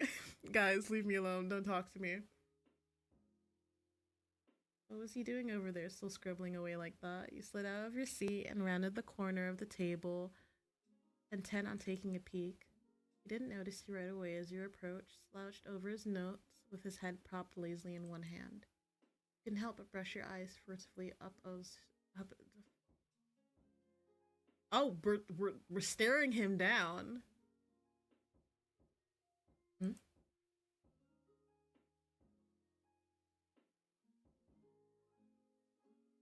What's up, Yuri? Oh, okay. What are you doing? Just doodling. Stop! Get out! Stop it! No!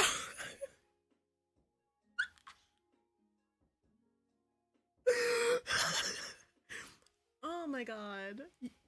Huh? Really? No fucking way. He'd been paying that much attention. I'm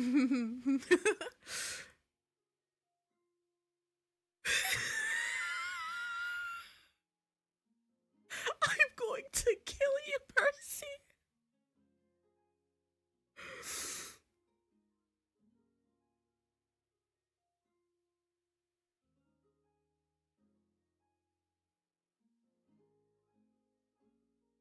Oh, okay. Here, this one's you. What the hell is that? A mango? Oh, his laugh is so cute. Fuck!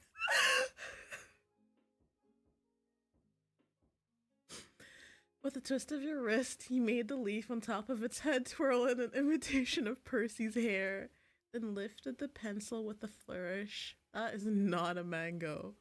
Is so? And where's my sword? Scared I'd beat you in a good fight? In a food fight?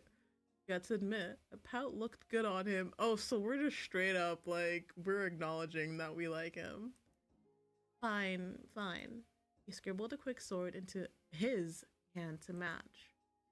Your eyes wandered to the other notebooks Percy had stacked on the table.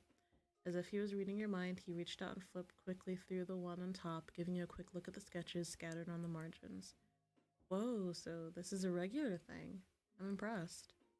I'm hobby level. It helps take my mind off things for a bit. I try to have fun with it. He glanced at his laptop screen, which was currently idling on a half-finished assignment. I'm guessing doodles are more fun than your math assignment for the week? Yeah. There's only so much functions I can— Fuck functions. You said that unlocked a whole fucking Pandora's box of trauma. I hated functions. Was the one thing that I excelled in math, and I did not excel in math. Like, but this is the one thing I genuinely did super well on was vectors. I did amazing on vectors. That was my shit. Yeah, there's something. Blah, blah, blah, blah. We read that. As if to demonstrate, he pressed his pencil to his most recent scratch work, and soon a little cartoon brain was skateboarding down the function plotted on the page. Have you ever turned in something with a drawing on it? I might have, and I might have not. Very mysterious. Rapidly approaching footsteps signaled the end of break time, and soon both Elio and Cameron were back. Drifting back to your side of the table, you dropped a little reluctantly into your seat. It seemed that everyone still had something to occupy themselves with, and so, with a scattering of grumbles and sighs, you all settled back in around the study table. You couldn't find your focus right away, and so you found yourself Bro, stop putting big words! Surreptitiously glancing to your right. Percy's attention was already squarely back on his laptop, so we didn't notice you. Oh, so we're playing the obvious game. I think, like, we've probably known, like, everyone for, like, good few months, maybe not few months, couple weeks, a month or two. So feelings for Percy are growing. Yeah. He also didn't notice your focus on the way his bags fluttered into his eyes every time he glanced at his scratch work. The back and forth sway of his dark hair was admittedly very distracting. Eventually, you managed to gently shake yourself out of it, and you returned to your own notebook as quietly as you could. All told, you managed a collective 15 minutes of continued studying, and it seemed that was all you'd get, as all too soon, Elio dropped his pencil and leaned back. Oh man, I'm getting hangry. Grabbing his jacket from the back of his chair, he slung it over his shoulders, lifting his water bottle out of habit afterwards. I'll do a snack run. Any requests? Grab me a juice? Yep. Anyone else? Yeah, anything's fine. Deja murmured her agreement soon after, offering Elio an appreciative smile before returning to her left. Well, Patum can't speak. I'll just come with, I think.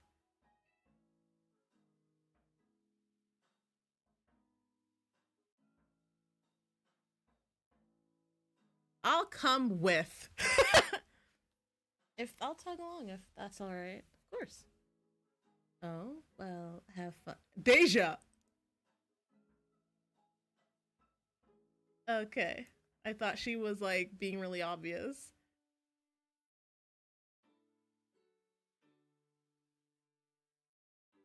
Stopping at the end of the hall, you gathered in a casual semicircle around the vending machine. The selection was underwhelming. There was little else aside from. Do they not like? If couldn't you leave the study room and like quickly head to the store? Because I remember in uni. Okay, obviously the libraries was a bit ways from like. We had a spar where you could buy snacks.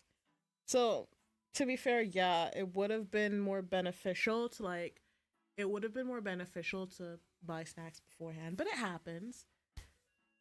Just pop down to like your local, there has to be like a store on campus where you can buy stuff. Like you can buy coffee, chocolate, all that, but you should also have like a little mini store on campus. As I said, we had Spar. Maybe the machine hadn't been refilled in a while. Not much to look at, huh? It's not exactly tempting. Percy stretched his foot out and tapped gently at the machine's base, his mouth drawing into a lopsided smile.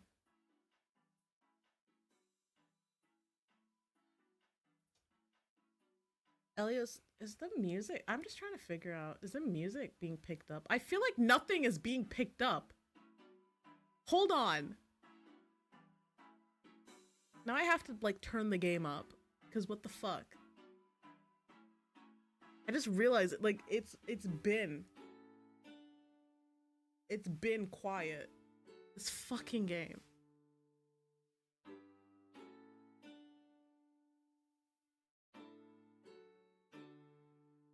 I am pretty hungry. Let's get chili fries now.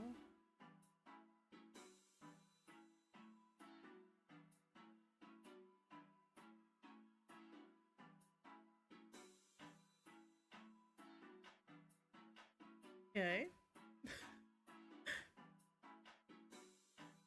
As soon as he set foot on the green, the plan fell apart. Is that a horse? That is, in fact, a horse.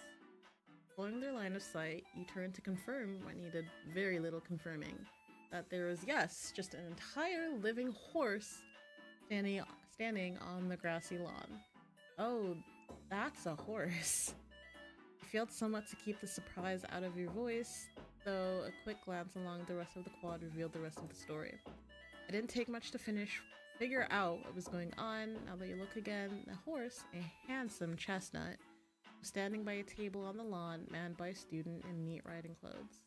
A scan across the green revealed a second horse as well, trotting briskly down the far side of the green with a rider on its back. I didn't even know we had horses on campus. Me neither. I really picked the right school to go to. It's that easy. It's that easy. The look Elio cast toward the horse was nothing short of barefaced longing, but a small burst of laughter caught your ear and you looked back down the green.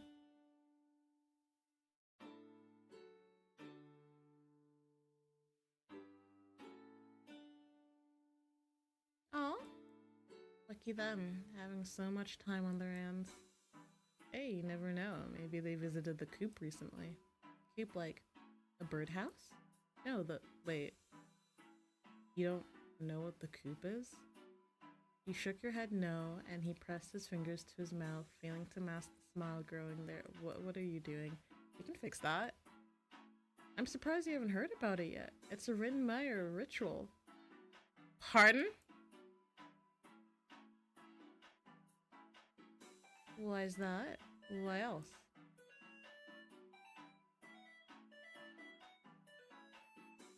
It's a luck ritual. Okay. He pointed a thumb over his shoulder across. I think, like, guys, I'm also trying to process. This demo is long. We've been doing this for almost 5 hours. I was planning on playing another demo, which we might have to move to Sunday. He pointed a thumb over his shoulder across the width of the green and toward a walkway that cut beyond the central area of campus. It's just a hop and a skip away if you want to try it. I mean, we can if you want. I mean, I said I was hungry, but it's totally fine if we detour a bit. I need to like also sit back because I have a terrible habit of like leaning in front and then you don't notice anything.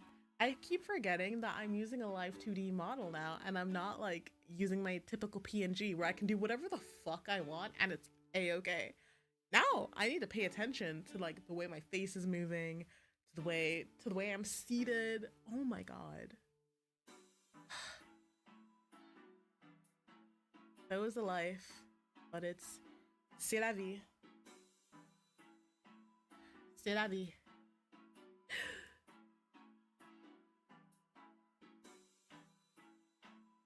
All right, let's go.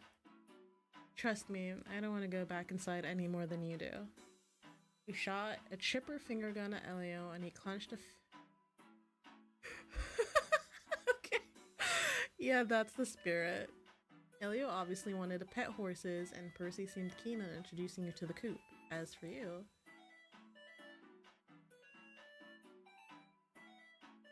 Let's go to the... I'm down to visit the coop. It's that way. Leaping around the lawn, you moved onto a narrow passage between two buildings. Shoes pressing softly into springy grass, you proceeded in a single file and turned the corner into, behold, the coop. With a flourish, Percy stepped out. What is this?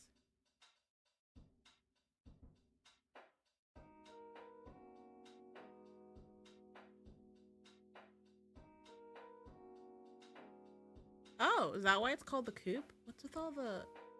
He gestured at two wooden pillars planted behind the benches, painted vividly in the school colors. Each one stood at a corner, strung between in arcs and swoops, lengths of sturdy string. Fluttering from them, a myriad of paper strips in all colors dancing in the breeze. See? Plenty of activity. Alright, so first thing we've got to do is pay our respects.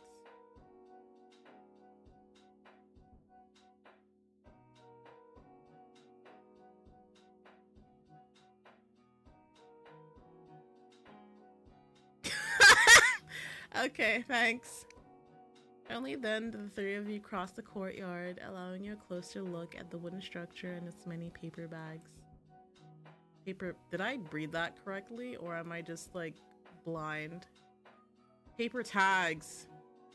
As you got closer, you carefully caught hold of one of the fluttering papers, unfolding it to find a handwritten phrase inside. Please, no short answers on Tuesdays.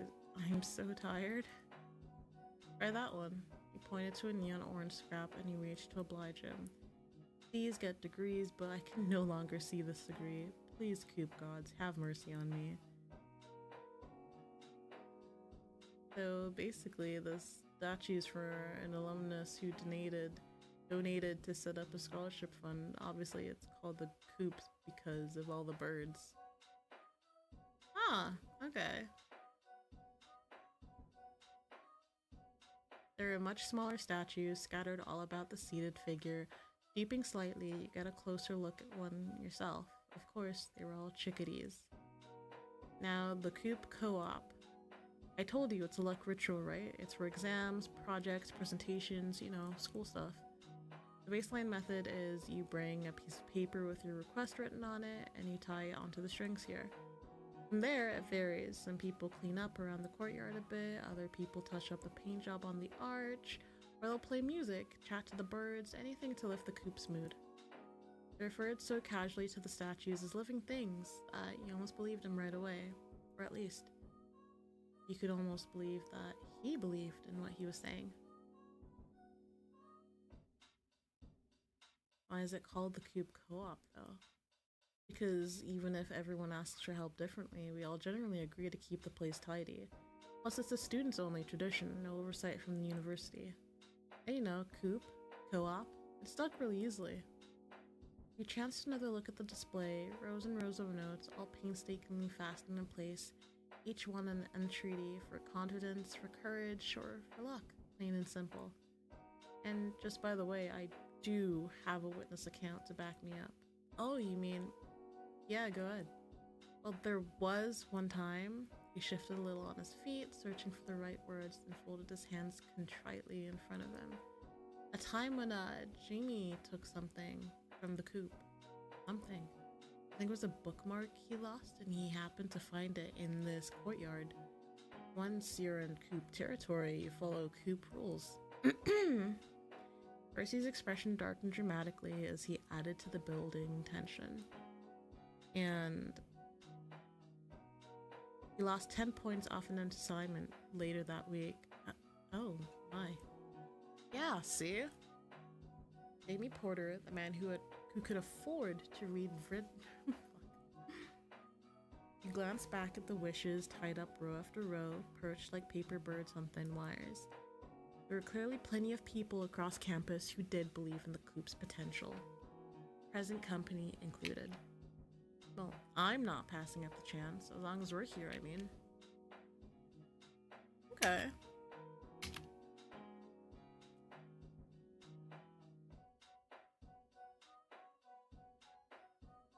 Yeah, I like doing traditions like that. I would totally be down. I can go first. Wait, really?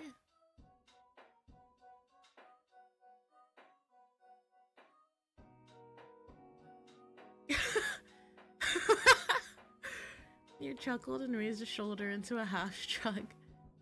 Half shrug? What the fuck am I saying? Eyes lighting up with a gentle humor. Well, what can I say? If even Jamie fell under its power, I won't doubt any longer.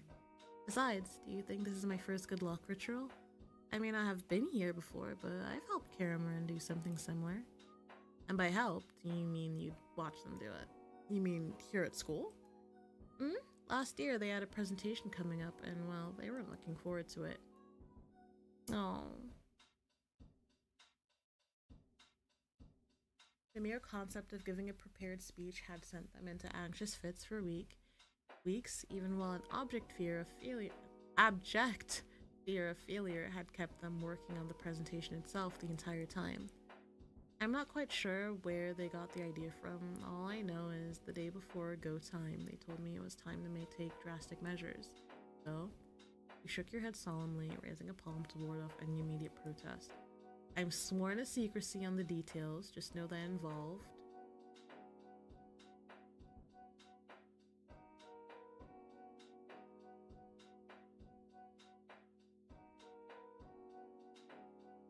A slack-lining brace on the roof of your apartment building. A what? On the roof? Just on the roof. Like, a foot above the ground, don't worry. Oh, Cam. But in the end, it worked. They went to class the next day and aced the presentation, no sweat. You capped your story with a little flourish of one hand, and Percy obliged you with a light golf clap. Oh, that kind of clap? That? I need to change my posture because I'm sitting like this.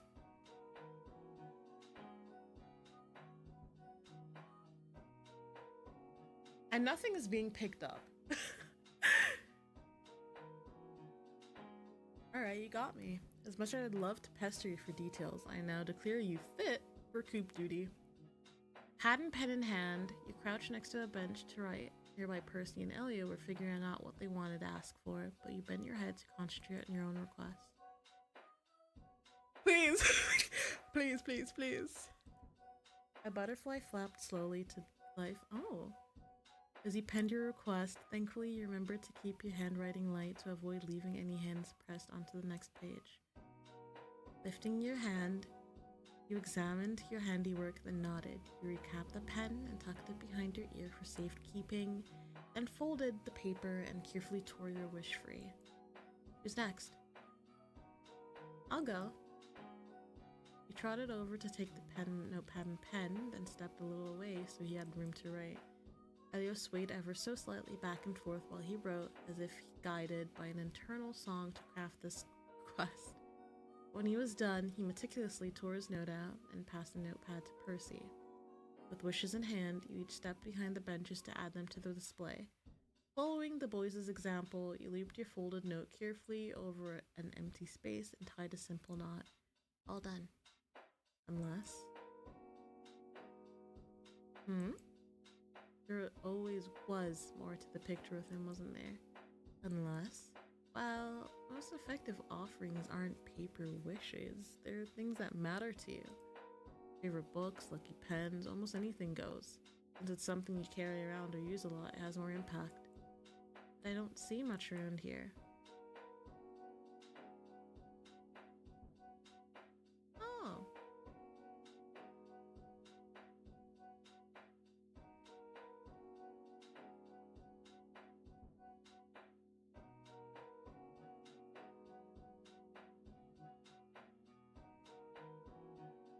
Let's go! All in! Do you even have to ask? You clapped your hands together and rubbed them slightly. You grinned because... Let's get offering. With a glint in his eye, Percy drummed his hands lightly on one of the painted wooden pillars, sending a ripple dancing through all the wishes on the strings. Well, I'd say between the three of us, we can give the Coop statue a nice outfit. Why don't you go first, Eerie?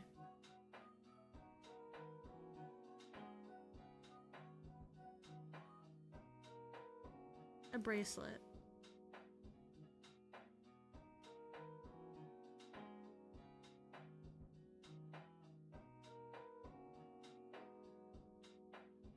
Oh, you don't want to give your hat? Oh, sweetheart. This is my favorite hat. That's the point. Oh, Elio! Let that hat go, babe. You have to buy a new one then. Your heel scraped slightly on the paving stone as you shifted your focus away, gluing your eyes to a tree on the edge of the courtyard.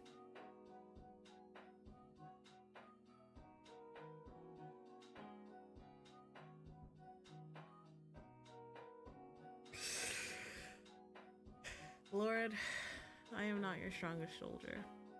Yanking the hem of his inner layer down, he flapped his shirt right outside out, draped it over the statue's shoulders, and fastened a few buttons to hold it in place. There we go. Now for the finishing touch. Come on, Elio.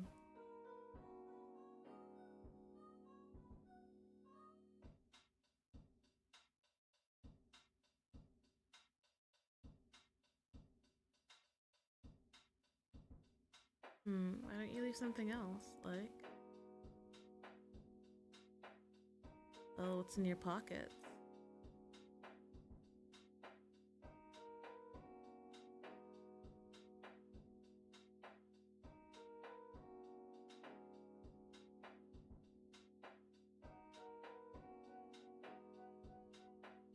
Oh.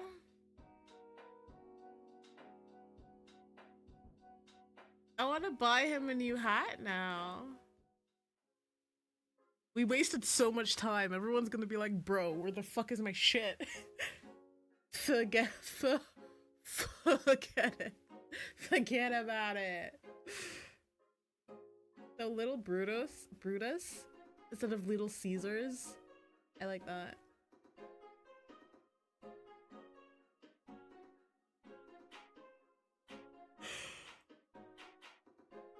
I'm gonna go get sleepy, to be honest, but I want to finish. I at least want to finish the demo. Maybe we should split up.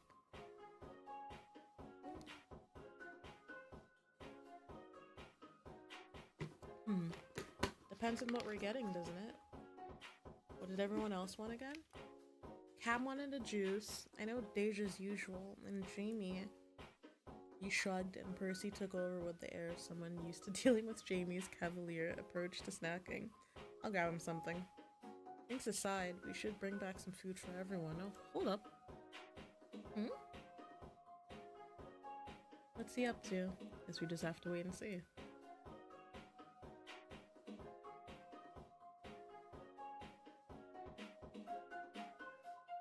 Wanna get closer? Yeah! Percy hesitated though, turning to scan your surroundings. Let's wait for Elio to get back first. Sorry about that. What? What did he find?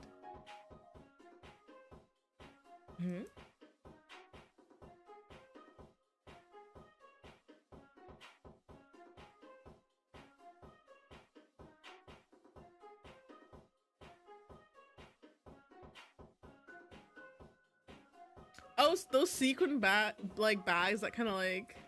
Okay. Get a what? I'm kidding. I don't know if you're kidding.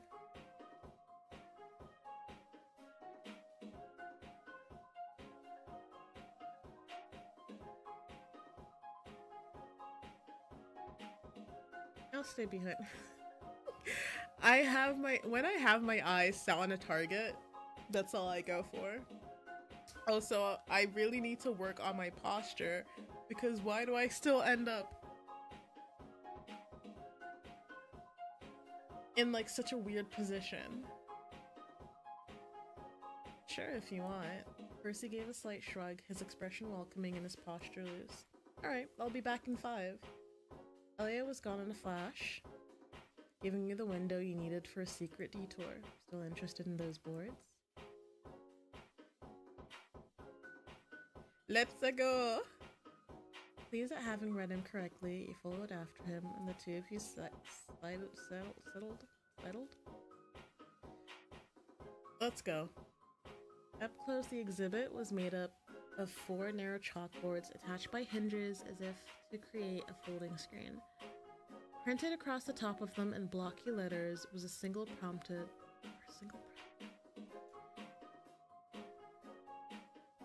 How long have I been streaming?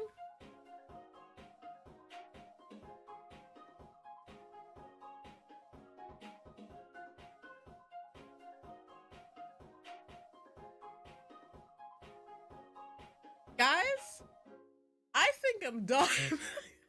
Let's save. And we are nipping it at the bud. I have been stumbling upon word for word for word. I think that is them life telling me, girl, go to sleep. It is almost 5 a.m.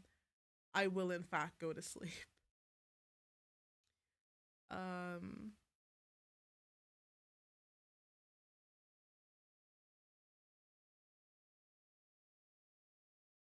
Come over here, guys. Come over here. Oh, no, not there. Not there. Not there. No. No. Hi. How are we? Did we have fun? I had fun. I had fun.